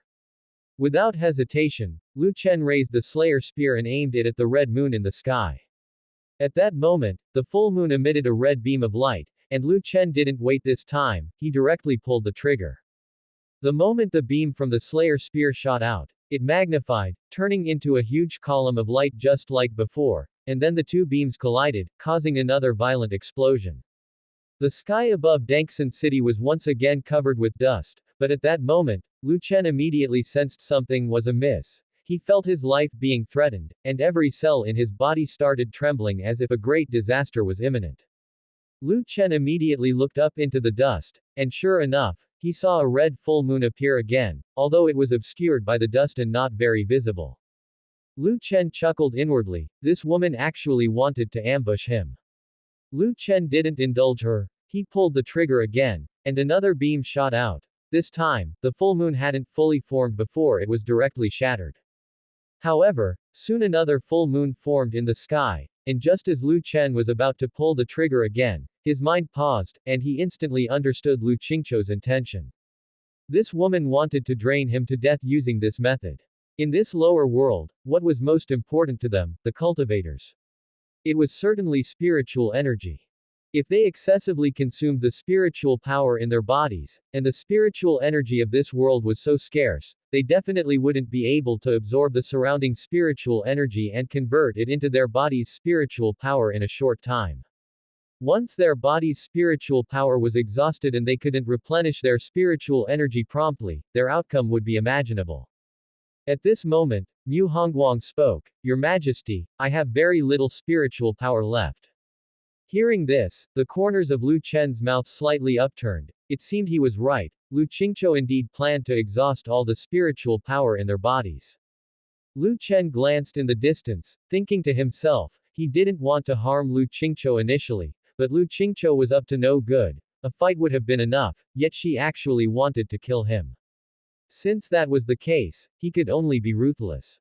Compared to Lu Qingqiu using cultivation techniques, the attack speed of the Slayer spear wielded by Lu Chen was faster. Cultivation techniques took time to prepare, but Lu Chen only needed to infuse spiritual power into the Slayer spear and pull the trigger. If Lu Chen really wanted to attack, Lu Qingqiu and her group would only have the option to defend passively. At this moment, Lu Chen raised the Slayer spear, aiming at the distant Lu Qingqiu. He reduced the spiritual power of the Slayer spear, then directly pulled the trigger. A beam of light burst forth from the Slayer spear. Lu Qingqiu had been planning to continue draining Lu Chen, but suddenly, her heartbeat sped up, and a sense of danger surged into her heart. Standing not far from her, Mu Yunxi also felt the same. She instantly understood something, not good, Lu Chen has made a move on us. At that moment, a massive beam of light pierced through the dust, clearing all the surrounding dust, appearing in front of Lu Qingqiu and Mu Yunxi. Seeing the beam in front of them, both women hesitated for a moment, then quickly gathered all their spiritual power to resist the beam. With their strength in the Genesis realm, it wasn't too difficult for them to block the beam, as Lu Chen had also deliberately reduced the spiritual power. But even so, the two women were still blasted away. Lu Chen had fired the Slayer spear into the sky before, so its power wasn't so obvious, but this time it was different. He shot horizontally, and the beam of the Slayer spear wiped out half of Great Qian's army. The soldiers of Great Qian, upon seeing their comrades turned into ashes, were so terrified that they immediately knelt down. With just one attack, half of Great Qian's army was destroyed. With such power, who would dare to resist?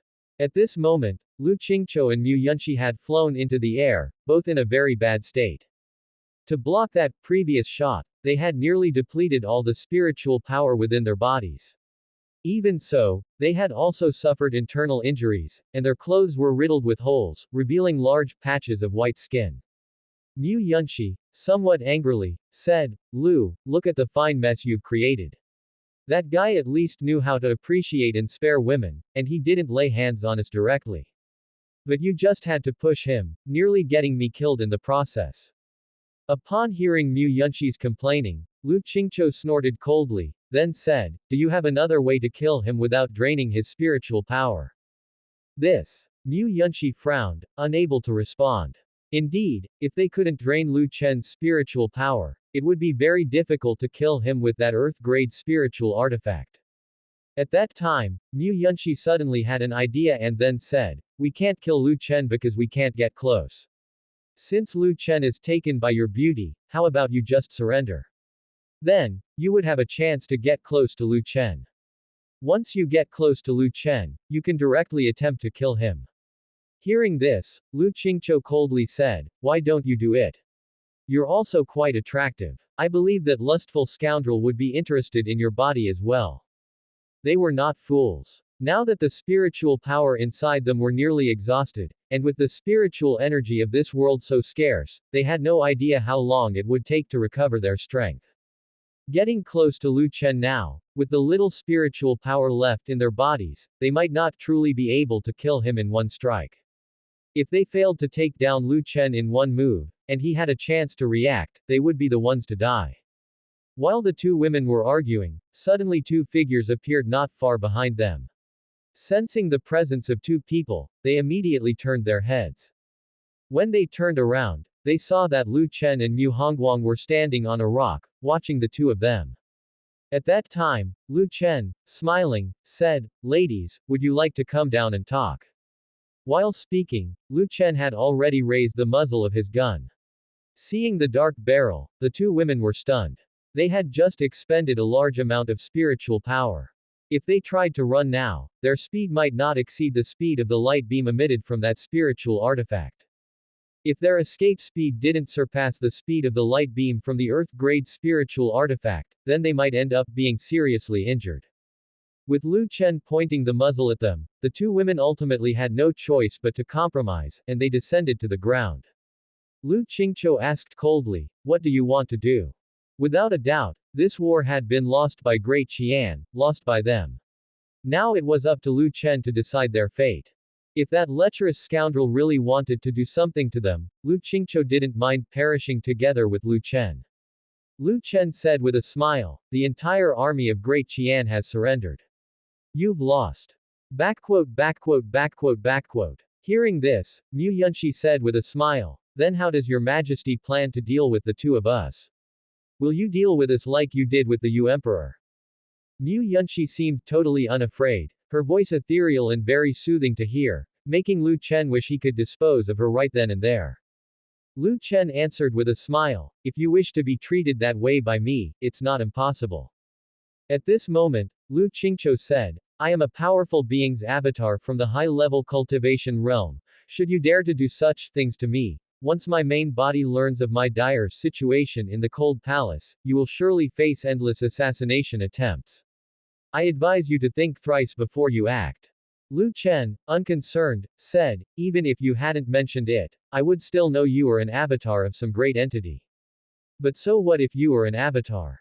Now that you've lost contact with your main body, even if you die, I fear your main body wouldn't sense it. Hearing Lu Chen speak, Lu Qingqiu furrowed her brows. This man actually knew about her severed connection with her main body.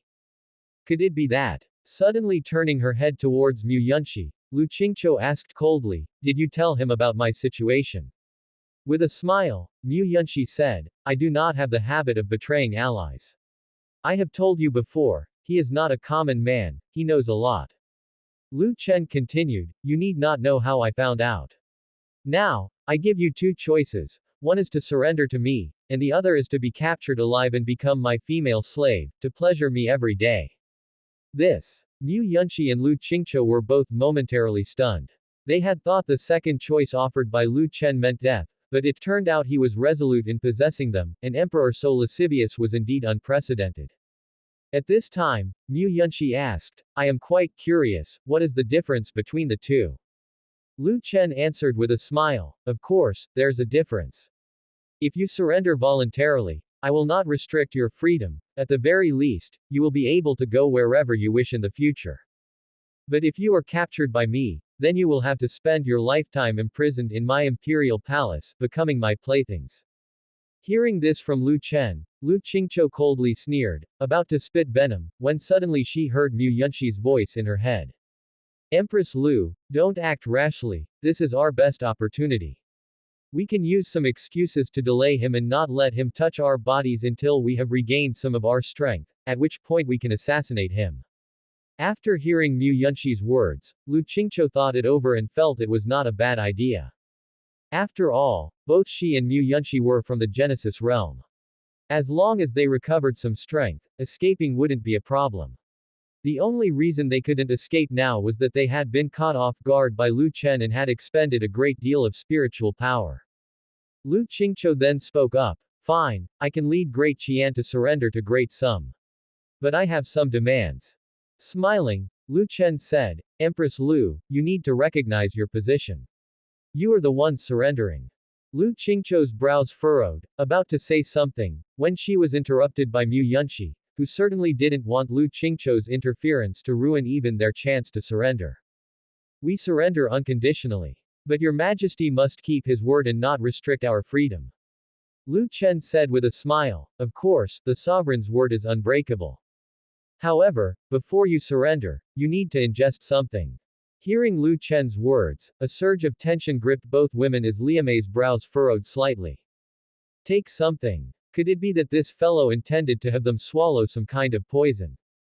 Although the poison from this lower world could be expelled from their bodies by their spiritual power, as they were both from the Genesis realm, Lu Chen was no ordinary man. There was a very good chance he wasn't even from this world, and he could have poisons from the high-level cultivation realm.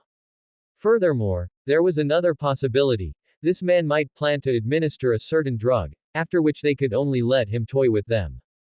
In their current weakened state, if they really were drugged, forcing it out of their system would probably take at least 4 hours. By the end of that time, they didn't know how many times this lecher would have tormented them. Mu Yunxi immediately spoke, Your Majesty, you wouldn't be planning to give us the He Huan powder, would you? Hearing this, Lu Chen laughed and said, I am not so despicable. You both are strong cultivators from the Genesis realm. Although you have surrendered now, once your strength is restored, I am certainly no match for you. If you were to suddenly attempt an assassination, I fear I wouldn't even have time to draw my spiritual artifact. Therefore, I need some kind of assurance. Rest assured, the thing I am giving you to drink will not harm you. You are both of the Genesis realm, and I believe you can discern as much. Just then, Bai Qingqing appeared in the distance with a kettle. Lu Chen had anticipated that these two women might feign surrender, so he had already asked Bai Qingqing to prepare the dragon and phoenix tea beforehand. After Bai Qingqing came over, Lu Chen immediately said, Bai, pour a cup of tea for your two future sisters. Hearing this, Bai Qingqing unhesitatingly poured 2 cups of tea and then brought them to Lu Qingqiu and Mu Yunxi. Seeing the tea in Bai Qingqing's hands, the two women didn't immediately take it but looked it over carefully. Through their preliminary judgment, the tea seemed to be just ordinary spiritual tea and did not appear to have any problems. Why would Lu Chen want them to drink ordinary spiritual tea? The two women then took the spiritual tea from Bai Qingqing and continued to use their spiritual power to probe the tea. After several investigations, they ultimately felt that it was just ordinary spiritual tea without poison or harm. But this was somewhat strange. Lu Chen wanted them to drink this for a purpose, presumably to control them so they wouldn't assassinate him once their strength was restored. If that was the case, he should have given them poison. As long as they were poisoned, with Lu Chen holding the antidote, they would not dare to make a move rashly. Alternatively, it could be a poison to seal their skills, but this tea clearly did not possess that capability.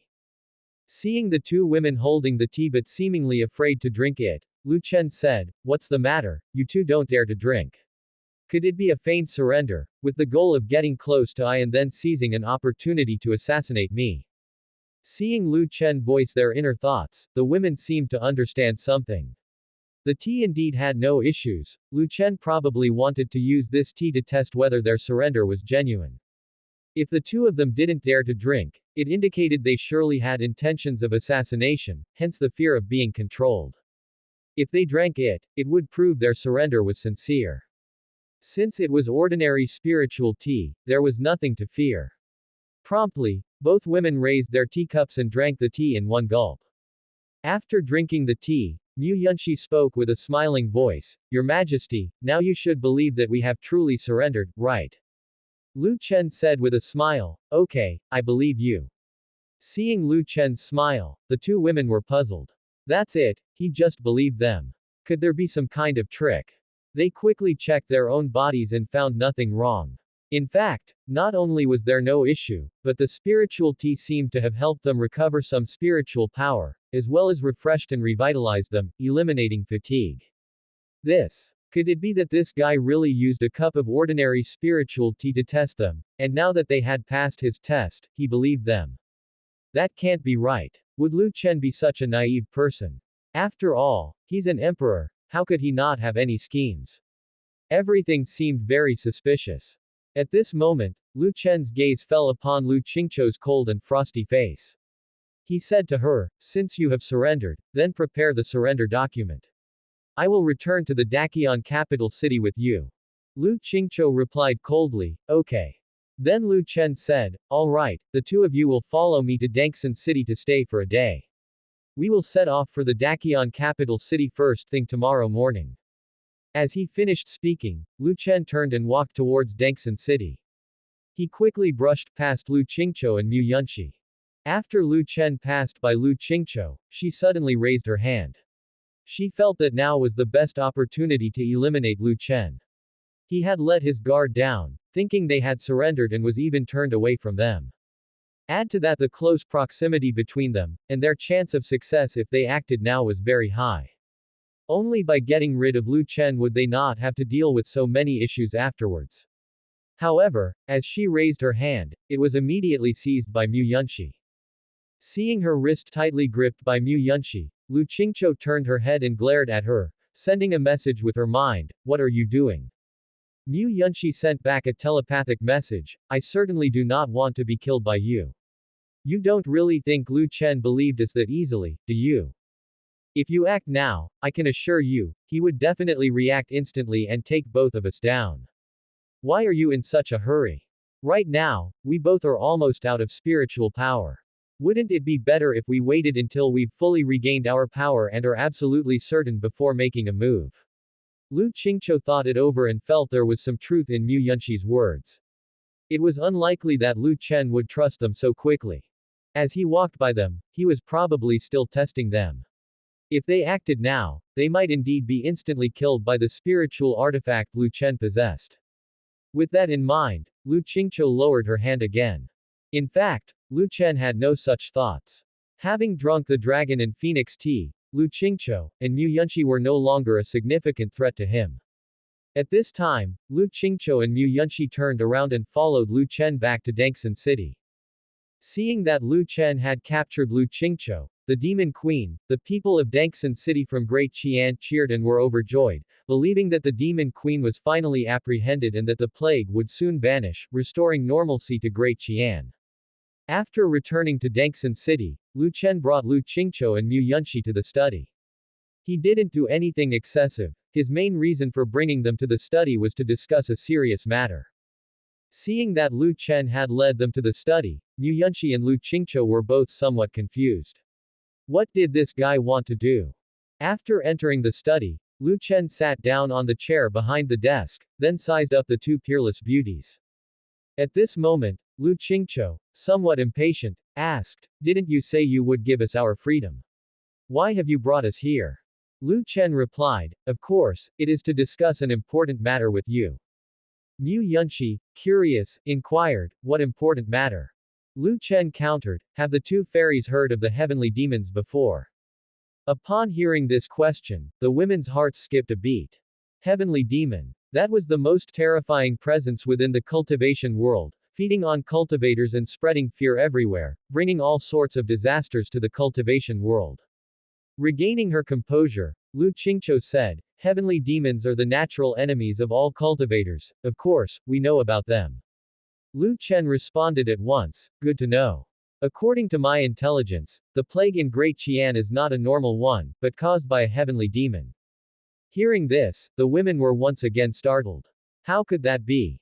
This was just a lower realm, how could it possibly attract a heavenly demon? Compared to cultivators, heavenly demons preferred locations abundant in spiritual energy, they had no reason to come to a lower realm. Seeing that Lu Qingqiu and Mu Yunxi seemed incredulous, Lu Chen continued, "Have you not considered why the plague in Great Qian keeps recurring, persisting for over a year without any respite, even though the Great Qian dynasty has made all manner of efforts, only for the plague to continue spreading?" Lu Qingqiu responded coldly at that moment, "Isn't it just someone secretly spreading it? Great Sha remains the most suspicious." Lu Chen, with a smile, said, "I am not so inhumane. To me, the population of this world is the most important resource, I would never spread the plague deliberately. In fact, the reason for the unceasing spread of the plague is that there is a heavenly demon behind it all, probably feeding off the fear and despair of the populace of Great Qian. I am not particularly familiar with heavenly demons, but I believe you should know why a heavenly demon would intentionally spread a plague." Hearing what Lu Chen said, both Mu Yunxi and Lu Qingqiu fell into contemplation. They both felt that Lu Chen's guess was not wrong. If a heavenly demon was indeed causing trouble in the background, its motive could indeed be to feed on the negative energy generated by human fear and despair. In the cultivation realm, what heavenly demons enjoyed the most was creating desperate situations for cultivators, then relishing the fear and despair of the cultivators, ultimately leading to their deaths enveloped in fear and despair. After a while, Mu Yunxi asked, "How did you know that Great Qian had a heavenly demon?" Lu Chen replied, "I cannot tell you that for now. You only need to know that there is a heavenly demon in Great Qian." At this juncture, Lu Qingqiu interjected coldly from the side, "If you don't tell us how you know about the heavenly demon, how are we to know if you are lying or not?" With a smile, Lu Chen said, "I have no need to joke about this, and moreover, the reason I am telling you this is to ask for your advice on how to locate the heavenly demon. When the time comes, I'll deal with the heavenly demon myself, without requiring you to lift a finger." That. Hearing Lu Chen speak like this, the two women essentially believed his words. If Lu Chen was planning to resolve the issue himself, indeed there was no need for him to lie to them. In that case, did Great Qian truly have a heavenly demon? Mu Yunxi said, "If the plague in Great Qian is truly caused by a heavenly demon, there is no need for you to seek it out. Once it sees you dispersing the plague, it will come after you on its own initiative." The primary goal of the heavenly demon spreading the plague was to propagate fear and despair. Now that someone had dispelled its plague, naturally it would come seeking trouble with that person. Lu Chen thought to himself that it was really this simple to find the heavenly demon. Next, all he needed to do was to continue to use the demon-expelling banner to dispel the plague across the various parts of Great Qian. With this in mind, Lu Chen said with a smile, "Thank you, Fairy Yunxi, for telling me all this." Lu Chen continued, "I have already arranged accommodations for you two fairies. You may head there now." At this point, Lu Chen spoke to the people outside the study, "Someone come, take the two madams down to rest." Hearing Lu Chen address them as madams, both women snorted coldly in their hearts, thinking that once their strength was restored, they would come looking for trouble with this lecher. After Mu Yunxi and Lu Qingqiu left, Lu Chen took a moment to examine his body. He felt something was amiss. By now, hadn't he effectively eradicated Great Qian? Lu Qingqiu, the actual ruler of Great Qian, had fallen into his hands, so why hadn't he broken through to become a celestial? What was going on? Then, the system's notification sound rang out. Host has not obtained the surrender document from Great Qian, nor has he completely taken over Great Qian, so this world is not yet considered unified. Lu Chen realized then that, alright, he needed to hasten his campaign to occupy every region of Great Qian, aiming to break through to the celestial realm before the heavenly demon came seeking trouble with him. Evening. Lu Qingqiu and Mu Yunxi sat in the room arranged by Lu Chen, unable to sleep. They checked the situation outside their room. There were only a few female guards on watch, and no powerful figures were present. If they wanted to escape now, they were very likely to succeed. Nonetheless, they didn't plan on running away. It had not been easy to get close to Lu Chen, and if they escaped now, it would be even harder to gain his trust later. Yet, the two women then considered another problem. If the heavenly demon Lu Chen spoke of truly existed, and if Lu Chen failed to eradicate the heavenly demon and instead, they managed to take down Lu Chen, how would they confront the heavenly demon when it came for them? For cultivators, heavenly demons were natural enemies. Even a weak heavenly demon could pose significant trouble for cultivators. With this in mind, the women ultimately decided to hold off on taking action against Lu Chen for the time being, waiting until he dealt with the heavenly demon. Or, they could let Lu Chen attract the attention of the heavenly demon. With Lu Chen present, the heavenly demon probably wouldn't notice them. Meanwhile, in a certain sea area to the south, deep within the ocean, there was a mass of black material. Suddenly, a pair of crimson eyes appeared within it. The next moment, all the living beings in the surrounding marine area died, animals turned into skeletons, and the plants withered away. The black material spread rapidly, and the sea area around it turned black as well. At that very moment, out at sea, a large ship sailed smoothly forward. Upon seeing the spreading black material, a man's voice came from the deck of the ship. "Heavenly demon, we know who has disrupted your plan." The originally calm sea surface, because of someone on the large ship, instantly became turbulent, and the large ship was in danger of capsizing. Once again, the voice of that man came from the cabin of the large ship. "Heavenly Demon Lord, this humble one can take you to find him. This humble one knows that the Heavenly Demon Lord has not yet recovered, so I specially prepared a container for you." As he spoke, the door of the large ship's cabin opened, and inside were hundreds of young men and women bound. The young men and women who saw the Black Sea towering over the ship turned pale with fear, and cries of terror filled the dark night for a moment. At that moment, the black seawater suddenly surged into the cabin and, in an instant, the men and women were swallowed by the sea. When the black seawater receded, only one man was still standing in the middle of the cabin, his eyes emitting a crimson glow, as he looked towards the attic of the large ship. At that time, a young man dressed in black bowed respectfully and said, "This humble one greets the heavenly demon lord." By then, the man in the middle of the cabin had been possessed by the legendary heavenly demon. The heavenly demon, in a murky voice, said, "I can feel the demonic chi on you, are you a demon cultivator?" The leader of the Taiyan sect answered, "Yes, my lord." The heavenly demon continued, "How did you find out I was here?"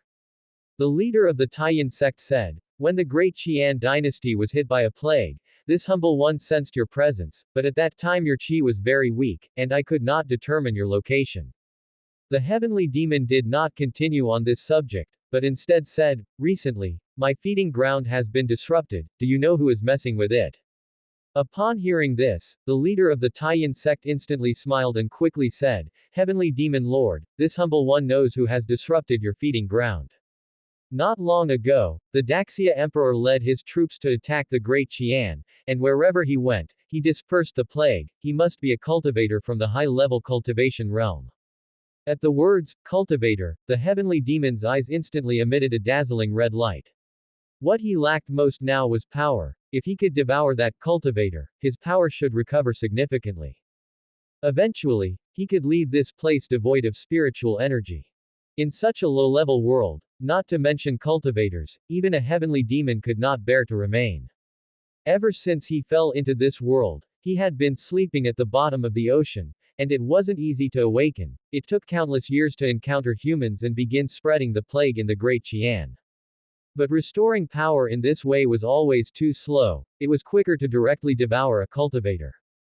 The heavenly demon promptly said, "Take me to find the cultivator you mentioned immediately." The leader of the Taiyan sect smiled, bowed, and said, "Yes, this humble one will take the heavenly demon lord there right away." In his mind, the leader of the Taiyan sect thought, this was finally the chance to get rid of that freak. Ever since they went into hiding, they had been constantly hunted by Lu Chen's people. Initially, they thought that from the shadows, they could continuously create all sorts of trouble for Lu Chen.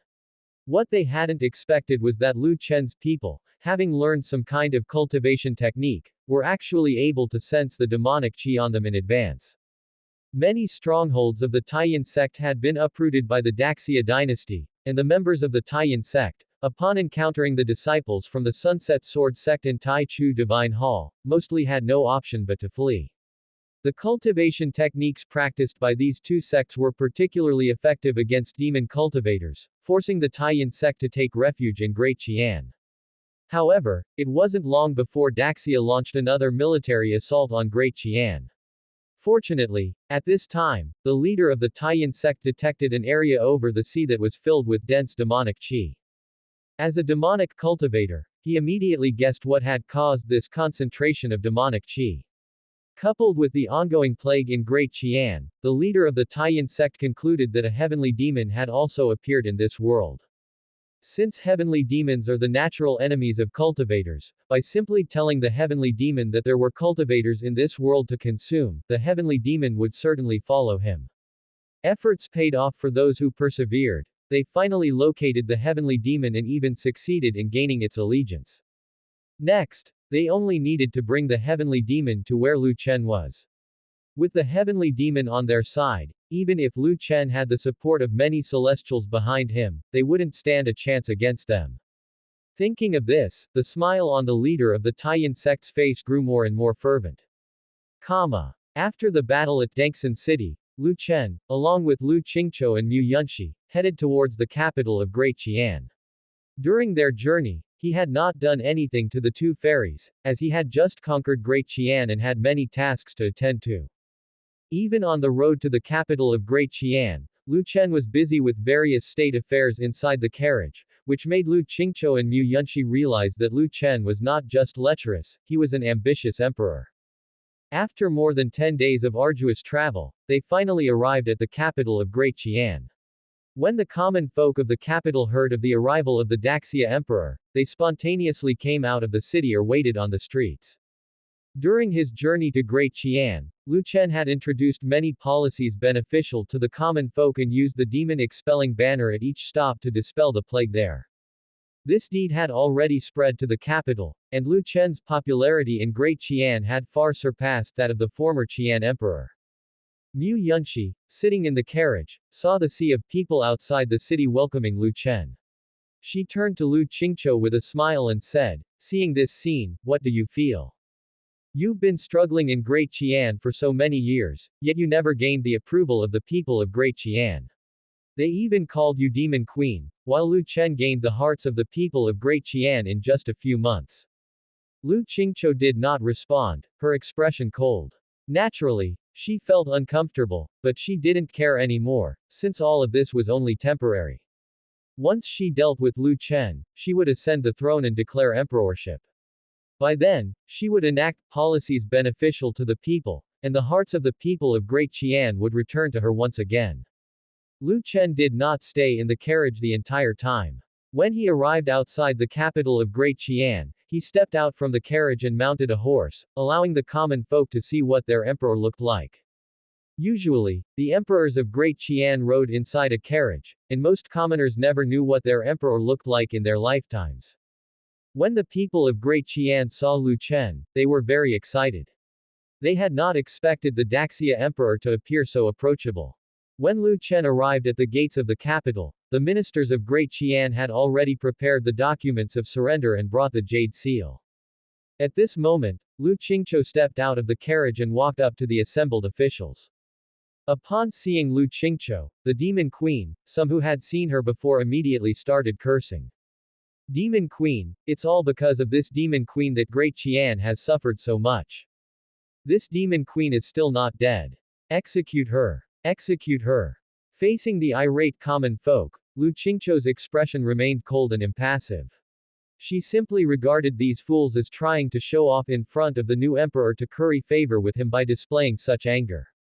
After receiving the surrender document from the hands of the Daqian minister, Lu Qingqiu paid her respects to Lu Chen. "Your subject, Lu Qingqiu, pays homage to your majesty." Lu Chen wore a faint smile as he took the surrender document and the jade seal from Lu Qingqiu's hands. With this, Dakion was effectively annihilated, and Lu Chen had completed his conquest for unification. Just as Lu Chen took the surrender document and the Dakion Jade Seal, the clouds above suddenly gathered, and the next moment, a golden giant dragon phantom appeared among the clouds. Following that, Lu Chen's body emitted a golden glow. Upon witnessing this, the common people of Dakion knelt down one by one. With such a celestial phenomenon occurring, what did it signify? It signified that the Sum Emperor was indeed the real dragon of this world. Hail to your majesty, may our emperor live forever and ever. The voices of the common folk resounded across the skies of Dakion capital city. Seeing this scene, both Lu Qingqiu and Mu Yunxi frowned. They had initially intended to get close to Lu Chen, and then, once their strength had recovered, they planned to strike against him. However, Lu Chen had unexpectedly advanced to the heavenly human realm. Even as naive as the two were, by this point, they had guessed what the test for Lu Chen to become a celestial might be. Clearly, the test for Lu Chen's ascension to celestial status was to unify this world. Thinking that she had become merely a stepping stone for Lu Chen to become a celestial, Lu Qingqiu felt extremely displeased. At this moment, she stared intently at Lu Chen, thinking that even though this man had become a celestial, as long as her power was restored, she could still deal with him. She couldn't exert her Genesis realm strength in this world. Killing Lu Chen was not as easy as before, but that didn't mean there was no chance at all. At that moment, Lu Chen, feeling the surging spiritual power within him, felt extremely relieved. After such a long time, he had finally broken through. Having become a celestial, his strength's realm would no longer be restricted, and his power could elevate rapidly.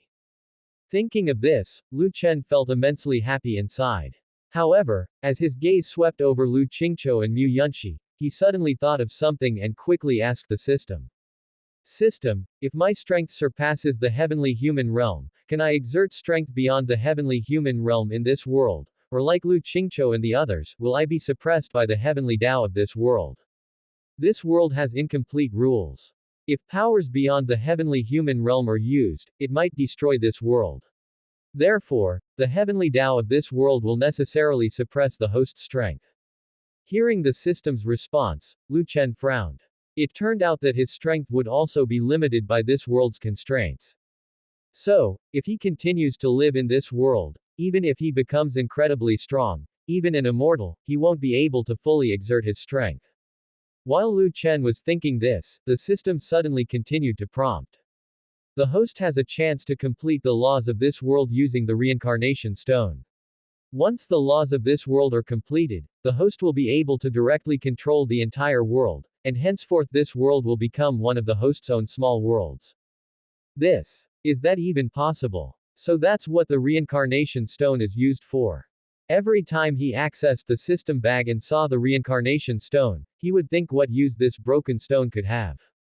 He had not realized the reincarnation stone held such great importance. However, Lu Chen continued to ask, when will I be able to use the reincarnation stone?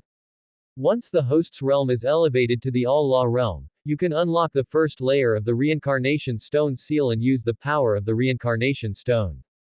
Lu Chen mentally recited the realms following the heavenly human realm. After the heavenly human is the Genesis realm and the Yin-Yang realm, and after the Yin-Yang realm is the All-Law realm. Thus, it seemed that he only needed to break through 3 more times to be able to use the reincarnation stone. It looked like he needed to make haste in cultivating with his wives. Thinking of cultivation, Lu Chen's gaze once again settled on Lu Qingqiu and Mu Yunxi. Presumably, cultivating with these two fairies would greatly increase his own cultivation experience. With that thought, Lu Chen conceived an idea, but he would not implement it immediately. He planned to wait until after he had dealt with the heavenly demon before carrying out his plan. Although Lu Qingqiu was the incarnation of a certain great power, for Lu Chen, as long as she fell into his hands, she was merely his woman. Even if she was the incarnation of a great power, what of it? Now that this world was isolated from all perceptions of that great power, by the time that power found Lu Qingqiu, she might have already borne him a multitude of children. After the surrender ceremony, Lu Chen led the Daxia army directly into the Dakion capital city. Bai Qingqing swiftly cleared out the entire Daqian imperial palace, facilitating Lu Chen's move into the palace. During the time Bai Qingqing had people clean up the Daqian imperial palace, Lu Chen went directly to the Qian emperor's imperial study room, wanting to see if there were any interesting things inside. Almost every royal family has some secrets. Both the Dao royal family and the Deu royal family had their secrets, but those secrets held no allure for Lu Chen. Upon entering the imperial study room, guided by the people of Daqian, Lu Chen found the place where successive Qian emperors had hidden their secrets and began to peruse these secrets one by one. Late at night, the lights in the imperial study room were still flickering. Lu Chen had not gone to sleep. He was still looking through the scrolls left by successive emperors of Daqian. These scrolls contained many bizarre and unusual events, many of which related to immortals. Of course, Lu Chen's reading of these scrolls was not merely for amusement. He had learned many secrets about the world's past from the royal secrets of Dao and Deu, and now from Daqian's royal scrolls. In these secrets, the founding of each dynasty was invariably guided by immortals. Initially, Lu Chen thought the immortals mentioned in the secrets of the Dao and Deu royal families were simply an excuse to legitimize the founding of dynasties. But now, it seemed that except for some insignificant small countries without the guidance of immortals, these four major dynasties all had immortal guidance, which had a significant impact on the world, indicating that indeed there was a force pushing for the transformation of the world. Seeing what was recorded in the Daqian royal scrolls, Lu Chen wondered if the immortals guiding the establishment of these major dynasties were related to the system. For some reason, he always felt the presence of the system in all this. Just as Lu Chen was lost in thought, suddenly, the candlelight in the room flickered violently, and a chilling breeze blew through, giving an eerie feeling.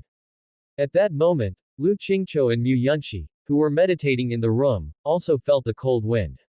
Both women simultaneously opened their eyes. Mu Yunxi and Lu Qingqiu were both cultivators from the high-level cultivation realm, and they had both seen heavenly demons and even participated in their encirclement and suppression. Some sects in the cultivation world would use heavenly demons as trial objects to lessen the fear disciples would face when they encountered such demons. Only by overcoming the fear of heavenly demons in their hearts could they avoid providing the very fear that heavenly demons needed to become stronger during a confrontation. When some heavenly demons encountered cultivators, their strength often was not as formidable as that of the cultivators. However, should a cultivator be so frightened by the sight of a heavenly demon that they were paralyzed with fear, and considering that heavenly demons could magnify the fears in one's heart and feed off the power generated by that fear, it was common for a heavenly demon to become more powerful than the cultivator it faced in a short time. This was precisely why the first thing sects in the high-level cultivation realm needed to do was to temper their disciples' inner strength. Having detected the presence of the demonic qi, the two women were not afraid. They understood that if they allowed themselves to be frightened, their fear would feed into the strength of the heavenly demon. At this moment, the two women thought that since Lu Chen said he was going to find the heavenly demon, it proved that he was capable of dealing with it. Now that the heavenly demon had come, all they needed to do was to hide behind Lu Chen. With that thought, the two women quickly sensed Lu Chen's location and found that he was currently behind the Daqian Emperor's imperial study room, and they went there as quickly as they could. When the two women entered the imperial study room, they saw Lu Chen engrossed in a scroll, seemingly completely unaware that the heavenly demon had arrived. At that moment, Mu Yunxi couldn't help but remind him, "Your Majesty, haven't you always been searching for the heavenly demon? Now that it has come to your doorstep, don't you plan to do something?" Lu Chen said, "Heavenly demon? Where?" Hearing Lu Chen's question, both women felt it was absurd. They didn't believe he was unaware of the heavenly demon's arrival. They could sense the demonic qi. It was impossible for Lu Chen to not feel it at all. In the high-level cultivation realm, it was only the cultivators from smaller, lower-ranking sects who rarely had the chance to temper their inner strength with heavenly demons, while the larger, renowned sects used them for this purpose. Lu Chen, who had successfully made a name for himself in this world, could not possibly be from a small sect. The two women had already assumed that Lu Chen also hailed from a grand sect of the high-level cultivation realm, yet now he was pretending to be unaware of the heavenly demon's arrival. In fact, Lu Chen had indeed sensed the presence of the demonic qi, and his demon-expelling banner was restlessly stirring. It was only when a heavenly demon approached that the demon-expelling banner showed such a reaction. But Lu Chen was not in a hurry, he wanted to wait for the heavenly demon to come to him. Seeing Lu Chen's indifferent demeanor, the two women quickly realized something. Perhaps Lu Chen had known about the arrival of the heavenly demon all along but did not consider it a serious matter. By feigning ignorance, he aimed to lower the heavenly demon's guard, making it think that he was an insignificant cultivator who couldn't even sense its demonic qi and posed no significant threat. As the two women were contemplating this, a deep voice filled the imperial study room. Was it you who destroyed my feeding ground? This voice seemed to directly penetrate their minds. For a moment, both Mu Yunxi and Lu Qingqiu felt a severe headache, and despite their deliberate efforts to resist the influence of the demonic qi, the appearance of the heavenly demon's voice caused a slight shift in their states of mind. The two women quickly hid behind Lu Chen. Now, it was time to see how Lu Chen would deal with the heavenly demon. Lu Chen leisurely placed the scroll he was holding onto the desk, then looked up toward the doorway. There was no ferocious monster at the entrance, but rather a young man with eyes glowing with a red light and a group of people from the Taiyan sect. Lu Chen glanced at the young man, and the system instantly identified his information. Name: none. Identity: Outer Realm Heavenly Demon. Strength: Genesis Realm. Loyalty: 0. Seeing such a brief introduction, Lu Chen was stunned. It was too simple, with barely any detailed information. Well, it didn't matter as long as he knew the demon-expelling banner could deal with the heavenly demon. At this moment, Lu Chen looked at the leader of the Taiyan sect and said, I was wondering why I hadn't seen the leader of the Taiyan sect for such a long time. It turns out you've become a dog for the heavenly demon. Hearing this, the leader of the Taiyan sect was not ashamed but proud. He smiled and said, being a dog for the heavenly demon is an honor for me. As for you, you're so arrogant even when death is upon you. Those who dare to oppose the heavenly demon will never meet a good end. Lu Chen indifferently said, oh, is that so? Seeing Lu Chen so calm, the leader of the Taiyan sect was puzzled. He had long felt that Lu Chen was extraordinary, probably not a person from this world. It was very likely that Lu Chen came from a major sect or was sent to this world by some holy land for training. Those from such places should be particularly aware of the repression the heavenly demon exerts on cultivators. So why was Lu Chen not at all afraid now? Could it be that he truly had some kind of trump card to deal with the heavenly demon? That shouldn't be possible, right? There weren't many things that could counter a heavenly demon. Some major sects would have to use a great deal of effort to eliminate just one. This was mainly due to the heavenly demon's rapid growth. The heavenly demon also realized that something was off with the human not far away. For some reason, he felt a particularly loathsome aura coming from that person. The heavenly demon then said, human, tell me, from which world do you come?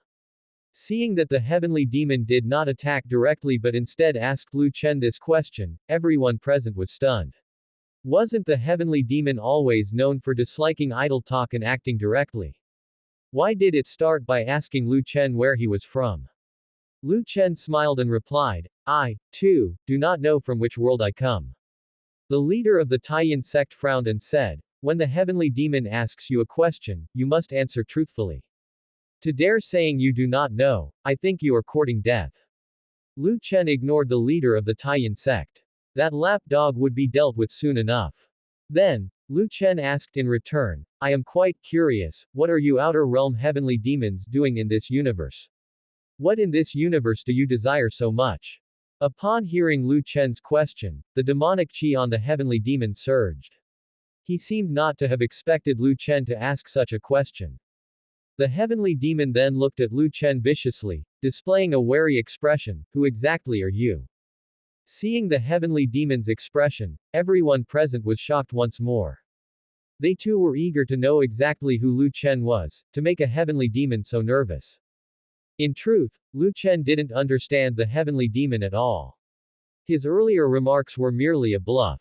The system labeled it, Outer Realm Heavenly Demon, and based on the novels he read in his previous life, he suspected that the heavenly demon may not be native to this universe. Here, universe didn't mean the world they were currently in, but the larger cosmos that enveloped their current world, as well as numerous high-level cultivation worlds. Since the title, Heavenly Demon, was prefixed with outer realm, it was highly likely that this heavenly demon came from another universe. Lu Chen saw the sudden change in the heavenly demon's expression, as well as its cautious demeanor, and instantly understood that his guess was probably correct. The heavenly demon might indeed not be a species from this universe. It seemed that this universe should be facing some kind of major catastrophe. Nobody knew how many heavenly demons had come, or if there were even more powerful ones yet to arrive. At that moment, Lu Chen displayed an expression of nonchalance and then said, "You don't need to know who I am, you just need to know that I am the nemesis of all you heavenly demons." The heavenly demon chuckled coldly and said, "Ridiculous, no one in this universe dares claim to be our nemesis." Lu Chen continued, "I'll give you a chance. Just tell me what is the purpose of your heavenly demons coming to this universe, and I might spare you." Hearing this, the heavenly demon chuckled coldly again, "Ridiculous, in front of this seat, all the humans in this universe are merely ants, and an ant dares to threaten this seat." Although he felt that the man in front of him was extraordinary and knew many secrets, he did not think this man was that powerful. Plus, given his nature as a heavenly demon, how could he possibly fear a human? The heavenly demon then reversed the threat and said, "I give you one final chance, tell me immediately how you came to know these things, otherwise, I will kill everyone in this city right now, including you." Lu Chen, with a smile, said, "If you truly can, you might as well try it now." Seeing Lu Chen's smiling face, not fearing him at all, the heavenly demon hesitated internally, feeling that this man might indeed have some means to counter him. Moreover, as soon as he had entered, he had sensed something on this man's body that suppressed demonic chi, which dispersed immediately as it neared this man's body. At this moment, both parties fell silent, the room turned extremely quiet, and a gentle breeze made the curtains in the imperial study room rustle.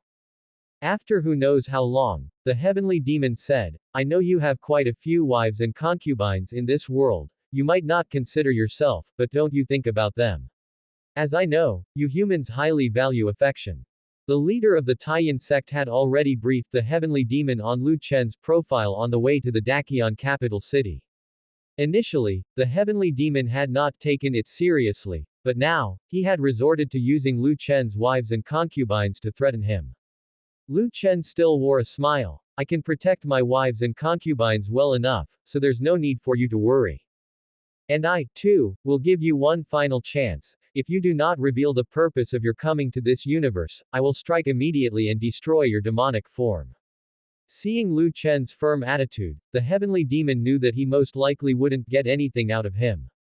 The conversation had already reached this level, and there was no need for further pleasantries. The next moment, the heavenly demon's demonic chi instantly burst forth, filling the room with an overwhelming presence. Lu Qingqiu and Mu Yunxi felt particularly uncomfortable at that moment. After coming into contact with the demonic chi, their spiritual power was greatly suppressed, which is why heavenly demons are said to be the natural enemies of cultivators. However, just as the heavenly demon's demonic chi was about to reach Lu Chen, it was suddenly blocked by some mysterious force, making Lu Chen look as if nothing was wrong at all. The heavenly demon said, "You indeed have some ability, unlike any cultivator I've met before, but anyone who dares to provoke this seat, ends up only with a dead end." As he spoke, the heavenly demon suddenly lunged, charging directly at Lu Chen. Just as the heavenly demon was about to reach him, the leader of the Taiyan sect was almost grinning from ear to ear. But just then, Lu Chen suddenly pulled out a flag-like object from nowhere, and as it appeared, the demonic chi in the entire room was instantly dispelled, and the heavenly demon was flung away by the golden light emitted from the demon-expelling banner. All who witnessed this scene were stunned, even the heavenly demon itself was momentarily frozen in shock. It had never imagined that such an object capable of suppressing it could exist in this world. In an instant, the roles of attack and defense were reversed. It was no longer Mu Yunxi and Lu Qingqiu being suppressed by the demonic chi, but rather the heavenly demon and the demonic cultivator from the Taiyan sect who were being suppressed by the golden light of the demon-expelling banner. The heavenly demon felt that the golden light from the demon-expelling banner was not only suppressing its demonic chi but also gave it the sensation of its demonic soul being dried up. Something was wrong, this object was undoubtedly peculiar. How could such a thing that suppresses demonic chi appear in this lower world?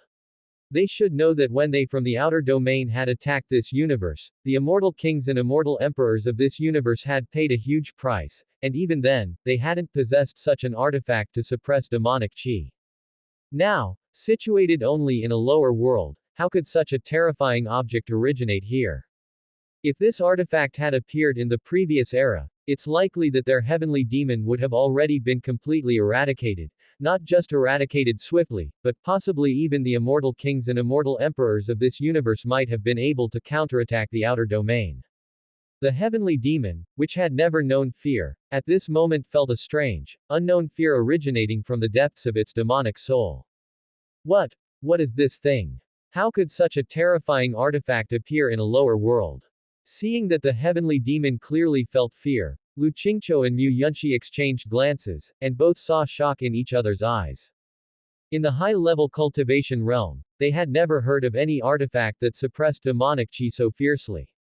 While spiritual artifacts that suppressed demonic chi did indeed exist, they weren't nearly this formidable, and they could only suppress the demonic chi temporarily, merely causing the heavenly demon a momentary distraction. But those spiritual artifacts were not enough to instill fear in a heavenly demon. Heavenly demons are inherently fearless against anything. The two women were quite experienced and worldly, but they had never seen such a scene before. After exchanging glances, Mu Yunxi and Lu Qingqiu's gaze returned to Lu Chen. They were now intensely curious about who exactly this person was and how he came to possess such an artifact. If the people from the cultivation world knew of this object, it was unimaginable how many major sects and powers would fight over it. At this moment, the two women started to think about making a strategic retreat. Just this artifact alone was enough to prove that Lu Chen's identity was no simple matter. If they really acted against Lu Chen, even if they left this world, it was very likely they would still face retaliation from the forces behind him. They did not wish to provoke such significant trouble. However, speaking of which, if they didn't deal with this man, he would want to take over their bodies. It seemed that the best course of action now was to leave this lecher behind. The two women then silently made up their minds that once they had dealt with the heavenly demon, they would promptly leave this place and never contact Lu Chen again. As for how to leave this world, they would figure that out later, since this man was clearly someone they couldn't afford to provoke. At this moment in the Imperial Study Room, the most frightened was not the heavenly demon, nor Lu Qingqiu or Mu Yunxi, but the leader of the Taiyan sect. He had not expected that Lu Chen would possess such an artifact capable of greatly suppressing demonic chi. Given this situation, even if they did not die, once they tried to escape, the heavenly demon would surely kill him. It was he who had brought the heavenly demon to this perilous place, and the heavenly demon might well suspect that he was in league with Lu Chen. Thinking of this, the face of the leader of the Taiyan sect turned deathly pale. This won't do. He must leave this accursed place, for once Lu Chen or the heavenly demon realized what was happening, he would have no place to bury his body. The flag in Lu Chen's hand was too powerful in suppressing the demonic chi, that even the heavenly demon would likely be no match for him. With that thought, the leader of the Taiyan sect suddenly drew his sword and committed suicide. This abrupt act stunned everyone in the Imperial Study Room, including Lu Chen, who had not expected the leader of the Taiyan sect to be frightened into committing suicide. Wait a minute. Something doesn't seem right. Lu Chen didn't think the leader of the Taiyan sect was the type to commit suicide. This guy must have. Before Lu Chen could figure out why the leader of the Taiyan sect had done this, they heard the heavenly demon suddenly bellow, "You brought me here and still thought you could escape." As he spoke, the heavenly demon reached into the void and the next moment, a red soul phantom of the leader of the Taiyan sect appeared in his hand. Seeing the soul phantom of the leader of the Taiyan sect in the heavenly demon's hand, Lu Chen immediately realized that the fellow had intended to let his soul escape from his body by killing himself, then silently flee this troubled place. However, how could the heavenly demon, with his strong perception of souls and demonic chi, not sense the leader of the Taiyan sect attempting to escape? Clearly, the leader of the Taiyan sect's plan had failed. The leader of the Taiyan sect, now held in the hand of the heavenly demon, panicked and quickly pleaded, "Mercy, great heavenly demon. I had no idea that Lu Chen had such an artifact to suppress demonic qi. The heavenly demon did not listen to the leader of the Taiyan sect's excuses. Without hesitation, he opened his mouth and stuffed the soul phantom into it, then bit and tore at it, shredding the leader of the Taiyan sect's soul phantom to pieces. The next moment, the screams of the leader of the Taiyan sect resounded throughout the imperial study room. Ah! The heavenly demon ignored the screams of the leader of the Taiyan sect, quickly swallowing the soul into his stomach. Soon, the leader of the Taiyan sect went completely silent. Seeing this scene, the other members of the Taiyan divine sect were petrified with fear. After witnessing their leader being devoured, they. At that moment, someone shouted, "Run!" And the members of the Taiyan divine sect, terrified, hurriedly fled towards the outside of the imperial study room. But the heavenly demon was not planning to let them go. His demonic qi surged again and quickly engulfed those fleeing members of the Taiyan divine sect. Then, the heavenly demon opened his mouth wide and sucked in, quickly drawing both his demonic qi and the Taiyan divine sect members into his stomach. Throughout this, Lu Chen did not take action against the heavenly demon. For him, the Taiyan divine sect was also a problem to be dealt with, and since the heavenly demon was handling it for him, all he had to do was watch from the side. After the heavenly demon disposed of the members of the Taiyan divine sect, his gaze returned to Lu Chen, and he sneered, "You didn't intervene just now because you wanted to use me to eliminate those people, didn't you?" Lu Chen said indifferently, "Yes, I certainly do not wish to see my imperial study room covered in blood. Now that the obstructions have been dealt with, it's our turn." The heavenly demon said, "Do you think that just because you have an artifact that can suppress demonic qi, you can defeat me?" Lu Chen said, "How can we know without trying?" As his words fell, Lu Chen didn't waste any more time, directly motivating the demon expelling banner to release a golden light, once again suppressing the heavenly demon's demonic qi. At that moment, the heavenly demon felt extremely uncomfortable, as if he was trapped by the demon expelling banner, he couldn't even escape as a demon soul. Having no other choice, the heavenly demon opted to fight against this man. Immediately, the heavenly demon took the offensive, his figure disappeared from the spot, and by the time he reappeared, he was already in front of Lu Chen. This time, Lu Chen didn't use the Slayer Spear, but suddenly raised his hand and swung a palm strike. A blue palm energy flew out from Lu Chen's hand, and the heavenly demon's body was directly blasted away. The next moment, cracks appeared on the heavenly demon's demon soul.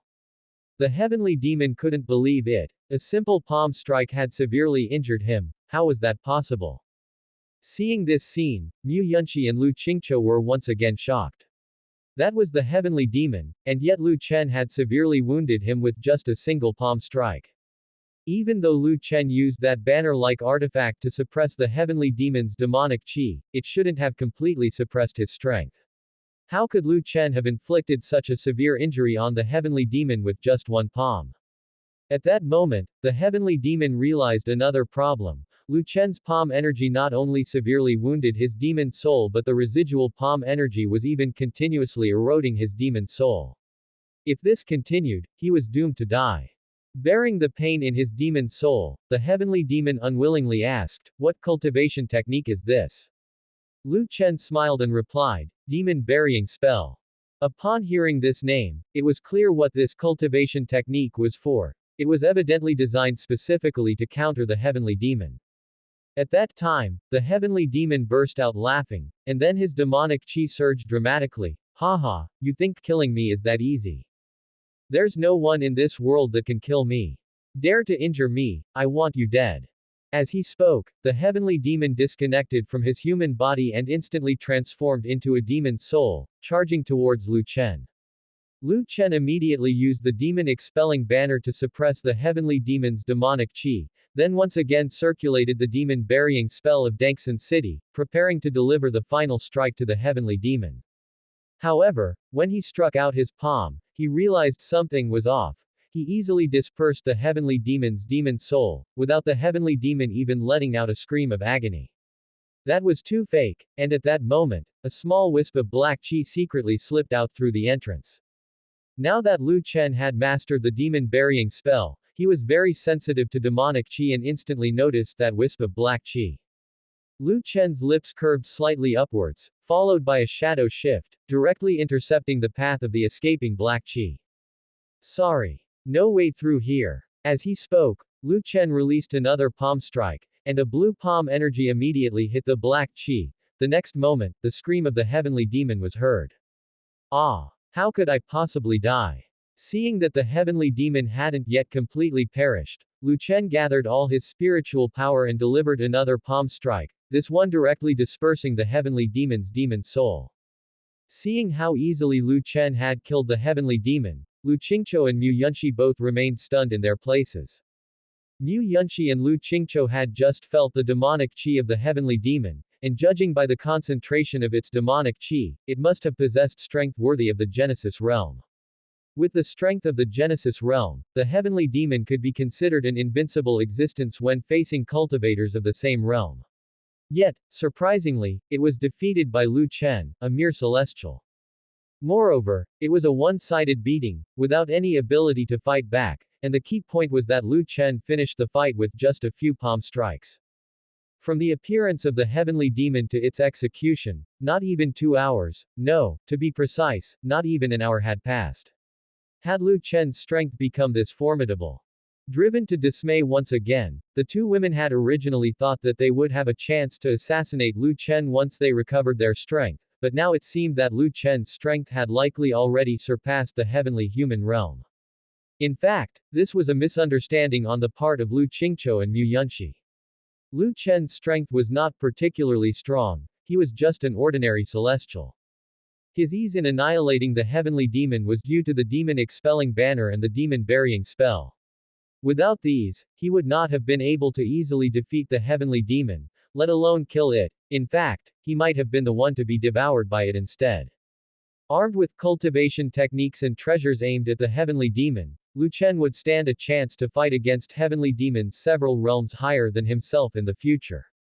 He could now be considered a nemesis for the heavenly demons. After dealing with the heavenly demon, Lu Chen turned his head with a smile to look at Lu Qingqiu and Mu Yunxi and said, "Now that the heavenly demon has been eradicated, this world should be safe for the time being." At the sound of Lu Chen's voice, the two women came back to their senses, and upon seeing that meaningful smile from Lu Chen, they couldn't help but tremble involuntarily. With the fall of Great Qian and the end of the plague, now that the source of the plague, the heavenly demon, had been destroyed, didn't it mean that Lu Chen would not have any important matters to attend to next? What he would do in his free time seemed quite obvious, and the two women immediately thought about running away. However, they still maintained their rationality. If they ran away now, with Lu Chen's strength, they would probably be killed by that special Earth-grade spiritual artifact before they even left the Dakion capital city. For now, their only choice was to temporarily placate this lecherous man and then find a way to escape when he was not paying attention.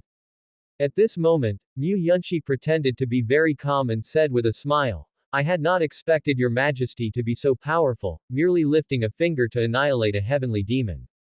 Hearing Mu Yunxi's praise, Lu Chen laughed and said, "If I am that powerful, then becoming my women wouldn't be too much of a hardship for you, would it?" This. Mu Yunxi quickly said, "Your Majesty, matters of men and women's affections require mutual consent. Forcing it too much means that even if you have someone's body, you cannot possess their heart. If you only possess their body and their heart is not with you, then it's no different from having a puppet." Pretending to agree, Lu Chen said, "Fairy Yunxi makes some sense. Then you both should rest easy in my harem, where we can foster a deeper relationship. When the time comes and our affections are genuine and deep, then we can proceed with what needs to be done." Hearing Lu Chen's words, the two women knew that this lecherous man was resolute in possessing them. But at this moment, it was unwise for them to speak out too strongly. If they showed too much resistance now, Lu Chen would surely guess they were planning to escape. Then he would keep a constant watch over them, and their chances of a successful escape would be greatly reduced. At this time, Lu Chen sat down at the desk in the imperial study room and indifferently said to Mu Yunxi and Lu Qingqiu, "Fairy ladies, it is late. You should both go rest." The two women did not say much more and turned to leave immediately. After the two women had left the imperial study room and were at some distance from it, Lu Qingqiu transmitted a message to Mu Yunshi, do you really plan on becoming his woman? Mu Yunshi smiled slightly and transmitted back, for now, we can only stabilize him temporarily. You've seen it as well, he is no ordinary man. Even a heavenly demon is not his match. If we were to really make a move against him, I'm afraid our end would be just like that heavenly demon's just now. Seeing that Mu Yunshi was also thinking this way, Lu Qingqiu had no choice but to let go of the unrealistic thoughts in her heart. She had planned to attempt an escape tonight, and if Mu Yunshi could help her divert attention, the probability of her escaping successfully would be even greater. However, seeing Mu Yunshi like this, she seemed more cautious and probably would not listen to her enticement. If that was the case, then she would just wait. There would always be a right time. At that moment, Mu Yunshi suddenly thought of something and teased through their message. You, the split spirit of a great power, are now caged by an emperor of a lower world to be a consort. If your main body knew about this, I wonder how furious it would be. If your virginity was also taken by Lu Chen, do you think your main body might just kill you on the spot? Faced with Mu Yunshi's teasing, Lu Qingqiu merely snorted coldly and did not say much more. Then, she kicked her legs and her figure vanished on the spot. Before long, she had returned to her own sleeping chamber. Seeing Lu Qingqiu leave, the smile on Mu Yunshi's face grew even more exuberant. Although she also temporarily had no way to rid herself of Lu Chen, the thought that a powerful spirit was keeping her company greatly comforted her. Mu Yunshi then returned to her sleeping chamber as well and continued to meditate to recover her cultivation state. After Mu Yunshi and Lu Qingqiu left, Bai Qingqing entered the imperial study room and saw Lu Chen still looking at the scroll. Bai Qingqing asked, Your Majesty, do you require attendance in bed tonight? I shall prepare. For Lu Chen, there wasn't much else of importance. As for how to govern Great Qian, he only needed to provide a general direction. Soon, the officials he had trained in the North Country to govern the nation would arrive in Great Qian. In other words, Lu Chen was now at leisure. Thus, Bai Qingqing thought that after accumulating so much stress for so long, it was time for him to release it. Initially, Bai Qingqing thought Lu Chen would choose one of the two captive fairies to attend to him at night, but unexpectedly, he chose neither. Since he did not choose either of them, Bai Qingqing thought that, as Lu Chen's personal maid, she should take the initiative to help Lu Chen relieve his stress. Hearing Bai Qingqing's words, Lu Chen put down the scroll in his hand and looked up at Bai's face, which though cold as frost, had a hint of blush. Lu Chen said with a smile, Bai, why are you so proactive today? Hearing this, Bai Qingqing quickly replied, Your Majesty has been working hard for many days. I was worried that Your Majesty. Bai Qingqing had not finished speaking when Lu Chen interrupted, Indeed, I have been under quite some stress recently. Come here.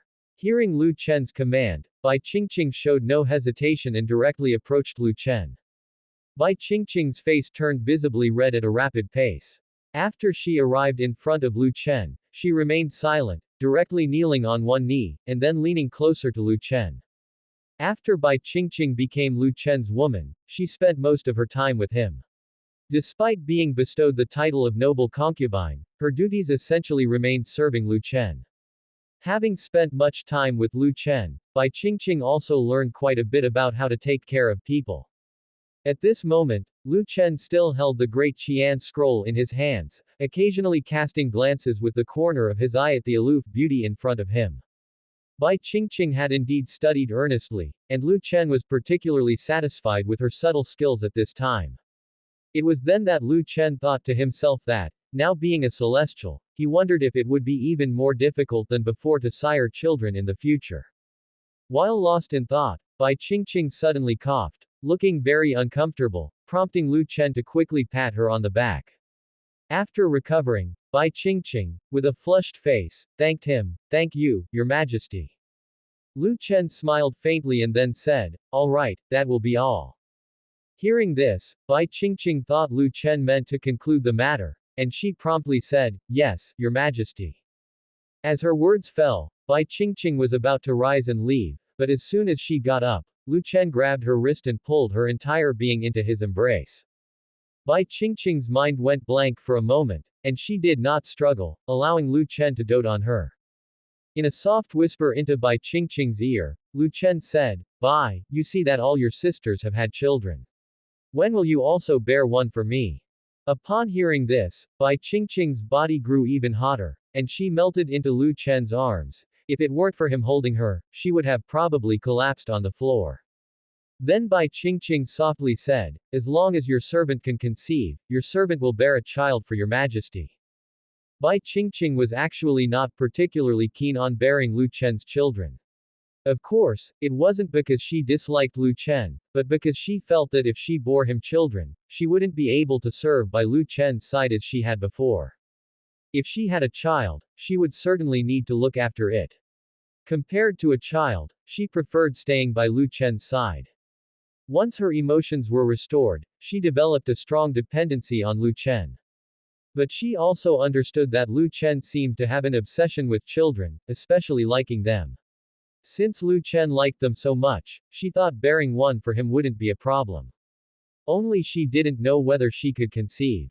The higher the level of a martial artist, the harder it was to have offspring, and now that Lu Chen was a celestial, the difficulty of having children was even greater. After hearing Bai Qingqing's words, Lu Chen laughed and said, Servant. Bai, haven't I told you to call me, darling, when we're alone and not to refer to yourself as a servant?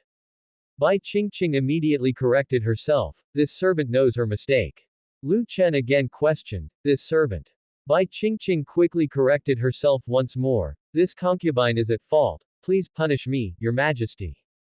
Saying so, Bai Qingqing lifted her head to look at Lu Chen's handsome face, which at that moment sported a mischievous smile as he gazed at her. Lu Chen's hand slipped into Bai Qingqing's clothing as he said against her face, Indeed, you should be punished to ensure you don't forget my words. With that, Lu Chen kissed Bai Qingqing's red lips, and afterward, she let Lu Chen have his way with her. Soon, sounds of Bai Qingqing calling, darling, and good brother, emanated from the imperial study room. After an indeterminate amount of time, Lu Chen finally stopped punishing Bai Qingqing. He glanced at his system interface subconsciously. He thought he had heard a system notification sound just now. Host has cultivated affection with a wife once, Chi training mantra experience points increase. Congratulations to the host for aiding noble concubine Bai Qingqing in conceiving, rewarded with Bilo Dragon Crystal. Seeing the system interface before him, Lu Chen laughed lightly. Almost all of his cultivation techniques had reached full completion, and there wasn't much room for improvement left. At this time, Lu Chen's gaze fell upon the reward for Bai Qingqing's conception, and he felt somewhat pleased. He had originally thought that becoming a celestial would make it even more difficult to impregnate his wives. Bai Qingqing had just conceived not long ago, it seemed that he'd have no further worries about this matter. He should check the use of the Bilo Dragon Crystal rewarded by the system, and with that thought, Lu Chen clicked to open the description of the Bilo Dragon Crystal.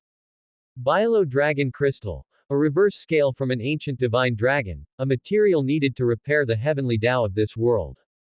Reading the description, Lu Chen was stunned. Repair the heavenly Tao of this world.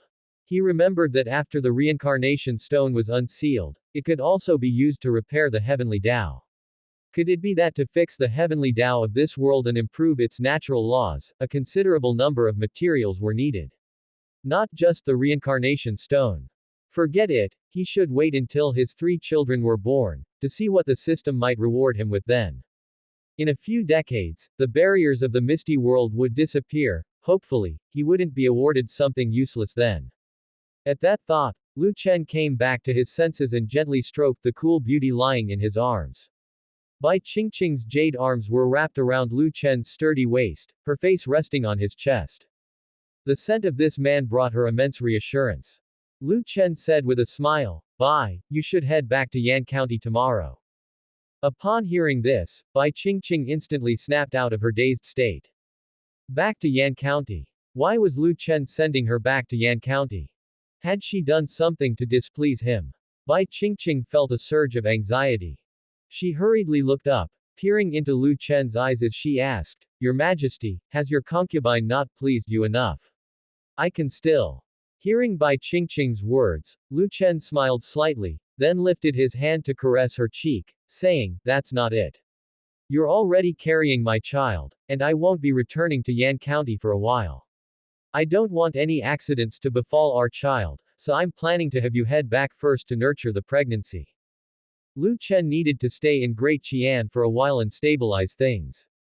After that, he had one more task, to visit Fengyan Island. He had long wanted to see Fengyan Island but hadn't found the time, as the world had not yet been unified. Now that the world was united, and state affairs could be managed by his ministers, he finally had some free time. He wanted to see for himself what the metal structure on Fengyan Island was, whether it was indeed a spaceship.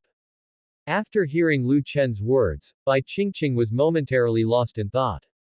Was there a child in her womb? So soon? Well, there was nothing for it. Bai Qingqing suddenly felt very dejected, but then she said, "Your concubine understands." Lu Chen continued, "After you return, let Zixuan and the others know not to worry too much about me. I'll come back to Yan County after I've taken care of my affairs." Bai Qingqing replied, "Yes, Your Majesty." At this moment, Lu Chen glanced out the window at the night sky and went on, "We should also rest, let's change locations." As he spoke, Lu Chen wrapped his arms around Bai Qingqing's hips and stood up. The next moment, using shadow shifting, he arrived at his temporary sleeping quarters and placed Bai Qingqing on his own bed. Sensing Lu Chen's intense gaze, Bai Qingqing instantly understood his intentions. After all, they had just been interrupted, so they could continue what they had started earlier. In order to lessen Bai Qingqing's longing after her departure, Lu Chen spent every night for the next few days nurturing their affection. Several days later, Lu Chen lay in bed, while the cool beauty Bai Qingqing lay in his arms, completely drained and without a trace of strength. She was leaving tomorrow. Originally, she had planned to indulge her man before returning to Yan County, but ultimately she couldn't keep up. There was no helping it. After Lu Chen became a celestial, his strength had increased significantly, and she couldn't handle it alone. At that moment, an idea struck Bai Qingqing, and she whispered, "Your Majesty won't be returning to Yan County for a while. How about after I go back, I call some sisters to serve you?" Bai Qingqing figured that since Lu Chen had broken through to the celestial realm, not only had his strength increased, his desires might have grown stronger, so she worried that there would be no one to serve him after she left. Hearing Bai Qingqing's words, Lu Chen said, "Bai, have you forgotten the two fairies I've captured in the palace?" Bai Qingqing instantly realized, right, those fairies were so beautiful, Lu Chen couldn't possibly be disinterested, and with their greater strength, maybe they could withstand it. Bai Qingqing then said, "This consort understands." Lu Chen continued, "After you return to Yan County, take good care of the child. Once you've given birth, you can continue to serve as my maid." Lu Chen also knew what Bai Qingqing was thinking. She was afraid that after having the child, she wouldn't be able to stay by his side all the time. Hearing Lu Chen say this, Bai Qingqing's body trembled slightly, and once she regained her composure, she quickly said, "Thank you, Your Majesty, for granting me this favor." Lu Chen smiled slightly and gently stroked Bai Qingqing's jade back. Early the next morning, Bai Qingqing left the Daqian Imperial Palace and set off on her way back to Yan County. Meanwhile, Qianing Palace. Lu Qingqiu was sitting in the pavilion, delicately sipping the dragon and phoenix tea given by Lu Chen. These days, Lu Qingqiu and Mu Yunxi had been drinking Lu Chen's dragon and phoenix tea. At first, they were somewhat apprehensive about the spiritual tea, fearing there might be something in it.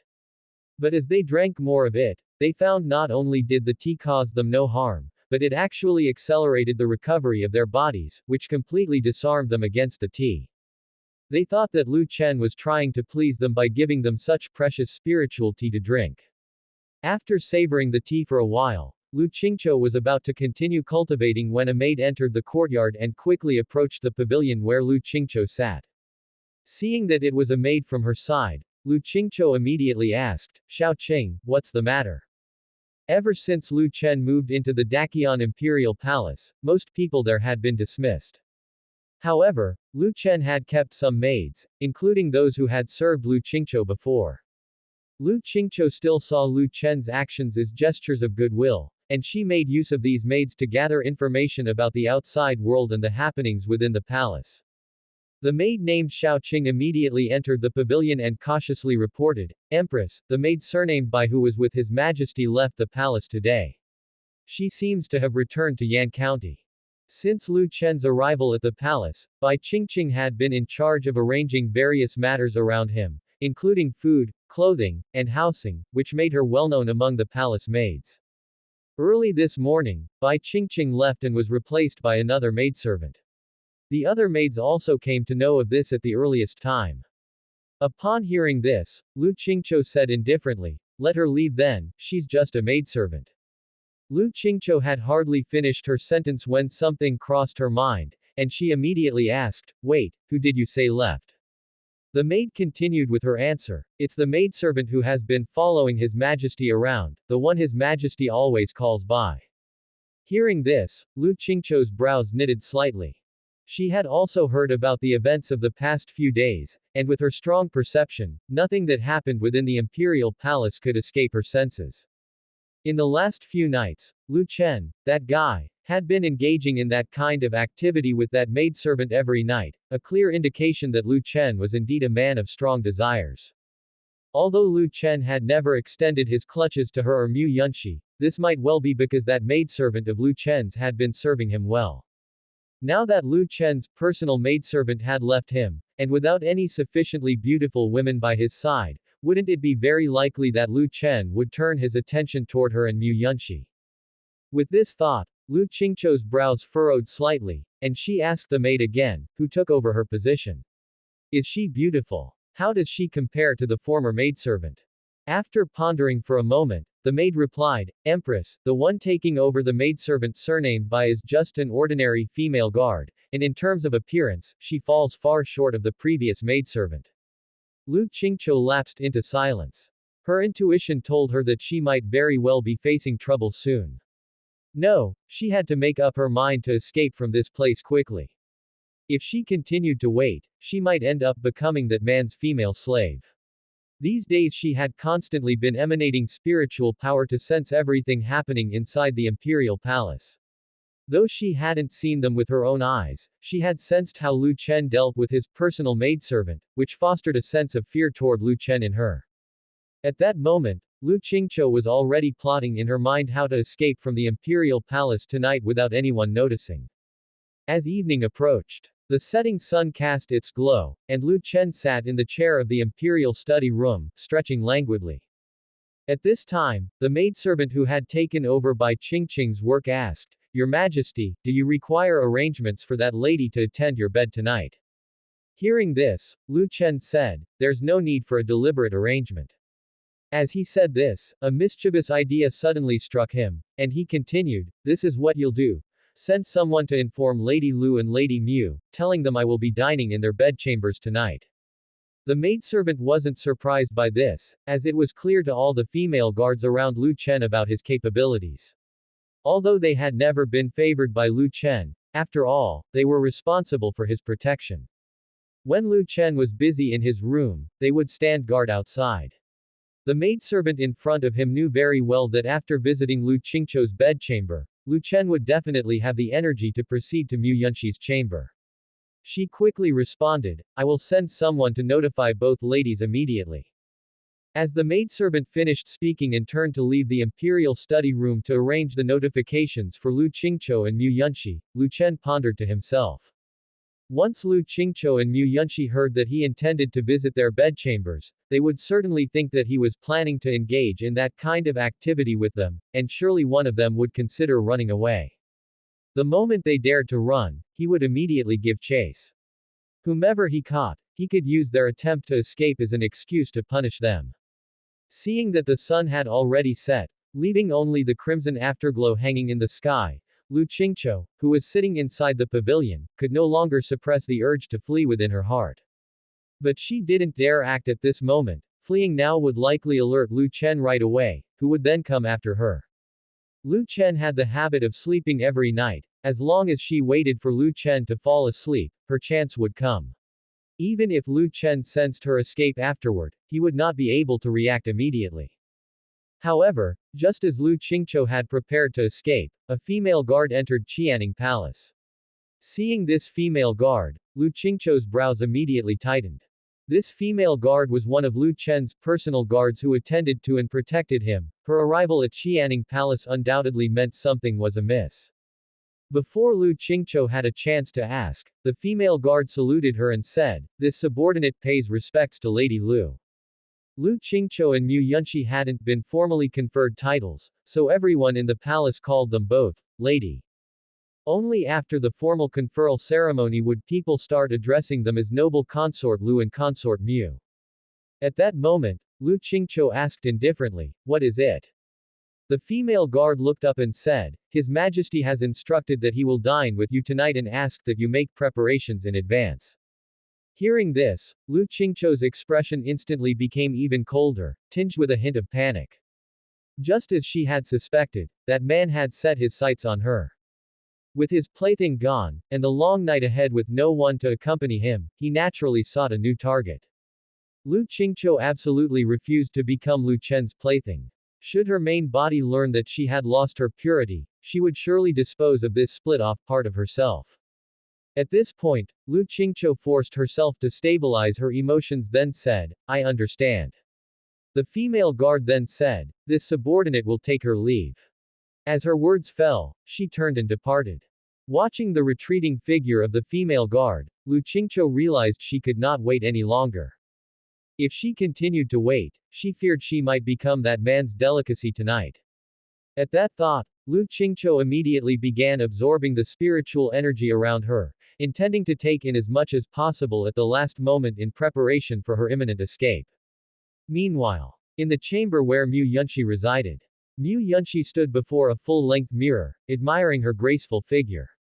She was dressed in a red gauze garment with a chest wrap that revealed her slender waist, as well as her long, fair legs. Mu Yunxi muttered to herself, "Being too beautiful is also a mistake. If I were less attractive, I might not be imprisoned here." Just as Mu Yunxi finished speaking, a maid hurried in and said, "Lady Mu, His Majesty has sent word that he will dine with you tonight and instructed that you make preparations." Upon hearing these words, the image of Mu Yunxi in the mirror froze. Dine with her tonight. What was Lu Chen thinking? Why all of a sudden did he decide to have his meal at her place today? He probably didn't come to dine, did he? Mu Yunxi's brows knitted slightly as she had a guess in her heart. Perhaps Lu Chen really did come to have a meal, but the meal Lu Chen mentioned was probably not the usual dinner, but herself, she was Lu Chen's dinner. Indeed, he was planning to make a move on her. No, she must escape from this place immediately. She did not want to lose her innocence in this inferior world. With that thought, Mu Yunxi immediately said to her maid, "Tell the messenger maid that I have been informed, and I shall start preparing now." "Yes, madam," the maid said. After the maid turned and left Mu Yunxi's chamber, Mu Yunxi snorted coldly in her heart. This lecherous man wanted her body, but it wouldn't be so easy. Although her strength had not fully returned to its peak, the spiritual tea that Lu Chen had sent her recently had almost restored her to the heavenly human realm. Even if she couldn't defeat Lu Chen, there should be no problem escaping. Both being of the heavenly human realm, as long as she wanted to escape, she didn't believe that Lu Chen could catch up with her. At this time, Lu Chen was still flipping through official documents in the Imperial Study Room, waiting for Lu Qingqiu and Mu Yunxi to set out after he had sent the message. As the red twilight faded away, the entire world descended into night. The atmosphere in the Imperial Palace was eerily strange and oppressively suffocating. Seeing the darkness outside the window, Lu Chen thought it was time to give the two women a little stimulation. Thus, he rose and walked out of the Imperial Study Room. Lu Chen knew very well that Lu Qingqiu and Mu Yunxi had been monitoring the situation inside the Imperial Study Room closely. The moment he set out, both women would certainly feel it. As Lu Chen had anticipated, as soon as he got up, a strong surge of spiritual power emanated from Mu Yunxi's chamber. Mu Yunxi fled toward Dongcheng with utmost speed. Upon sensing the spiritual power fluctuations from Mu Yunxi's chamber, Lu Qingqiu was stunned. She was puzzled, as Lu Chen was only supposed to visit her tonight. She and Mu Yunxi were in different palaces, so why was Mu Yunxi more anxious than her? But on second thought, this presented her with a good opportunity. Mu Yunxi's escape would surely have attracted Lu Chen's attention. Once Lu Chen went after Mu Yunxi, she would run in the opposite direction. By then, Lu Chen would not be able to catch up to her. However, in just a moment, Lu Qingqiu realized that her calculations had failed. Lu Chen was not pursuing Mu Yunxi but heading straight toward Qianning Palace instead. Lu Qingqiu froze. What was going on? Mu Yunxi had escaped. Wasn't Lu Chen going to chase her? Was he really willing to let Mu Yunxi go just like that? In terms of beauty, there wasn't much difference between Mu Yunxi and herself. In fact, Lu Chen wasn't overly concerned about Mu Yunxi's escape. His initial target that evening had not been Mu Yunxi but Lu Qingqiu. If Mu Yunxi wanted to run, he would let her. It wouldn't be long before she would return on her own, just as Shui Linglong had done before. As Lu Qingqiu sensed Lu Chen drawing closer to Qianning Palace, she knew she couldn't wait any longer. Lu Chen was obviously coming for her. Immediately, Lu Qingqiu pushed with her legs, leaping onto the roof, ready to flee the imperial city at once. What she didn't expect, however, was that just as she landed on the roof, a figure appeared before her. Lu Chen asked with a smile, "Fairy Lu, where are you planning to go?" Seeing that Lu Chen had arrived so quickly, Lu Qingqiu snorted coldly. Without any superfluous words, she swung her sword and a sword chi shot directly toward Lu Chen. Her main purpose was not to attack Lu Chen but to escape. Her attacking first was only to make Lu Chen let down his guard, thereby creating a chance for her to flee. Lu Chen, now a celestial, was unharmed by Lu Qingqiu's sword chi. He effortlessly dodged it. After evading Lu Qingqiu's sword chi with a sidestep, he said with a smile, "I'm just here for dinner, why is Fairy Lu so furious?"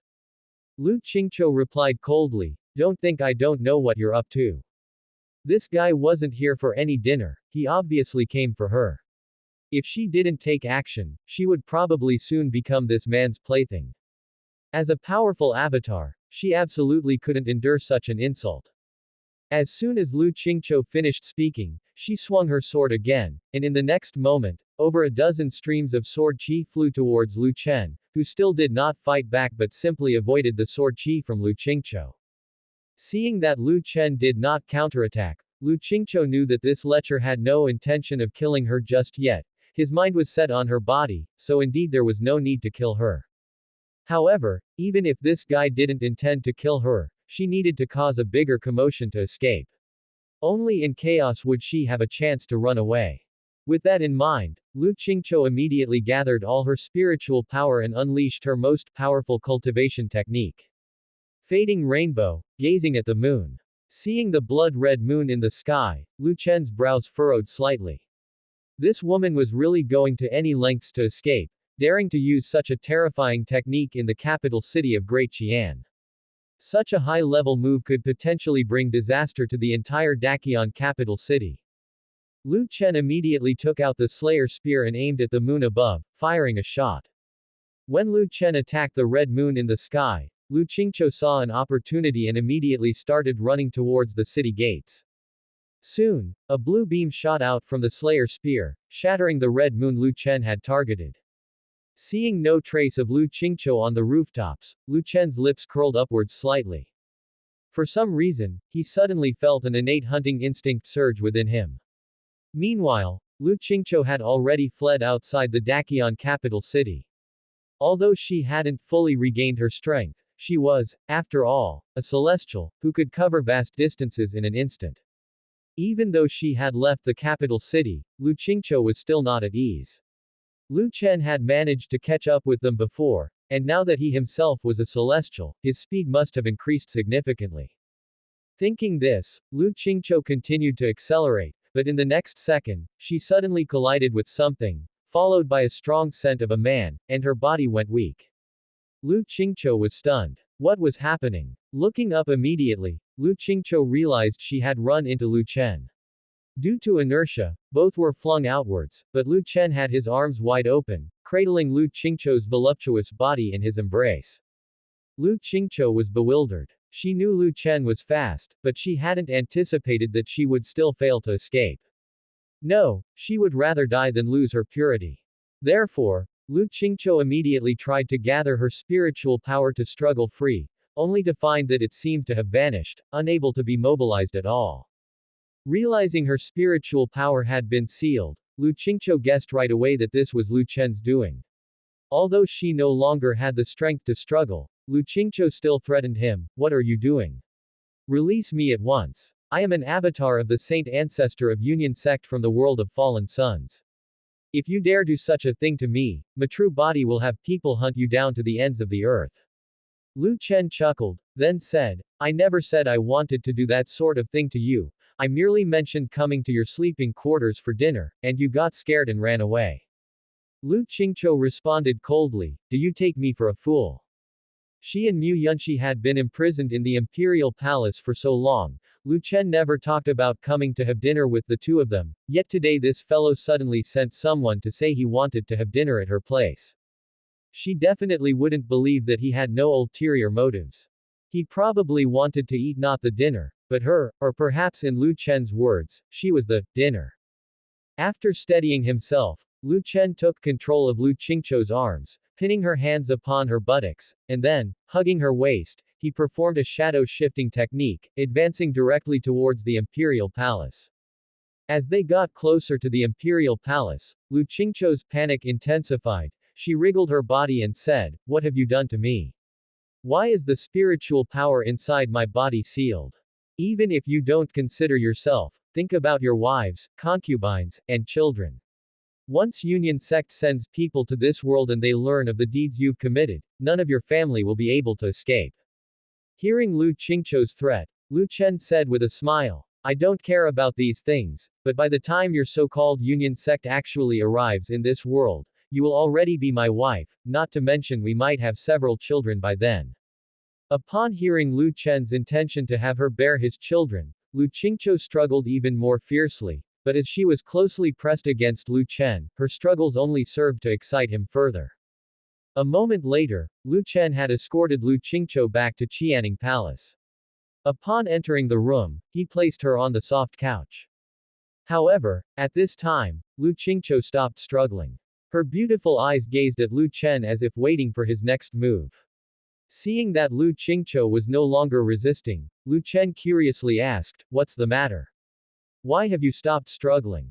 Lu Qingqiu said indifferently, "If you're not afraid of dying, then go ahead. I've already warned you. My true self is the saint ancestor of Union sect, and even if you have the backing of a powerful cultivation family, you can't possibly be a match for Union sect." Lu Chen asked curiously, "I'm quite curious, what realm is your primary self in now?" Lu Qingqiu replied, "Divine transformation 10th layer, just one step away from breaking through to the returning ruin realm." This. After a moment of surprise, Lu Chen revealed a slight smile. "If your primary self were a saint or a great emperor, I might panic a bit, but you're telling me your primary self is in the divinity transformation realm. When I meet your primary self later on, I'll take her into the harem as well." Upon hearing Lu Chen's words, Lu Qingqiu fell silent. Through his words, she realized a shocking fact.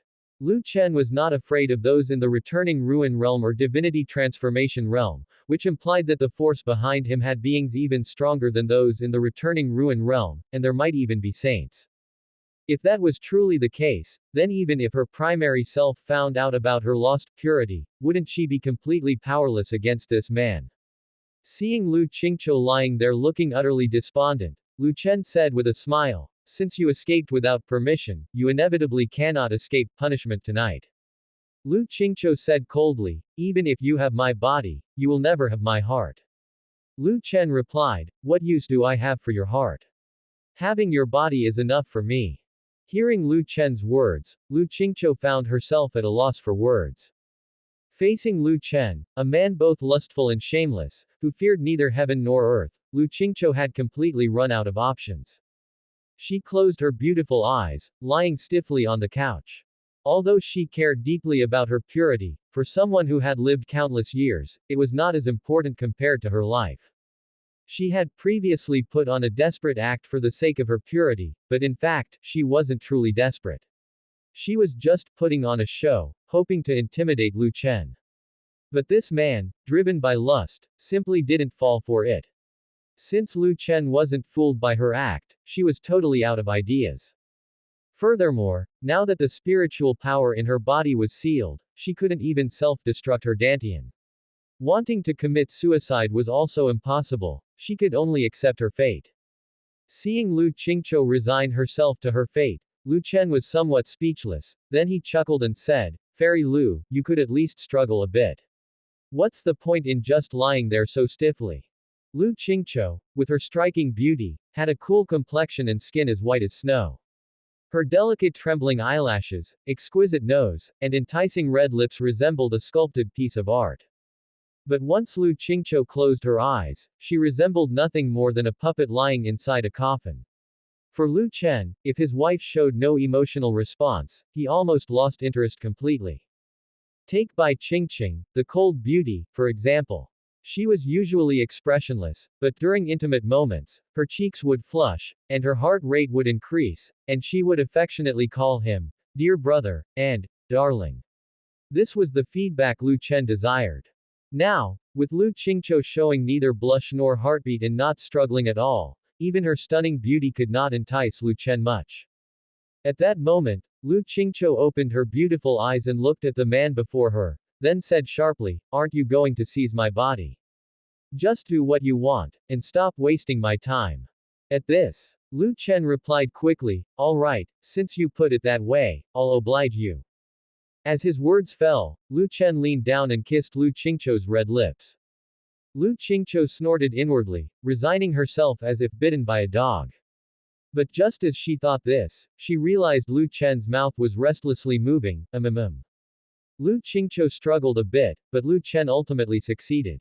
His kissing skills were excellent and he was in no rush to mistreat Lu Qingqiu today.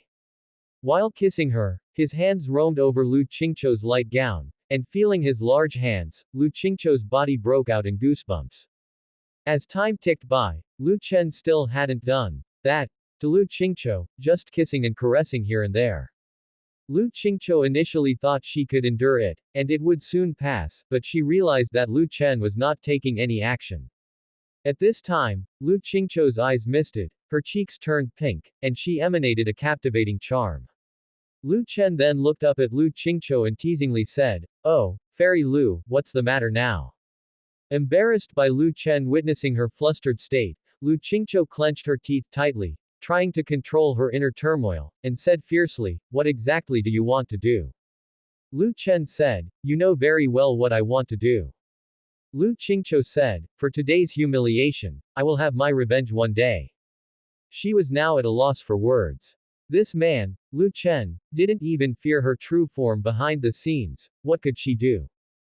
Just then, Lu Qingqiu slightly gathered her slender legs and twisted her body slightly, but Lu Chen immediately noticed her movements and pressed her legs apart to keep her from moving. Lu Qingqiu felt both ashamed and furious. Seeing Lu Qingqiu like this, Lu Chen smiled and said, that's more like it. You just lying there stiff as a board on the bed, what fun is that? You scoundrel. I'll fight you with everything I have. While speaking, Lu Qingqiu appeared as if she was about to rise and fight Lu Chen to the death, but she felt completely weak all over, and Lu Chen easily immobilized her. At that moment, Lu Qingqiu tried to divert her attention, asking, why didn't you go after Mu Yunxi but chose to capture me instead? With her seductive ways, she must be quite skilled in serving others. Mu Yunxi always wore semi-transparent light gauze, exposing her abdomen and long legs, and as tempting as she was, Lu Chen couldn't possibly dislike her. Lu Chen smiled and said, patience, one cannot become fat with just one bite. Lu Qingqiu said, now that she has escaped, you might never get the chance to touch her again. Lu Chen, unconcerned, said, if she wants to leave this world, she'll eventually have to come to me. At this point, Lu Chen reached out and lifted Lu Qingqiu's delicate chin, staring into her beautiful eyes as he said, all right, let's not talk about her anymore, let's talk about us instead. Lu Qingqiu completely resigned herself then, not knowing if Lu Chen had done something to her, but she was no longer able to resist him. Lu Qingqiu said feebly, I concede, you've won. At that moment, she didn't care about her purity anymore. So be it if her main body knew about it, Even if her main body decided to execute her, she didn't care anymore. Being killed instantly would be better than the torment she was enduring now. Seeing Lu Qingqiu surrender, Lu Chen no longer held back, and leaned down, sealing her red lips with his. Soon, Lu Qingqiu let out a long moan, At the same time, after escaping from Daqian capital city, Mu Yunxi always felt something was off. Standing on a mountain outside, she looked towards the direction of Daqian capital city. Mu Yunxi mumbled to herself, strange, why hasn't Lu Chen chased after me? Having run away, given Lu Chen's personality, he was bound to come after her. Could it be? Mu Yunxi thought of a possibility. It was likely that while she was escaping, Lu Qingqiu saw it as a good opportunity and fled as well. Since they ran in different directions, Lu Chen went after Lu Qingqiu first and thus couldn't pursue her. No wonder she felt a surge of spiritual energy from Qianing Palace while she was running. Realizing this made Mu Yunxi breathe a sigh of relief. However, at that moment, a strange feeling suddenly emerged in Mu Yunxi's heart. She wasn't sure what it was, maybe a sense of loss. Mu Yunxi mumbled to herself, did he not chase after me because he finds Lu Qingqiu more beautiful, desiring her body more than mine? With these words, Mu Yunxi stood on the mountain looking towards Daqian capital city for a long time before finally departing. Now that she had escaped Lu Chen's clutches, she should find another way to leave this world. With Lu Chen being such a freak, her previous methods of leaving were no longer viable, so she would have to find another way. Early morning. Qianing Palace. Congratulations to the host for acquiring a wife, rewarded with the heavenly level cultivation skill, mysterious female technique. Host and wife foster affection once, Qi training mantra experience points added. Upon seeing the system reward, Lu Chen was momentarily stunned. The mysterious female technique. This did not seem to be a cultivation technique for himself to practice. Could it be one suited for women to practice? With this thought, Lu Chen immediately opened the introduction to the mysterious female technique. Mysterious female technique. A heavenly rank cultivation skill, suitable for the host's wives and concubines to cultivate. When paired with the dragon and phoenix yin-yang skill, the realms of the host's wives and concubines can be rapidly improved. As expected, Lu Chen initially thought the system rewarded him with a useless skill, but then he reflected that all his wives and concubines were quite weak. In the future, he might not always be by their side, much like this time. If their strength were enhanced, he would also feel more at ease when leaving home. Although the skill wasn't awarded for his own use, it wasn't useless. Once he returned to Yan County, he would have his wives diligently practice the mysterious female technique. At this moment, Lu Qingqiu, seeing Lu Chen motionless, slightly turned her head to look back at him. After one night, Lu Qingqiu had been completely subdued by Lu Chen. She could never have dreamed that after Lu Chen took possession of her body, she would feel a sense of freedom. Before, as the incarnation of the saint ancestor of Union Sect, whatever she did would be influenced by her main self, making her feel constricted. Last night, after she became Lu Chen's woman, the sensations he brought her made her feel as if she had completely escaped the control of her main self, as if she was utterly free. Seeing Lu Qingqiu turn her head, Lu Chen also came back to his senses, staring at her dimly lit starry eyes and blushing cheeks. Lu Qingqiu said weakly, "You have taken my body, now are you satisfied?" Lu Chen lifted his hand and gently slid it over Lu Qingqiu's jade-like back, smiling as he spoke, "Satisfied, very satisfied." Lu Qingqiu continued to question, "How do you plan to dispose of me?" In her heart, Lu Qingqiu thought, as she was the incarnation of the saint ancestor of Union Sect, even though Lu Chen verbally claimed not to fear her main self, it was possible that he only wanted her body and was merely being obstinate in his assertions. Furthermore, even if Lu Chen truly wasn't afraid of her main self, he might still find it bothersome and not want to stir up trouble. The most crucial point was that Lu Chen surely wouldn't fully trust her. Even though she had become Lu Chen's woman, she might still harbor other thoughts. How could Lu Chen possibly allow someone with ulterior motives to stay by his side? Perhaps after this lascivious man had his fun with her several times and grew tired of her, he would dispose of her. Lu Chen retorted, "Dispose of you? Why should I dispose of you? Before Lu Qingqiu could speak, Lu Chen went on to say, I've noticed a problem. Many of my women suffer from a persecution complex. Quite a few of them have asked me such questions, inquiring when I will dispose of them. Do you all see me as the type of cold-hearted and indifferent man who doesn't acknowledge others after pulling up his pants? Hearing Lu Chen's words, Lu Qingqiu scoffed internally, then responded, aren't you exactly that kind of person? Lu Chen was an emperor, after all. Since ancient times, hasn't each emperor been cold-hearted and ruthless? Lu Chen continued, since you don't trust me so much, why don't you bear a few children for me? With children, you'll no longer be afraid that I'll dispose of you. Lu Qingqiu instinctively refused, absolutely impossible. Hearing these words, Lu Chen didn't get angry. He bent down, pressing his chest against her jade-like back, and then wrapped his arms around her waist before whispering in her ear, Qingqiu, I can feel that you really want to break free from your main body. Upon hearing Lu Chen's statement, Lu Qingqiu's delicate body shivered slightly. She hadn't expected that Lu Chen would also be aware of the change in her heart. Seeing Lu Qingqiu suddenly become nervous, Lu Chen said with a smile, are you curious as to why I would know? Lu Qingqiu let out a light laugh, Your Majesty worries too much, my divine sense is split from my main body, how could it possibly desire to break away from the main body?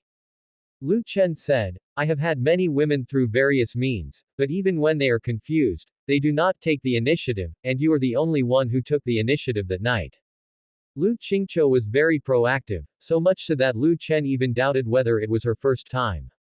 However, Lu Chen later glanced at Lu Qingqiu's updated profile card.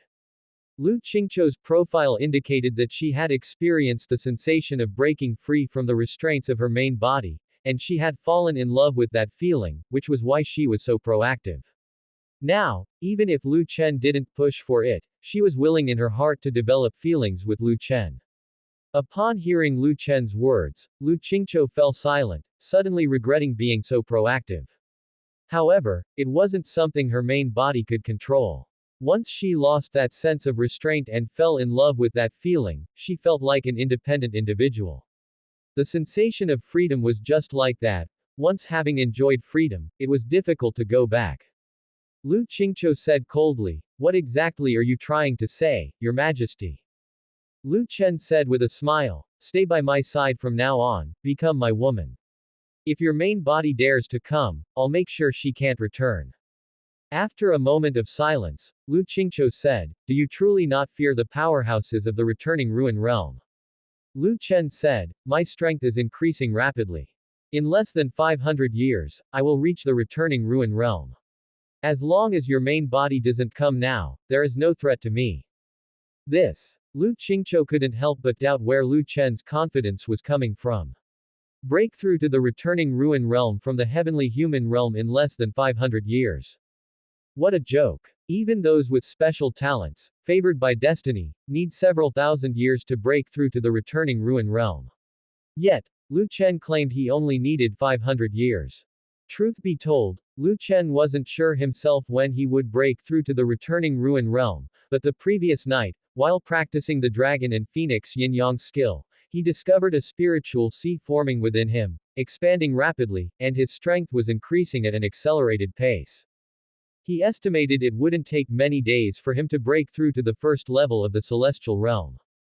The Qi training mantra had been fully cultivated, rendering it useless for him, but after Lu Chen's realm reached the celestial realm, the dragon and phoenix yin-yang skill played its role, rapidly boosting his strength. Without the restriction of the heavenly Tao, his strength was set to soar rapidly. Lu Chen had an intuition that he would break through to the saint realm within 500 years. Although Lu Qingqiu felt that Lu Chen was boasting, his confident tone made her feel that he truly wasn't afraid of her main body. Afterwards, Lu Qingqiu snorted coldly, I have already become your pet. Play with me however you wish. There's no need to ask whether I am willing to become your woman. Lu Qingqiu had no intention of running away. From the moment she lost her purity, she had no place to go. Once she left this world, her main body would likely sense her existence and know of her plight. Then it would certainly come to kill her and take back the divine sense.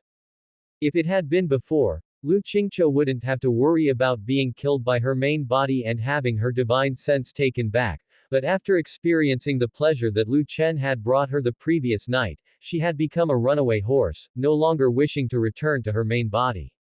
What could she do now? The best course of action was to keep hiding in this world, never to venture out, making it very difficult for her main body to find her.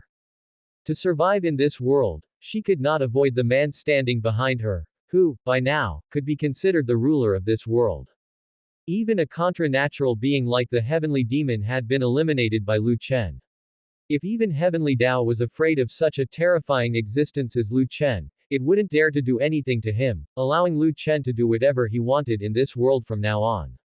After hearing Lu Qingqiu's words, Lu Chen whispered in her ear, "What pet or no pet, I truly intend for you to be my wife."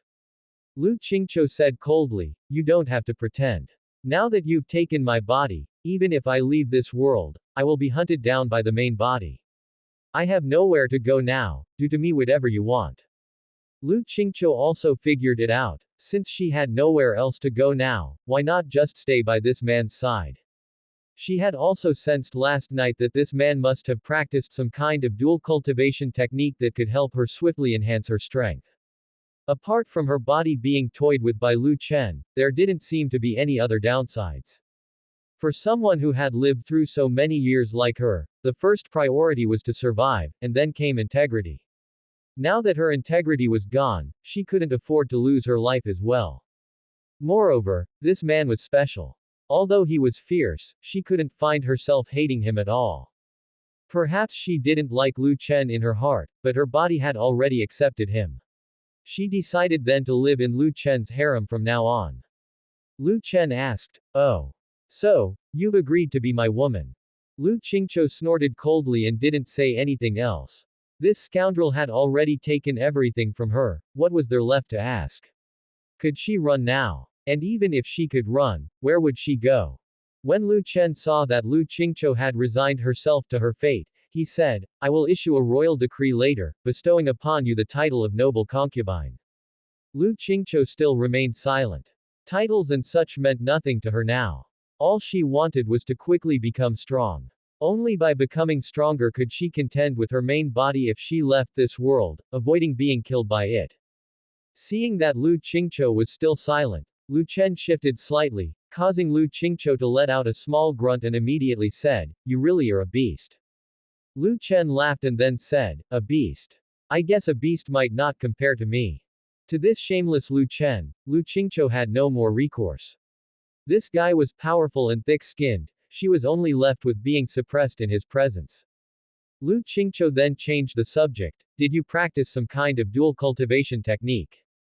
Lu Chen responded, "Yes, it seems you've felt it. Are you thinking of depending on this technique to enhance your strength and then escape this world once you've become stronger?"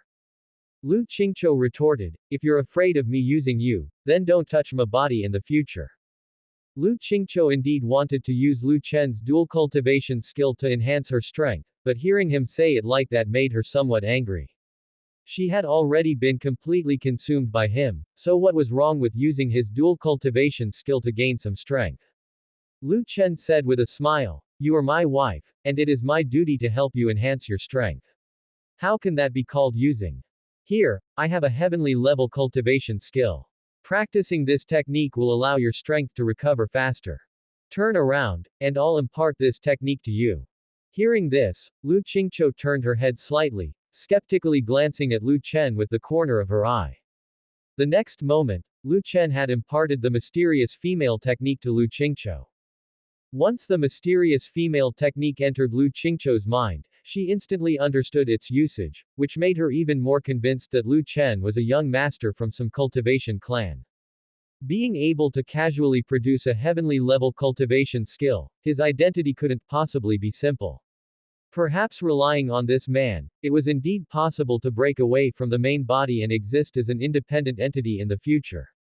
While Lu Qingqiu was lost in thought, Lu Chen slowly stood up, and only when Lu Qingqiu felt an emptiness in her body did she snap back to reality. However, Lu Chen did not leave but instead turned her over and bent down again, their noses touching each other's. Gazing closely at her beautiful eyes, Lu Chen said, I have now imparted the mysterious female technique to you. Why don't you try to cultivate it and see how effective it is? Lu Qingqiu wasn't pretentious and directly said, okay. The next moment, she began to operate the mysterious female technique, and as she did so, her body became incredibly hot, and all of her meridians contracted. Lu Chen involuntarily took in a breath of cold air. This was the mysterious female technique.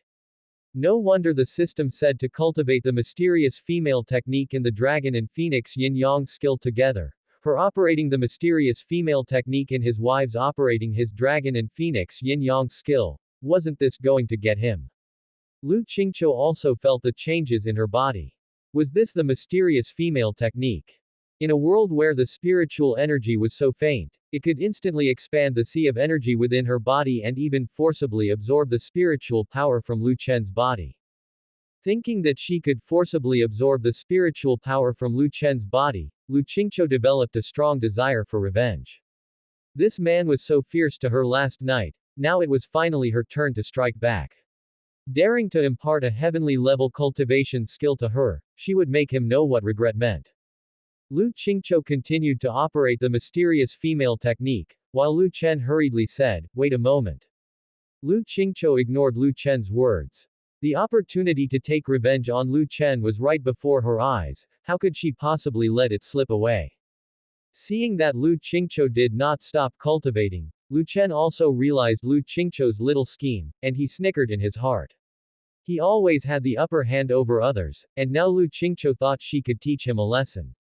Then, Lu Chen directly sealed Lu Qingqiu's lips with his mouth. Immediately after, Lu Chen also began to operate the dragon and phoenix yin-yang skill. Meanwhile, misty world. Within a forest shrouded in fog, a group of people in gray robes were forming an array. At that moment, their feet suddenly emitted bursts of blue light, and the next moment, a blue fox phantom appeared above their heads. After a while, the blue fox phantom suddenly spat a mouthful of blue flame toward an open space in the distance. As the blue flames gushed out, the sound of glass shattering came from afar. However, when the fox phantom ceased its attack, that place seemed to have returned to normal, as if nothing had happened. The people continued to manipulate the array to attack the open space in the distance, and after an unknown amount of time, something transparent finally fell from the sky. Immediately after, a black rift appeared in front of the people. At that time, a person in a yellow robe spoke, stop attacking. Continuing the assault might affect the stability of this world. This rift is enough. After hearing the sect leader's words, the members of Lingu sect immediately ceased fire and did not continue to attack. Looking at the distant rift, Lingu sect leader Zhang Hongye stroked his beard and said with a laugh, those people would never expect that before the restrictions of Misty World disappeared, we had already found a way to reach Tianqian continent. At this moment, an elder of Lingu sect said to Zhang Hongye, sect leader, you are indeed wise. If our people can enter Tianqian continent ahead of time before the bans of Misty World are lifted, we will be able to occupy a vast amount of land. Another elder then said, when the bans of Misty World someday disappear, and the sect forces from Misty World enter Tianqian continent, they will be shocked to see that all the territories belong to our Lingu sect. Hearing this, the people of Lingu sect burst into hearty laughter, and for a moment, the forest was enveloped in a cheerful atmosphere. After the laughter subsided, Zhang Hongye said, however, all jesting aside, the ban still exists. Although we have found a spatial rift, I'm afraid that only those below the heavenly human realm will be able to pass through. Upon hearing this, an elder immediately responded, sect leader, you need not worry. Due to the existence of the ban, Tianqian continent is currently a world depleted of spiritual energy. There probably isn't even a single cultivator there. Sending out disciples at the Unity Realm will certainly enable us to dominate the natives. Hearing the elder's remarks, Zhang Hongye nodded slightly and said with a smile, that is also true. Alright, since we've already opened up a rift, let's send some people to scout it out first. Afterward, Lingu sect dispatched dozens of outer disciples at the Unity Realm and hundreds of servants with strength comparable to Grand Masters into Tianqian continent. Their mission was straightforward, that is, to occupy the various dynasties of Tianqian continent and to dominate the entire land. As for why the people of Misty World were interested in Tianqian continent, a world depleted of spiritual energy, the reason was quite simple. Although Tianqian continent was in a world with incomplete heavenly Dao laws, its space was more stable than that of Misty World. Misty World was located in a place of temporal spatial chaos. In some unstable regions, forces would often mysteriously vanish. Of course, the most important point was that after the ban of Misty World disappeared, the spiritual energy from Misty World would surge into Tianqian continent, and soon Tianqian would welcome a revival of spiritual energy. Once the ban of Misty World was lifted, Tianqian continent would become a world suitable for cultivators to practice in. Naturally, all the major forces of Misty World would want to seize control of it. At this time, Lingu sect was completely unaware that celestials had already emerged on Tianqian continent, not to mention cultivators at the Genesis realm. What they didn't anticipate even more was that those natives were already researching rune weapons capable of annihilating celestials.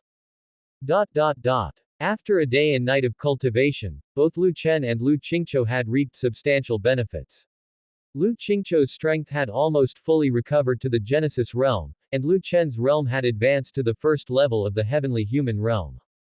Feeling the spiritual pressure emanating from Lu Chen, Lu Qingqiu could hardly believe it.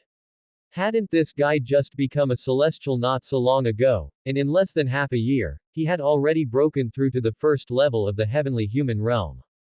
All because of dual cultivation with her. Why did she feel like she wasn't using him, but rather that she was being used by Lu Chen?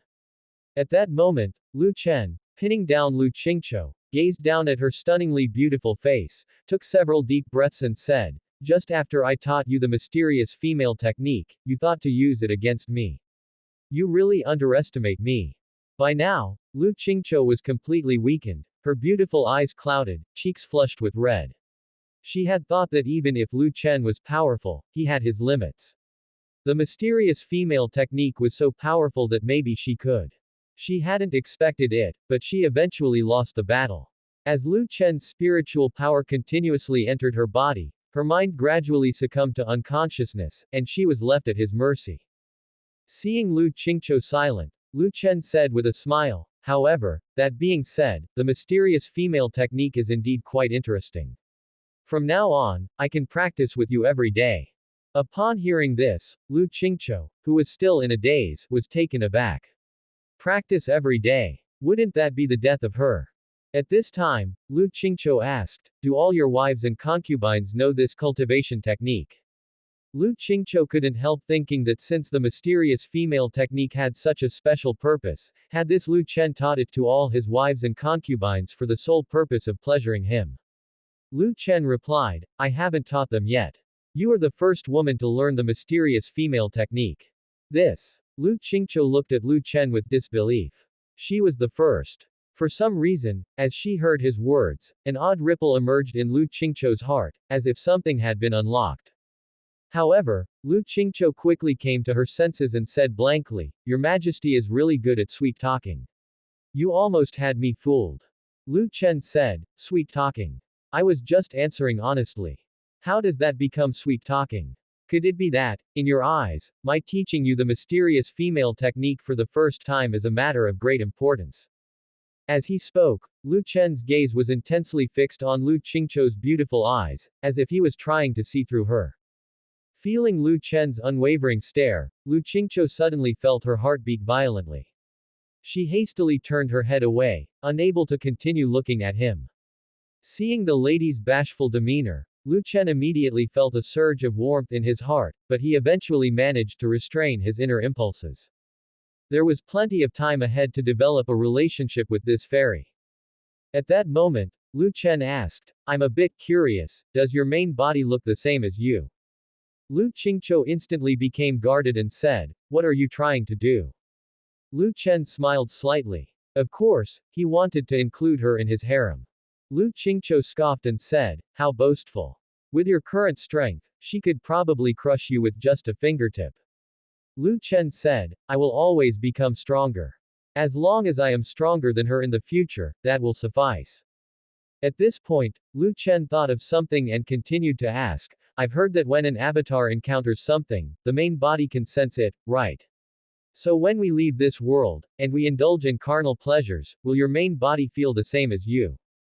Hearing Lu Chen's question, Lu Qingqiu immediately guessed what he was up to, and said coldly, if you wish to hasten your own death, feel free to try. Indeed, some sensations of the avatar can be felt by the main body. Of course, the main body can choose to cut off these sensations, but once the connection is severed, the location of the avatar could no longer be found, so normally the main body wouldn't do that. Although the matter had already ended, Lu Chen still didn't get up for a long time, constantly provoking Lu Qingqiu with his words. Facing Lu Qingqiu, this beautiful fairy, Lu Chen really wanted to see her both embarrassed and angry, yet unable to do anything about him. After an unknown amount of time, Lu Qingqiu seemed to have caught on to Lu Chen's intentions, so she simply stopped talking and just lay there. Seeing Lu Qingqiu acting like a dead pig not afraid of boiling water, Lu Chen asked with a smile, my lady, why are you not speaking anymore? Lu Qingqiu still didn't say a word. She just turned her head aside. As long as she didn't speak, this fellow couldn't do anything to her. However, just as Lu Qingqiu decided to play dead and say nothing, Lu Chen suddenly moved, causing involuntary sounds to escape from Lu Qingqiu's throat. She then turned her head and looked at Lu Chen. At that moment, Lu Chen had a mischievous smile as he stared at her. Lu Qingqiu said coldly, now that I am already your woman and can't escape your palm, play with me however you want. What meaning is there for you to humiliate me? Lu Chen said, what do you mean by humiliation? This is how I foster affection. Lu Qingqiu snorted, who wants to build any affection with a lecher like you? I have said, even if you possess my body, you will never have my heart. Lu Chen said, alright then, I understand. With that, Lu Chen leaned down and kissed Lu Qingqiu's red lips, Lu Qingqiu wanted to struggle, but she was quickly overwhelmed by Lu Chen and lost the ability to resist completely. She now had absolutely no way to deal with this scoundrel and could only let him do as he pleased.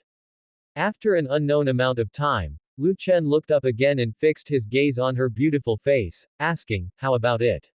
Are you satisfied with my techniques? Lu Qingqiu breathlessly asked, I don't understand something, do you really plan to let go of Mu Yunxi, that woman? Lu Qingqiu knew that she might never be able to escape from this man in the future. The fact that Mu Yunxi had escaped made her feel very uncomfortable. Both were captured by Lu Chen, so why was Mu Yunxi able to run away while she had become Lu Chen's plaything? Hearing Lu Qingqiu's question, Lu Chen said, she will come back. Lu Qingqiu said, come back. Ha! Come back for what? To be your female slave, to be played with by you. Do you think she is a fool? Lu Chen asked with a smile, why do I feel like you want to drag her down too? Lu Qingqiu neither denied it nor confirmed it, and directly admitted, I allied with her against you, but only I was left behind for you to play with. I indeed can't stand the idea of her just running off. Lu Chen said, rest assured, within a year, she will come back. Seeing Lu Chen so confident, Lu Qingqiu didn't say anything further. In her mind, she was determined to watch how that woman would be dealt with by Lu Chen, this scoundrel. At this time, Lu Chen slowly stood up. Seeing Lu Chen standing up, Lu Qingqiu finally managed to breathe a sigh of relief. It was finally over. Lu Chen then said, let's stop here for now. There will be plenty of time in the future. I'll still be in the Great Qian for a while, so we can slowly exchange our cultivation insights. Lu Qingqiu's eyebrows furrowed instantly, and her face turned somewhat pale. Although she was aware that Lu Chen would toy with her for a long time to come, the fact that Lu Chen said he would stay in Great Qian for a while surely meant that during that period, she would be the only one serving Lu Chen. Now she had truly become Lu Chen's pet, a female slave.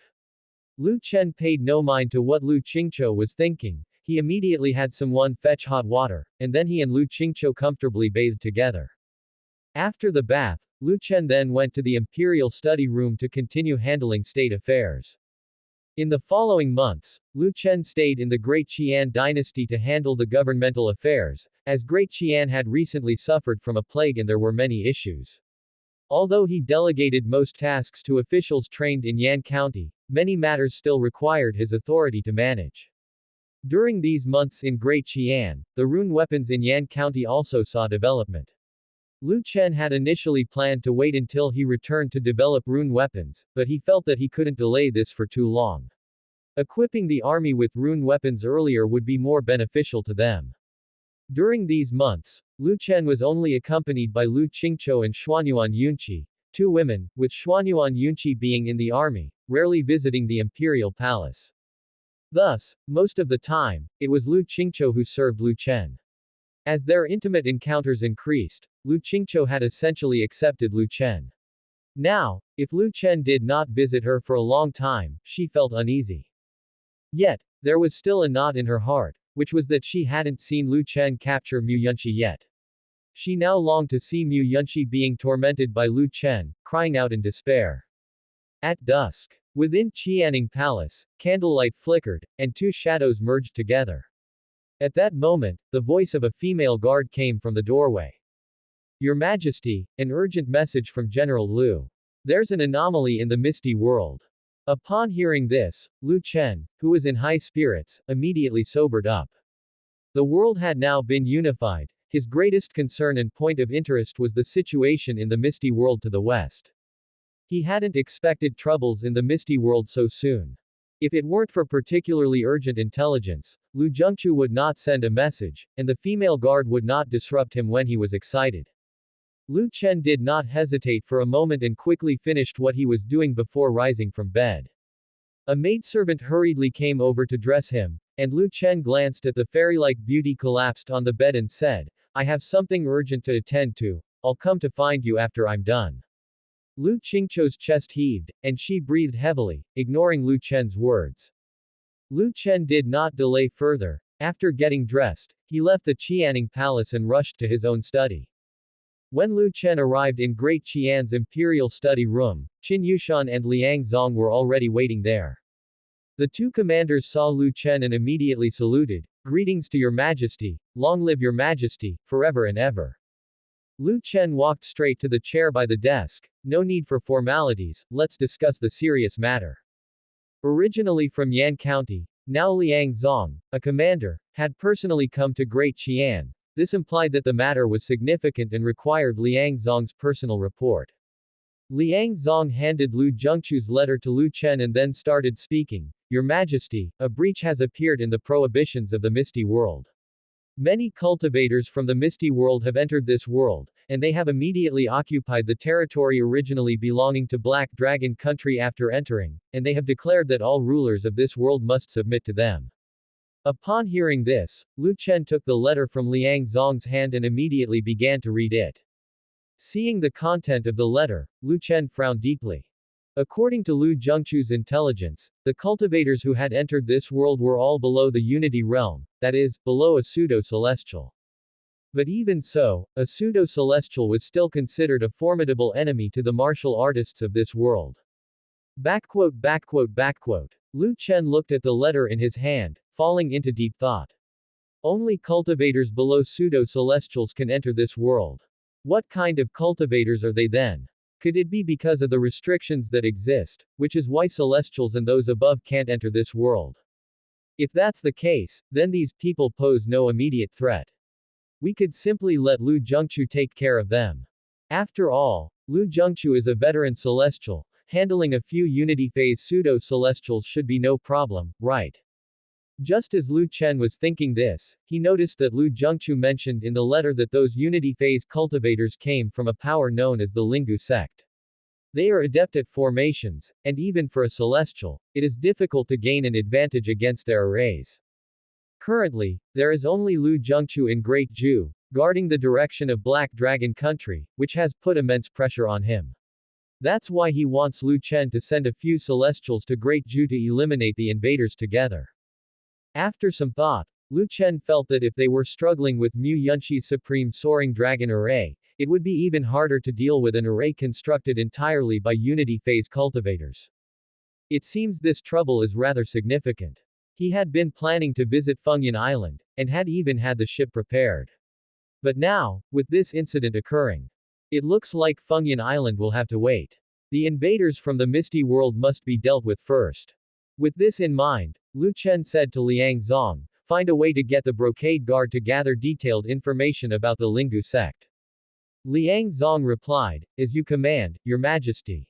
After a moment's thought, Lu Chen added, additionally, have President Xia and Grand Scholar Xuanyuan proceed to Great Ju to assist General Lu against the invaders. Commander Liang, go and convey my orders. Liang Zong immediately bowed and said, your subordinate takes his leave. After Liang Zong had left the imperial study room, Qin Yushan asked, Your Majesty, the great ship for Fengyan Island is ready. Will you be returning to Yan County, or will you still head to Fengyan Island? They had originally planned to go to Fengyan Island, but now with the appearance of invaders from the Misty World in the west, Qin Yushan was unsure whether Lu Chen would still go to Fengyan Island. At this moment, Lu Chen himself was also conflicted. He always felt that Fengyan Island had something he needed, and he had long intended to visit. However, he had never found the opportunity. Now that the great ship was ready, if he didn't go, he didn't know when he would have another chance. Yet, he was very concerned that the three Celestials, including Lu Zhengchu, might not be a match for those invaders from the Misty World. Just then, Lu Chen sighed and subsequently said, forget it, let's return to Yan County immediately. The voyage can be put on hold for now. Qin Yushan immediately bowed and said, understood, Your Majesty.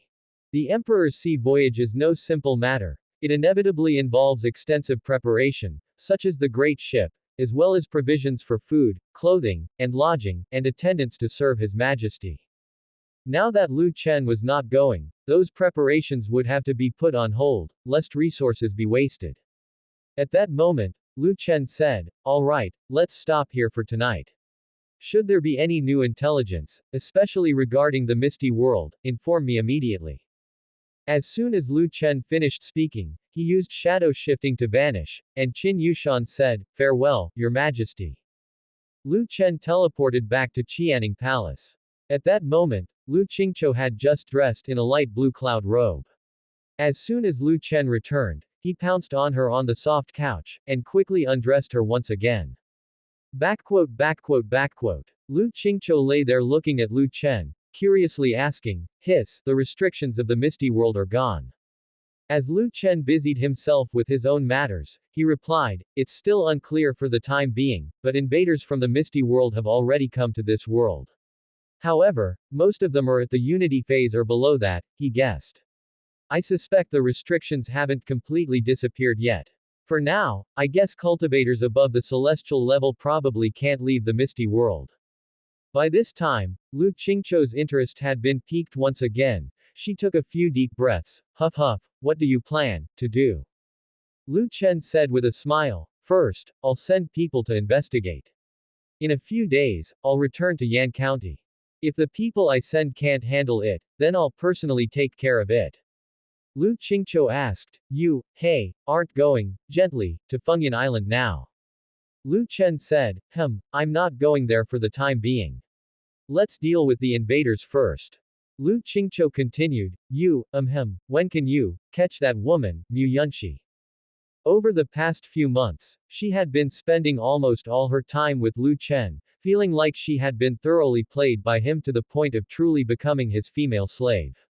Now she had completely lost the power to resist him. In fact, he didn't even need to force her, as her heart would be filled with the desire to initiate intimacy with Lu Chen. If this was love, she couldn't believe it herself. She just wondered if she had fallen, hence the thoughts that came to her. Regardless of whether she had fallen or not, she was very happy now, but she couldn't let go of Mu Yunxi, who had escaped. After serving Lu Chen for so long, Mu Yunxi, the woman caught alongside her, was out there enjoying her freedom. Since she and Mu Yunxi were allies, it was only natural to advance and retreat together. Now that she was so happy, of course, she had to share half of her happiness with her ally.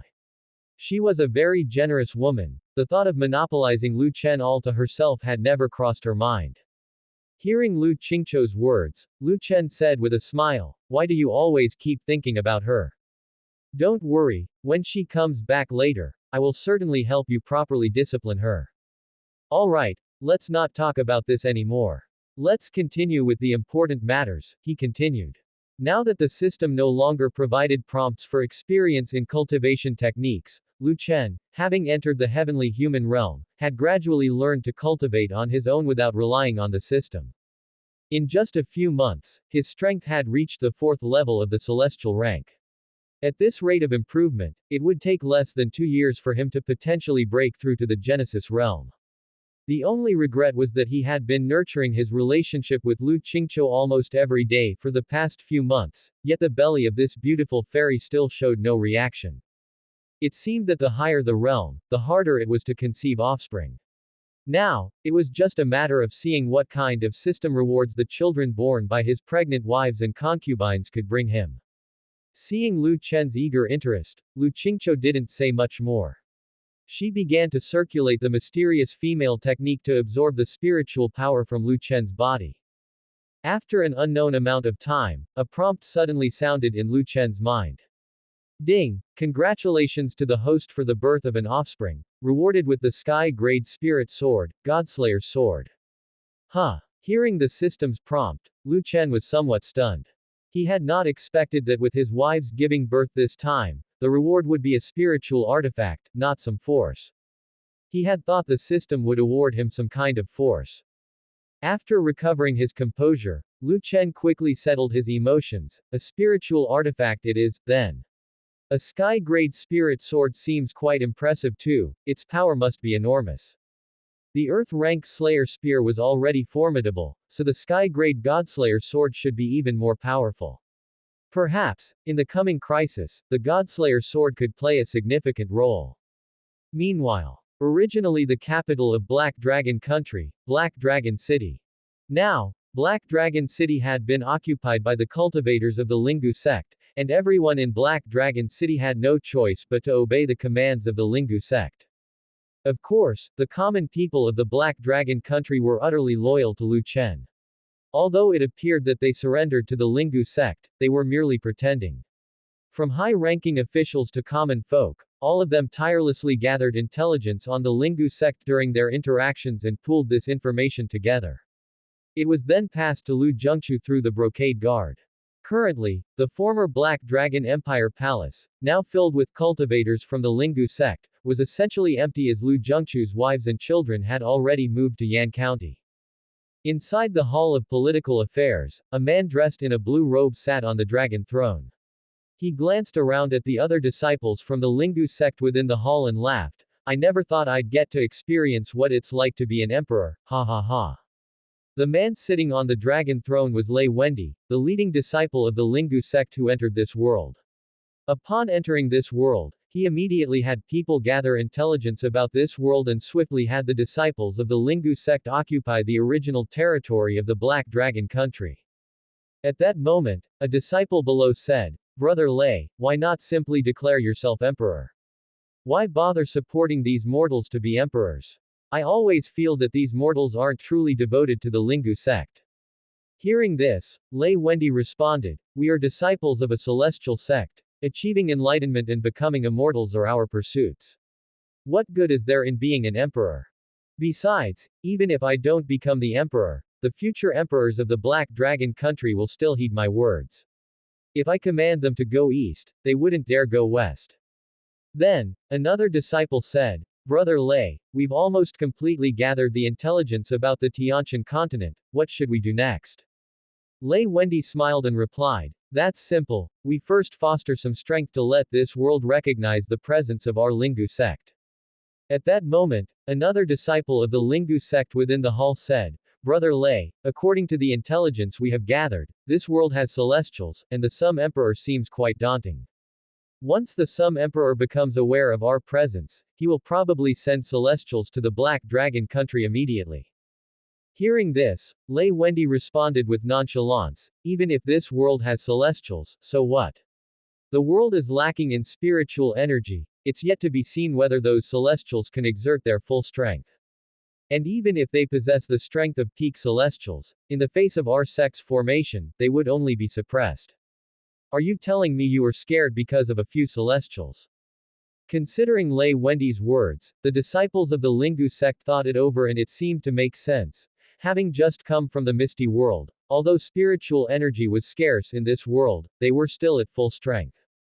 And the celestials of this world were merely struggling to survive. If those celestials truly dare to come, even without using a formation, their strength at the Unity realm might just be enough to defeat those celestials. At this moment, the disciples of the Lingu sect were not at all concerned about Lu Chen and the celestials from his faction. They indeed had the capability to back up their confidence. Back in the misty world, the formation built by the Unity Realm disciples of the Lingu sect could suppress heavenly man realm cultivators, let alone the world's celestials who struggled to absorb enough spiritual energy to unleash their power. Why then would they fear these celestials? Lei Wendy rose from the dragon throne and said, "We must rule this world before the bands dissolve. Only then can our Lingu sect become strong enough to claim more territory. When the forces from the misty world arrive in this world and want land, they will have to trade something with our Lingu sect. If we achieve this, then we will be the great heroes of the Lingu sect." Lei Wendy's words instantly excited the disciples of the Lingu sect present in the hall. These individuals were merely at the bottom of the Lingu sect hierarchy, and if they truly accomplished such great feats, their treatment in the future might see a substantial improvement. Thinking about the rewards the Lingu sect might give them, the disciples were especially invigorated. After the excitement of the disciples subsided, Lei Wendy spoke again. "I have decided to first send some people to Yan County to scout the situation. Those of you who wish to lead may volunteer." Hearing this, a disciple of the Lingu sect did not hesitate to step forward. "Brother Lei, let me go." Lei Wendy glanced at the disciple who had stepped forward and then said, "Good. Since Brother Meng is so brave, this opportunity to distinguish yourself will be given to you. Later, pick a few disciples at the Unity Realm to go with you to Yan County. Your mission there is simple. Try to ally with those celestial beings. If they are unwilling, then just eliminate them." Meng Tian said, "Yes, Brother Lei, I guarantee I will complete the mission." At that moment, Lei Wendy suddenly thought of something, and the corners of his mouth slightly lifted. "I have heard that the Sum Emperor is fond of beauties. The harem is said to be filled with many beautiful concubines. Brother Meng, when you go to Yan County, remember to bring back a few for me. I would like to see if they are as breathtaking as the rumors suggest." Hearing this, Meng Tian said with a smile, "Rest assured, Brother Lei. Once I enter Yan County, the first thing I will do is enter the Imperial Palace to capture a few beauties for you." Lei Wendy said, "But let's focus on the essentials first. Try talking to those celestial beings, settle matters with the celestials before anything else." Meng Tian smiled and said, "I understand, brother." Lei Wendy then scanned the crowd in the hall once more. "Alright, that will be all for today." As soon as his words fell, Lei Wendy left the hall immediately. Half a month later, Lu Chen returned to Yan County. Just like before, over the following days, he visited the chambers of each of his concubines. Once he had collected sufficient intelligence on the Lingu sect, Lu Chen immediately convened the Great Court Assembly. Yan County, Hall of Political Affairs. Lu Chen sat on the dragon throne and began, "Today's Great Court Assembly will be personally presided over by me." At this point, the officials were mostly unaware of what was about to transpire in this world. Only the Brocade Guard and a few key officials knew about the Lingu sect. People always fear the unknown, so Lu Chen had the Brocade Guard thoroughly investigate the situation regarding the Lingu sect before he convened the Great Court Assembly to discuss how to deal with the Lingu sect and the issues they might face going forward, and how the Great Sum should develop in the future. When the Hall of Political Affairs quieted down, Lu Chen's gaze swept over the entire hall once more, and then he began to speak. Today's Great Court Assembly is mainly to discuss how to deal with the invaders from the Misty World, as well as the issue of how Great Sum should confront the Misty World crisis in the future. Upon hearing Lu Chen's words, the ministers in the hall looked at one another as if they didn't understand what Lu Chen was talking about. Many ministers were completely unaware of the Misty World, some hadn't even heard the term, Misty World. They only knew of a mist-enshrouded area to the west. Lu Chen continued, "Perhaps most of my lovable subjects do not know what the Misty World is." At this point, Lu Chen said to the Jinyue guard beside him, "Explain to the lovable subjects the situation of the Misty World." Hearing this command, the Jinyue guard immediately replied, "Yes, Your Majesty." At the far western edge of this continent, there is a place shrouded in fog. Within that fog lies another world. Due to the existence of prohibitions, it is difficult for the people of the Misty World to enter ours. Now that the prohibitions of the Misty World are about to dissipate, the cultivators from the Misty World will also be able to enter the world we inhabit. Currently, the enemy of the Misty World has sent some invaders to our world, and they have now occupied the land once held by the Black Dragon country, even propping up an emperor to overthrow Great Sum entirely. After the words of the Jinyue guard, the entire hall of political affairs instantly became a tumult.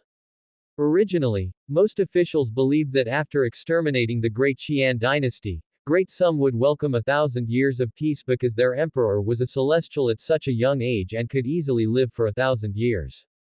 With Emperor Lu Chen, maintaining the stability of Great Sum for 1,000 years without external enemies was not too difficult a task, but now, foreign enemies had appeared. It had been less than a year since Great Qian was vanquished when the foreign enemy arrived. At this moment, Lu Chen swept a glance over the agitated officials in the hall, undisturbed by their reaction. It was only natural for them to react this way when facing a formidable foe, just as they were about to welcome peace. Lu Chen then began to speak. The enemies of the Misty World are extremely powerful. For them, being a celestial is merely the start of cultivation. Every power in the Misty World has hundreds, thousands, or even tens of thousands of celestials. These words caused the officials in the hall to inhale sharply. Their world had only a few celestials, but the Misty World had powers with thousands, even tens of thousands of celestials. How could they possibly stand against the forces of the Misty World? Could it be that Great Sum was on the brink of ruin? The atmosphere in the entire hall became incredibly heavy, no one spoke any further, and all listened quietly to what Lu Chen would say next. Lu Chen then spoke indifferently, "Although the enemies of the Misty World are incredibly powerful, we are not without hope. We already possess weapons capable of contending with celestials." This statement did not invigorate the officials in the hall. They of course knew Lu Chen had weapons to confront celestials. It was none other than the Slayer Spear. But only Emperor Lu Chen possessed such a weapon. As the emperor, he surely couldn't be expected to constantly go to the front lines of battle. What was most important was that Lu Chen was just one man. Even if Lu Chen's weapon could confront the celestials from the Misty World, he could not confront everyone. Seeing the officials appearing quite pessimistic, Lu Chen did not mention the matter of the rune weapons. Now was not the time, and there was no need to divulge it just yet. At this point, Lu Chen continued, "Since the enemies of the Misty World have already invaded, our focus for the upcoming work must shift towards how to resist the invaders, and our main efforts will also need to be adjusted accordingly." At this moment, an official stepped forward and said, "Your Majesty, I don't know if you plan to tell the common people about the enemy invasion from the Misty World." Hearing this question, the minister's gazes all fell upon Lu Chen, waiting for his response. This question was of great importance. If the news were to be told to the common people now, it might cause panic among them, leading to the world falling into disorder ahead of time. Moreover, this could also give the enemies that had always been lurking in the shadows an opportunity. They would surely find a way to make contact with the forces in the Misty World and then connive with those forces to the detriment of Great Sha. After thinking for a moment, Lu Chen then said, "I do not plan to disclose this news to the common people for now. Although the enemies from the Misty World are strong, they are not invincible as long as we are properly prepared.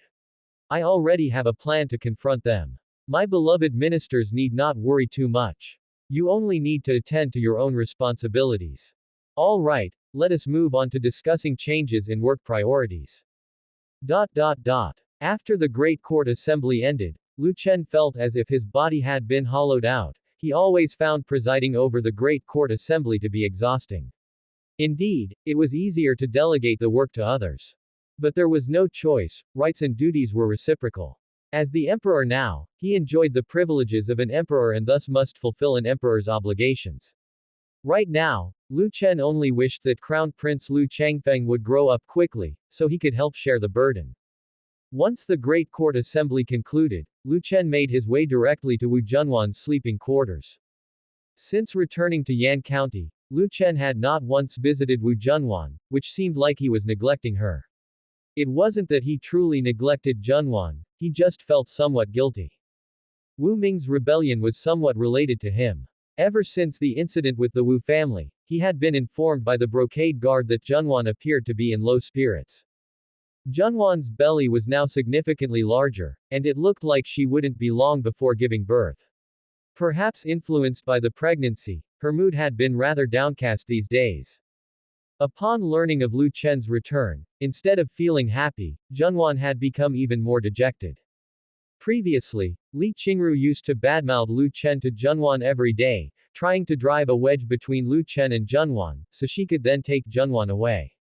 But seeing Junwan grow more depressed by the day, Li Qingru stopped speaking ill of Lu Chen. Not only did she refrain from speaking ill of him, but she would also frequently comfort Junwan, praising how good Lu Chen was. Even though she harbored some resentment towards Lu Chen in her heart, for Junwan's sake, Li Qingru could only speak well of him. At this very moment, the room was filled with the fragrant vapor of incense. Junwan lay on the soft couch, turning her head to look at the door with an expression of utter despondence. Seeing Junwan like this, Li Qingru cursed Lu Chen in her heart over and over again. Didn't he realize what he had done? Instead of comforting Junwan upon his return, he went to other concubines' quarters first. Li Qingru was sitting by the couch, holding Junwan's jade hand and said, "Junwan, don't be sad. Lu Chen has probably been very busy lately. Maybe he will come to you tonight." Junwan did not speak, her gaze still fixed on the door. Seeing Junwan in this state, Li Qingru sighed. How could that scoundrel still not have arrived? If he didn't come, she would go to the imperial study room herself and drag him over. Just as Li Qingru was thinking this, the door to Junwan's sleeping quarters slowly opened and a familiar voice came through. "Why do I hear someone mentioning me?"